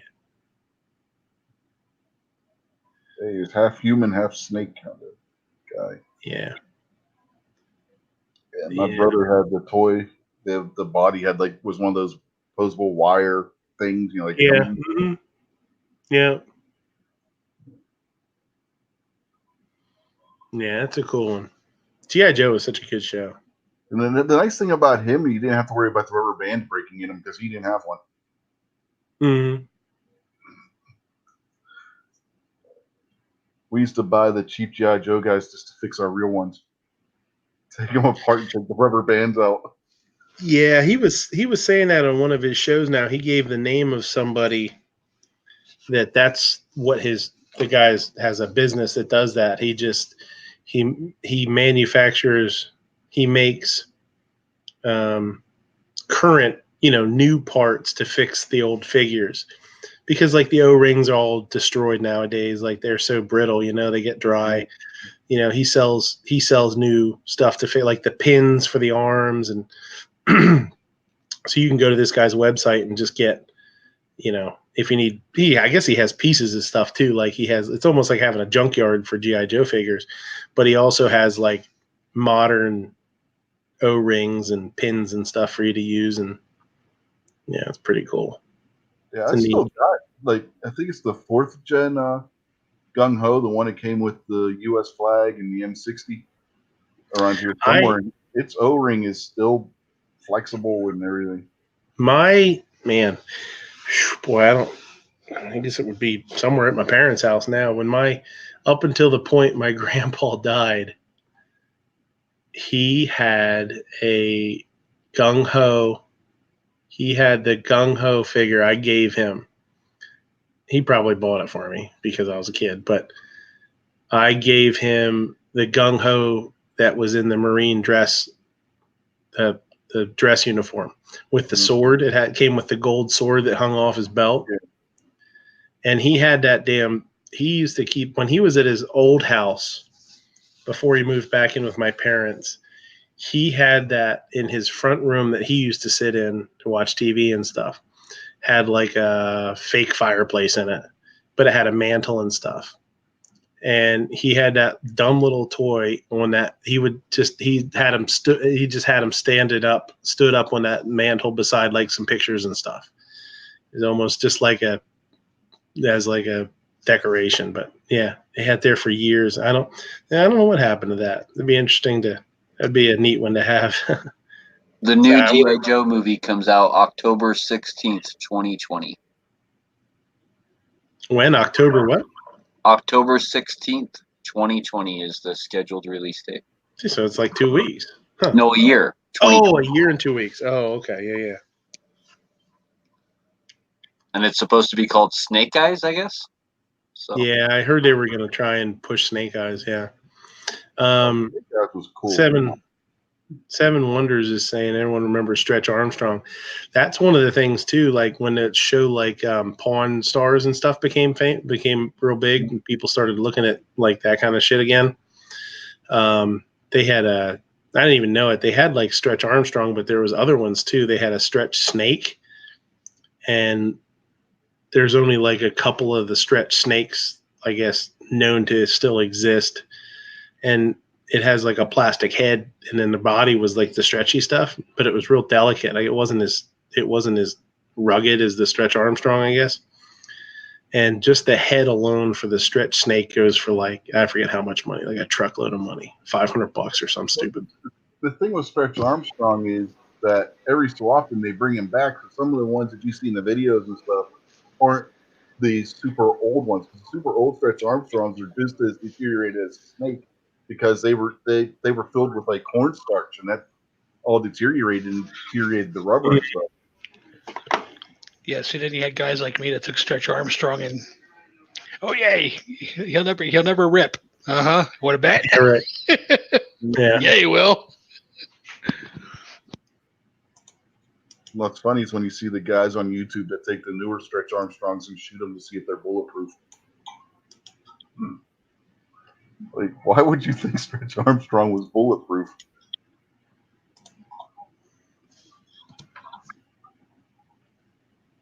That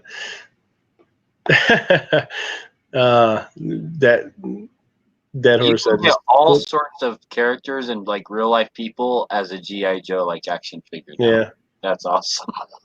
If you remember back when we were kids, I used to have contests where you would write in, and if you won, they would make you into a G.I. Joe figure. Well, that wasn't just a contest. You could do that. That was just something that you could do. Yeah, they started it out as it was the contest, and they were going to put in whoever won. They put in one. I don't remember if it was the cartoon or the comic book, but whoever won, their character was inserted into one of the episodes or one of the comics. Oh, I see what you're saying. Yeah, okay. I thought you meant you could actually send in and have them make a figure of yourself. Like you could pick the hair color and that kind of stuff and have one that matched you a little bit, you know?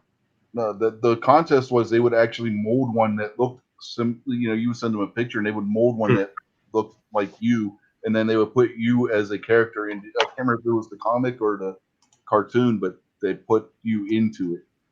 Yeah. Like in a little bit part kind of thing.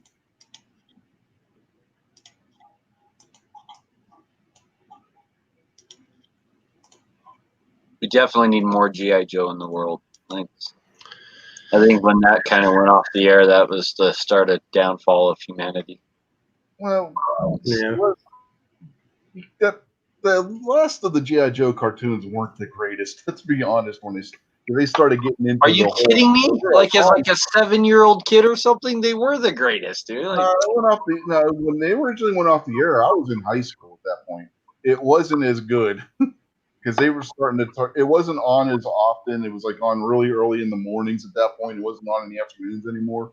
And they had turned G.I. Joe from being a military force into a law enforcement agency, where they were fighting like drug dealers and stuff, and it wasn't as good. George says, "Remember the fridge?" Yeah. William the Refrigerator Perry. Yep, I got to meet him. Big boy. Sergeant Slaughter. They had him as a G.I. Joe guy. Mm-hmm. Which was funny because right after they made him a G.I. Joe character when he had his heel turn in WWE and was siding with Saddam Hussein. If you guys remember that whole shit thing where he was feuding with Hulk Hogan as an Iraq supporter during the Gulf War, Desert Storm, And his manager, one of his two managers, was the Iron Sheik, who was Iranian, ironically. Mm-hmm. Yeah, he was an Iranian. He was a world-class wrestler. Yeah, he was one of the coaches of the U.S. wrestling team back before. Yeah, he was a serious dude. One of the funniest things I've ever heard about the Iron Sheik was, back in the day when Hacksaw Jim Duggan was real popular and the Iron Sheik was real popular. They had I heard this on some shoot. They do like the shoot videos, like the yeah, that's where it turns real. That's yeah. You talking about when they got pulled over together, smoking dope in the car? Yeah. They said they were supposed. They got in a. They said they each got him and Hacksaw both got in a truckload of trouble by Vince. It was Vince Senior because they got pulled over. They got pulled over in like L.A. and they were driving like. They got pulled over because they were speeding and they were in some like red convertible, like not even trying to be like, discreet about it. They got pulled over and had a bunch of blow in the car.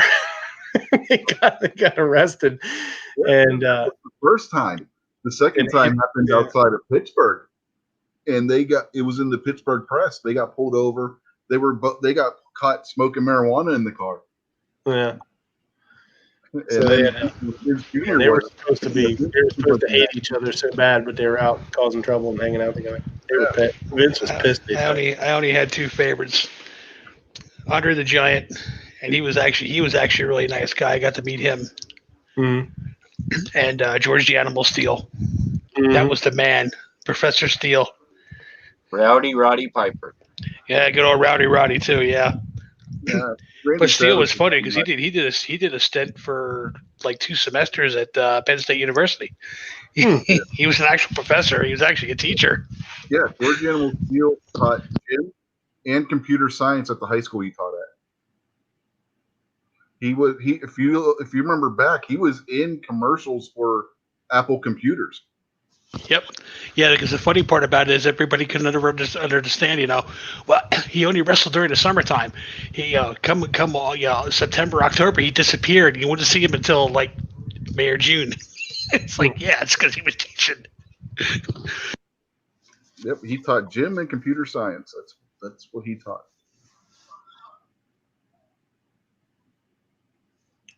Randy Savage was a cool guy too.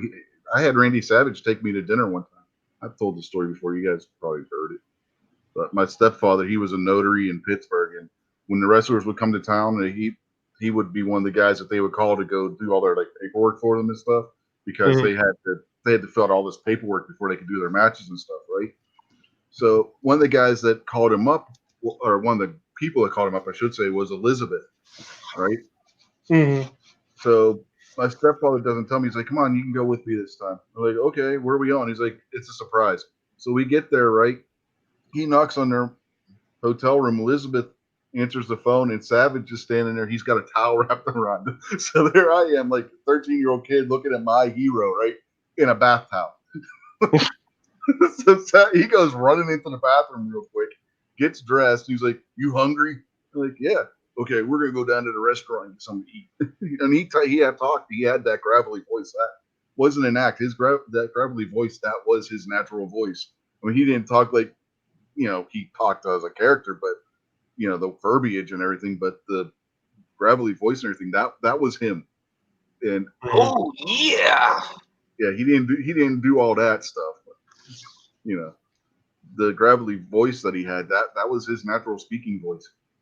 And that was kind of cool, though. You go meet one of your heroes and he takes you down to dinner at the restaurant while your stepfather and his wife are doing their paperwork they have to get done. So yeah, that was kind of cool. And he was introducing me to people like Don Morocco and Bobby Heenan, and I forget who else was there. But yeah, he was introducing me to all the guys that were staying at that same hotel. Well, Andre the Giant, he used to hang out in Reading a lot. He liked the Reading motel, the hotel. He used to come in there and eat dinner all the time. But he was good friends with George Dillman, who, if you're from Pennsylvania, well, actually, you may actually heard of him if you're a karate guy or have any background in that. Yeah, he used to train with Bruce Lee and a couple of the other big guys. But the best picture I had, and I don't know whatever happened to it. I have it somewhere here, but was we were at the Reading, and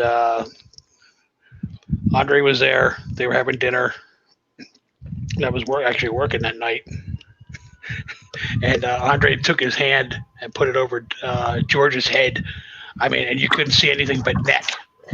I mean, his hand just covered his whole damn head. It's like, George, he was 6 foot 6'1". He wasn't any real small guy, but I mean, Andre was just huge. Yeah. Mia's asking the Slim Jim guy. Yeah, Randy Savage was the Slim Jim guy, Mia. But, and one thing he made me promise was not to tell anybody that they were all friends, because some of the guys he introduced me to were babyface and the other guys were heels. This was when Heenan was still a heel. Savage had just turned face. And you can't tell anybody we're all friends. Because that was back when kayfabe was still a thing. For those of you who don't know, wrestling kayfabe is just the storyline. Yeah, and back then you can get away with it because you didn't have the internet, you didn't have social media and everything else, so you can get away with all that. Yeah, there's one guy that if you've ever read anything or heard the stories, that really took it to the next level, and that was the guy that played Nikita Koloff in the NWA. He actually went out and got a coach to teach him how to do a Russian accent and to speak Russian. And unless he was in his home, he would not break character for any reason. And I've heard multiple people tell the story about that he just would not break character. He stayed in character anytime he left his home.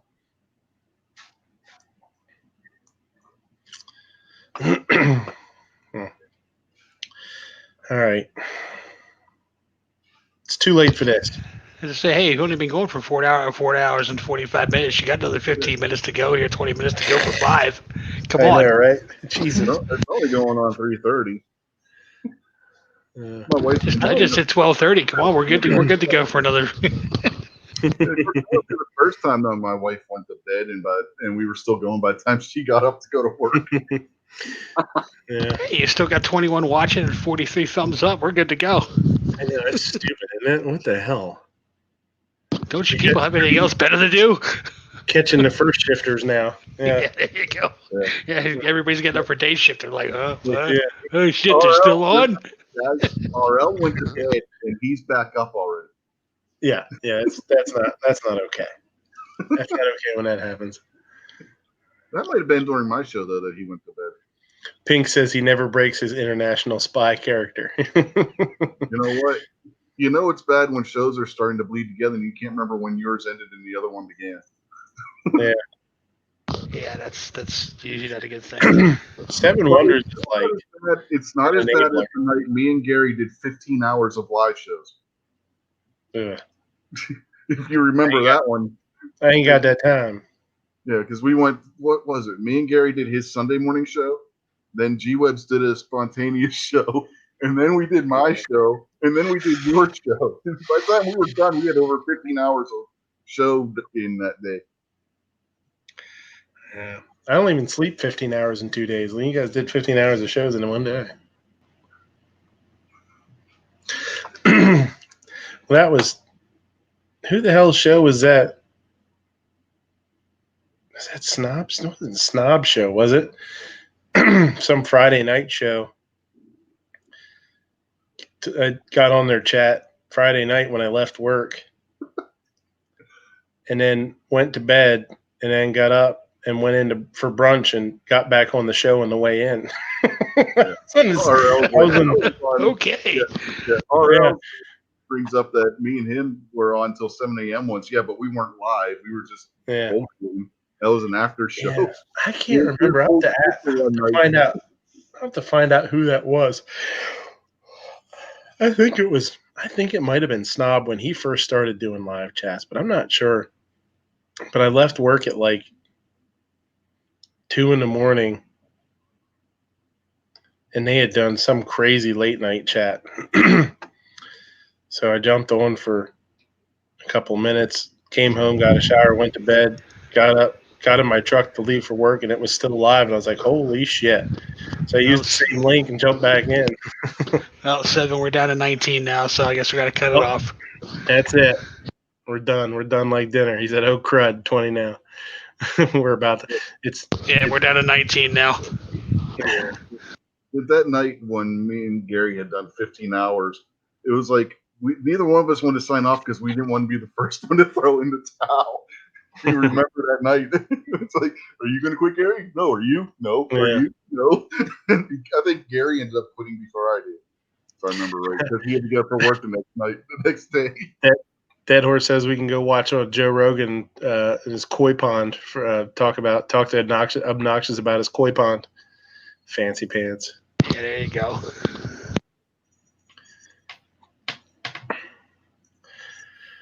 Yes, sir. Let's call it a night.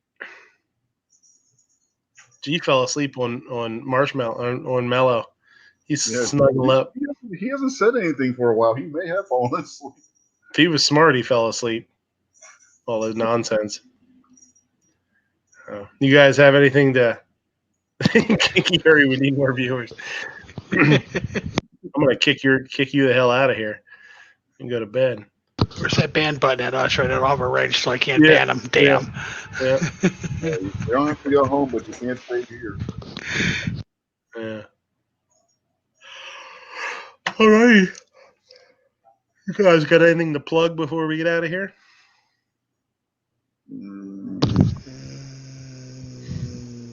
Yeah, I'll plug that Raymond Chow killed Bruce Lee and Brandon Lee. There you go. This blew your guys' minds. Now you're going to go Google that, and you're going to go down a rabbit hole. Yeah. That would be an interesting rabbit hole to go down. I'm just saying, it's the truth. Like, even Bobby Lee, like that famous comedian on Mad TV, and all, even he believes it. Also, people in China believe it. It's like a big thing in China. It's just not big here. Like, you know. Yeah, it's one of those conspiracy theories that everybody goes crazy about over there. Yep. So Raymond Chow killed Bruce and Brandon Lee. Kinky Sphincter says, damn it, Midnight Range, answer it. Answer what? What are you talking about? What was the first thing I thought you were talking to her. That's what I thought, too. He didn't put a question mark at the end either. Yeah. So I didn't know if it was way too bad. Jeez, I don't know. I mean,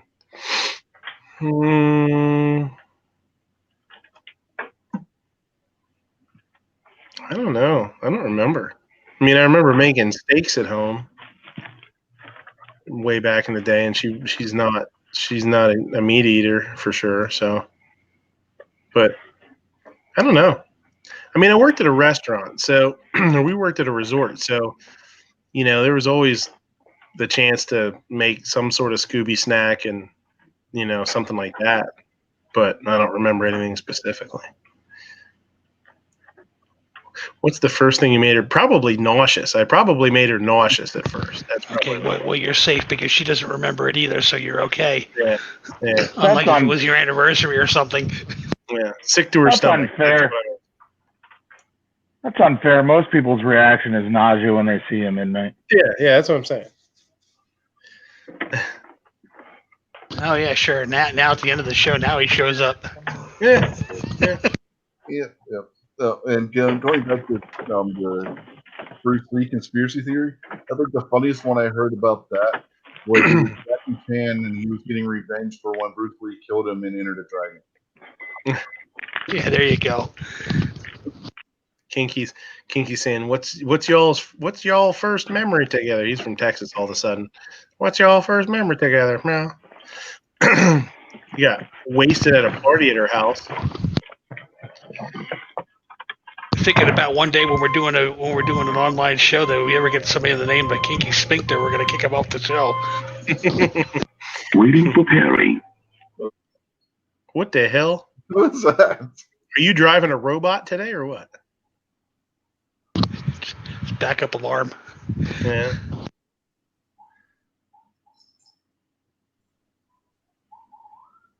She says, "Oh, cops must be pulling somebody over here and bleeping that. Bloop, bloop, bloop." She said, "Oh yeah, and all the Asians were there. Yeah, she had a house full of Asians. I got blasted because I didn't know anybody. I had nothing to do but drink." That used to be the fun. That used to be the thing when we were working with PennDOT.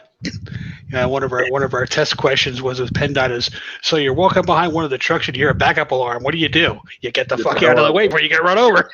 Yeah. Excuse me, please stop. No, you move. Get the hell out of the way. That's what you do. That's like the old adage they always say, like, even a dog knows to get out of the rain, you know? Like I said, now you got to understand, and Midnight can appreciate this. You're PennDOT. That's Pennsylvania Department of Transportation. We drive big plow trucks. We don't stop. We just keep going. If you're in the way, too bad.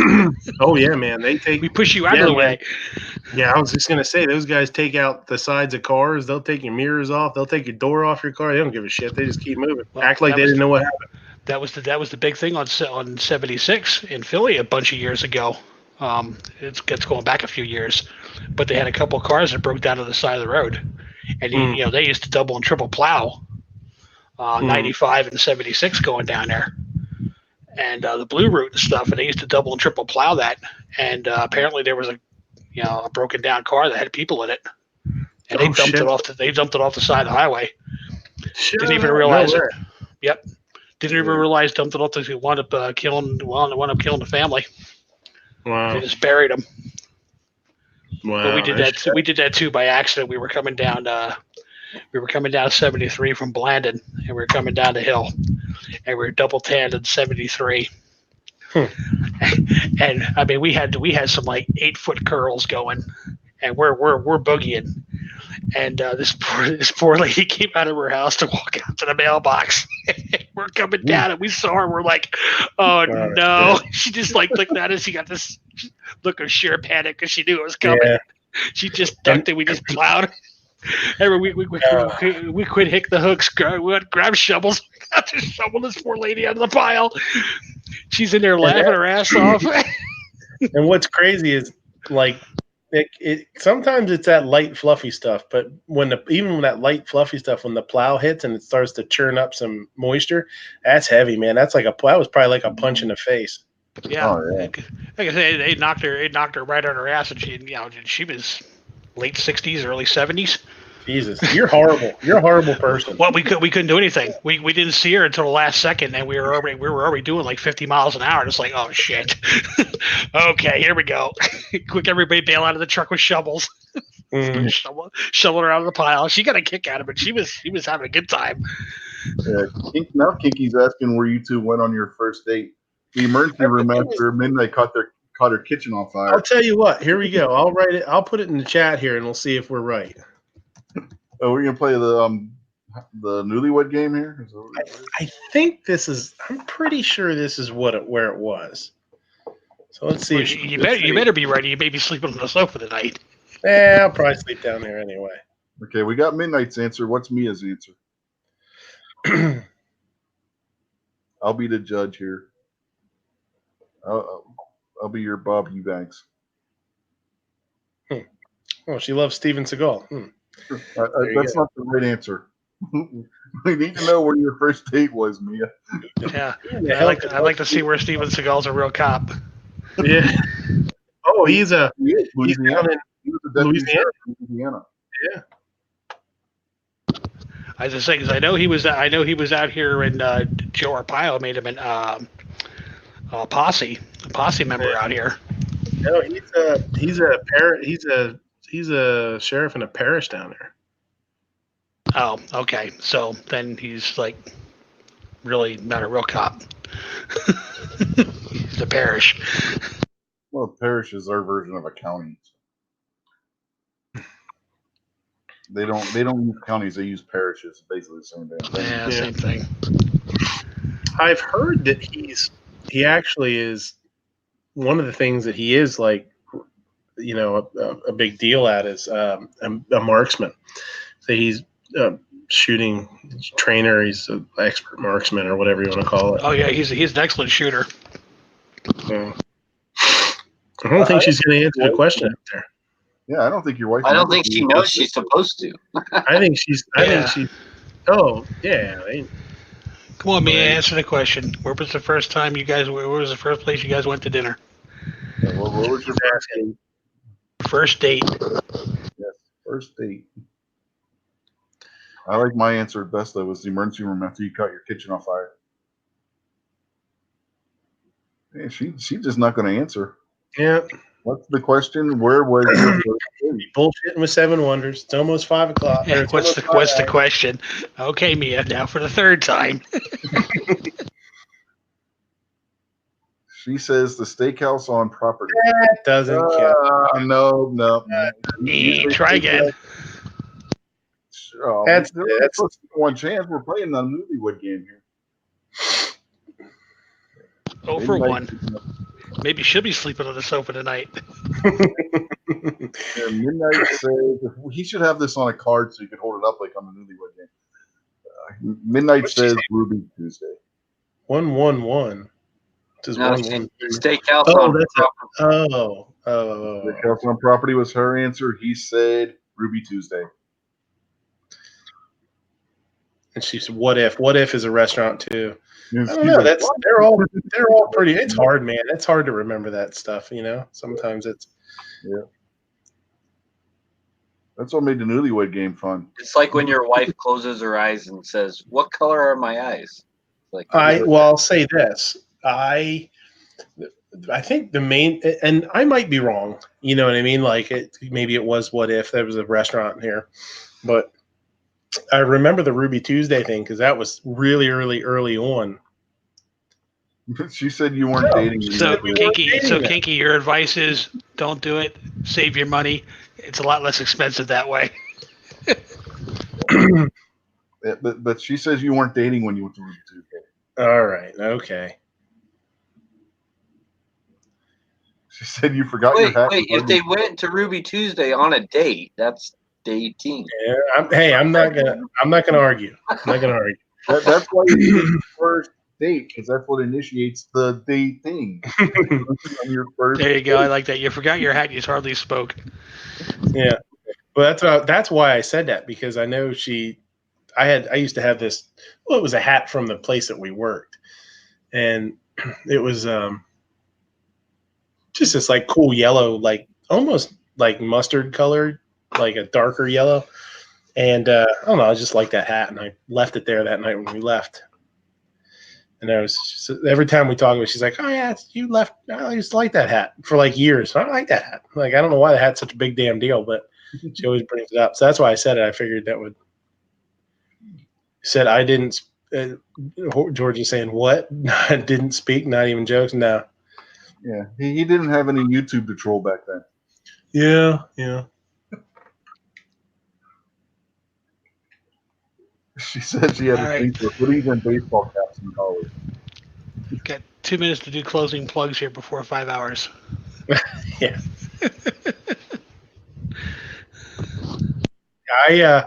I will say this. I'm a much different person than I was back in the day when I was in high school, and and even in the college and stuff. Very different person than I was. Not a different person, just different personality. Ouch. Cut myself. He's a different person. Oh my God, he's a body snatcher. Mm-hmm. All right, quick, before Black Cat tries to get back in here. He did. He got kicked. Yeah, I know, like 10, 12 times. He'll pop up and I bring him in and he leaves. Okay, so Black Cat, go to your firewall and double check your firewall. Make sure your firewall has the exception for the StreamYard. It's not a firewall. He's on his phone. StreamYard has a hard time. Okay, well then get like a real connection and get a real phone or something. You got to make sure you're using Chrome on Android or Safari on iPhone. Yeah. That's the thing. Most people aren't using the right browser.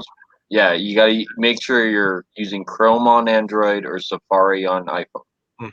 Because I know I've had trouble in the past, even on my iPhone, and I've had to use Chrome. It helps, but we'll see.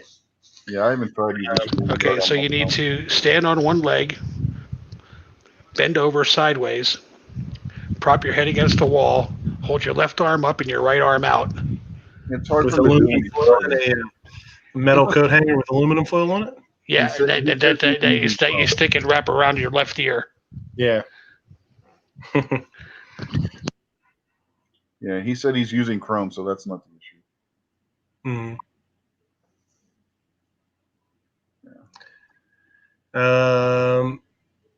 George says Midnight Range will beat Gary's foul tear. What does Gary have, a long chat or something?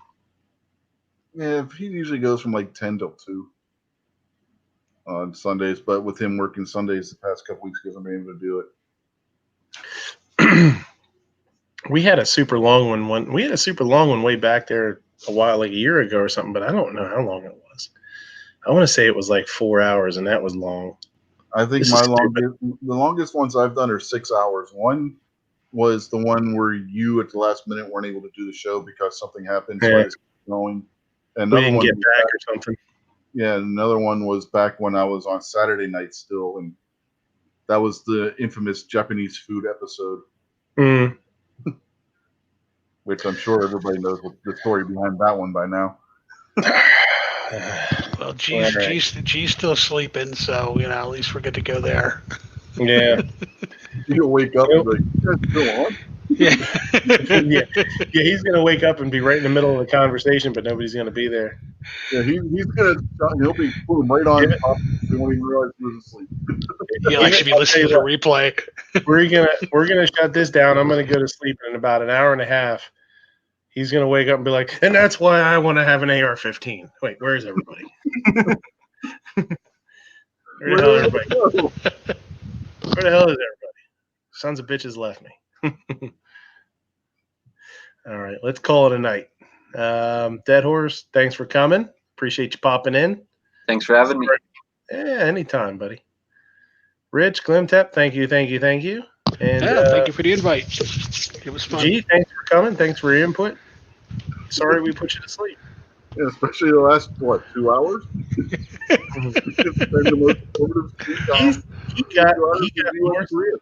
That bastard got more sleep on my show than I'm probably going to get tonight in my own bed.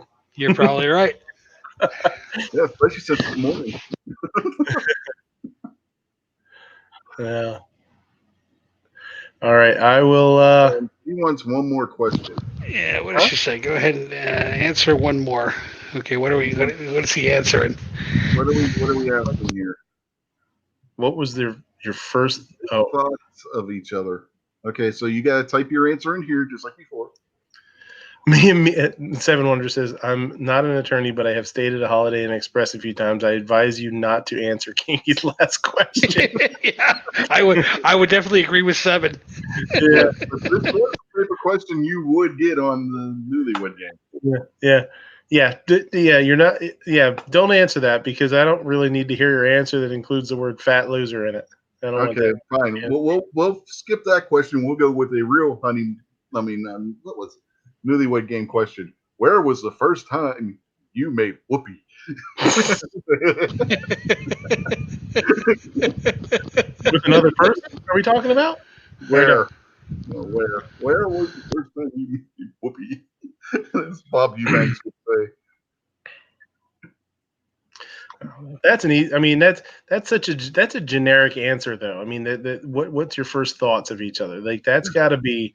That's a generic answer. That really can't even be a specific answer because you just. I love Mia's reaction to the question. Yeah. As you see somebody, you're like, "Oh, she's pretty hot." You know what I mean? Or I'm not answering this. Yeah, I mean, like it's not ever going to be anything. Wait. We need clarification. Which question is she not answering? Mine or Kinky's? Well, the guy's first thoughts are always going to be, "Oh, I'd hit that," right? And the woman's first thoughts are always going to be like, "I wonder how much money he makes." Like, yeah. Just where, George. It could be, back of a Volkswagen if that's where the first time happened. Sure. Yeah. Well, nowadays it's well. I wonder if he's a Republican or a Democrat. Yeah. Well, with social media now, you can, you get. I wonder if he believes in climate change. Okay, she's not answering my question. Okay, now. Well, Where did y'all have your first? Well, that ties into one of the other ones because it was at that crazy Asian party that I was wasted at. You're supposed to type it in the chat. Oh, shit. Well, apparently it couldn't have been too wasted because you remembered it. So that's a good thing. Yeah. I forgot we were playing the game here. I was just answering. I should have put that in there. Damn it. You're too tired. Yeah. Okay. New question, Kinky, since Midnight screwed up. No. So his answer is he wanted. No, that's not what I said. I just said. That's not what he said at all. It's just when you see somebody, obviously, like your first thought of somebody that you're attracted to is like, wow, that's an attractive person. That's I just got Midnight digging a hole. Yeah. Like what the hell? What the hell? See, that's the problem. That's the problem. I said something and she heard something else. Well, you're married. That's the way it's supposed to work, right? He's dead now. He's funny guy, Greg Giraldo. He used to do a lot of the roasts and stuff, the newer roasts.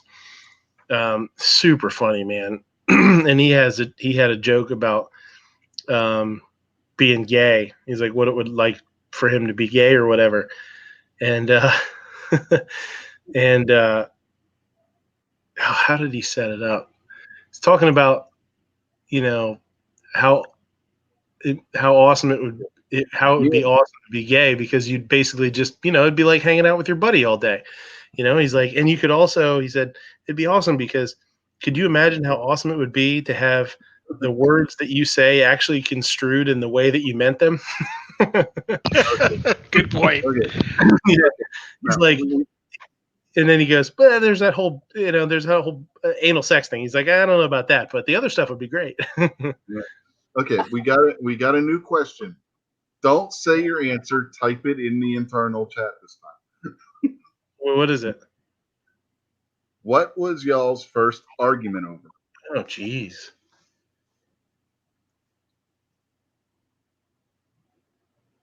I don't know. I don't even know. Probably where to eat. Yeah, whether they're gonna have sex or not. Yeah. I got home from one all day. Yeah, you know what it was? Okay. Yeah. Type it in. Put it in here.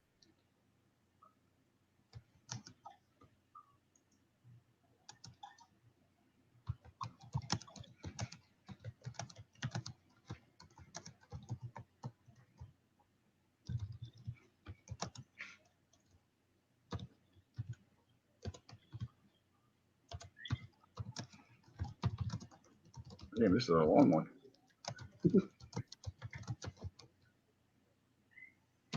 All right. You got Midnight's answer. What's your Midnight? What's your answer, Mia?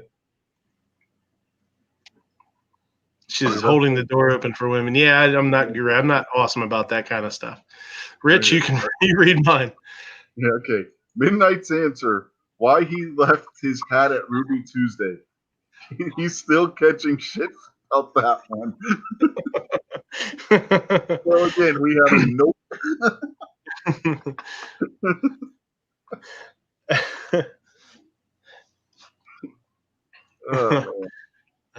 All right, let's get the hell out of here. Yeah, and then with that, we are going to have to call it a night. Yeah. Ladies and gentlemen, boys and girls, children of all ages, it's time to get the fuck out of here. I'll see ya. Thanks, guys. Have a good night. Yep. Good night. Right. Good night, G. Good night, everybody. Have good dreams, sweet Good night, prince. G. Sleep well. In the cold box. Don't get the food Toodles. on it. Not good. Wake up. Night, night. Sleep tight. She said, "LOL, I wanted that hat." Maybe I'll have to drive down to his house and knock on his door and go, "Hey, Jay, wake up." Yeah.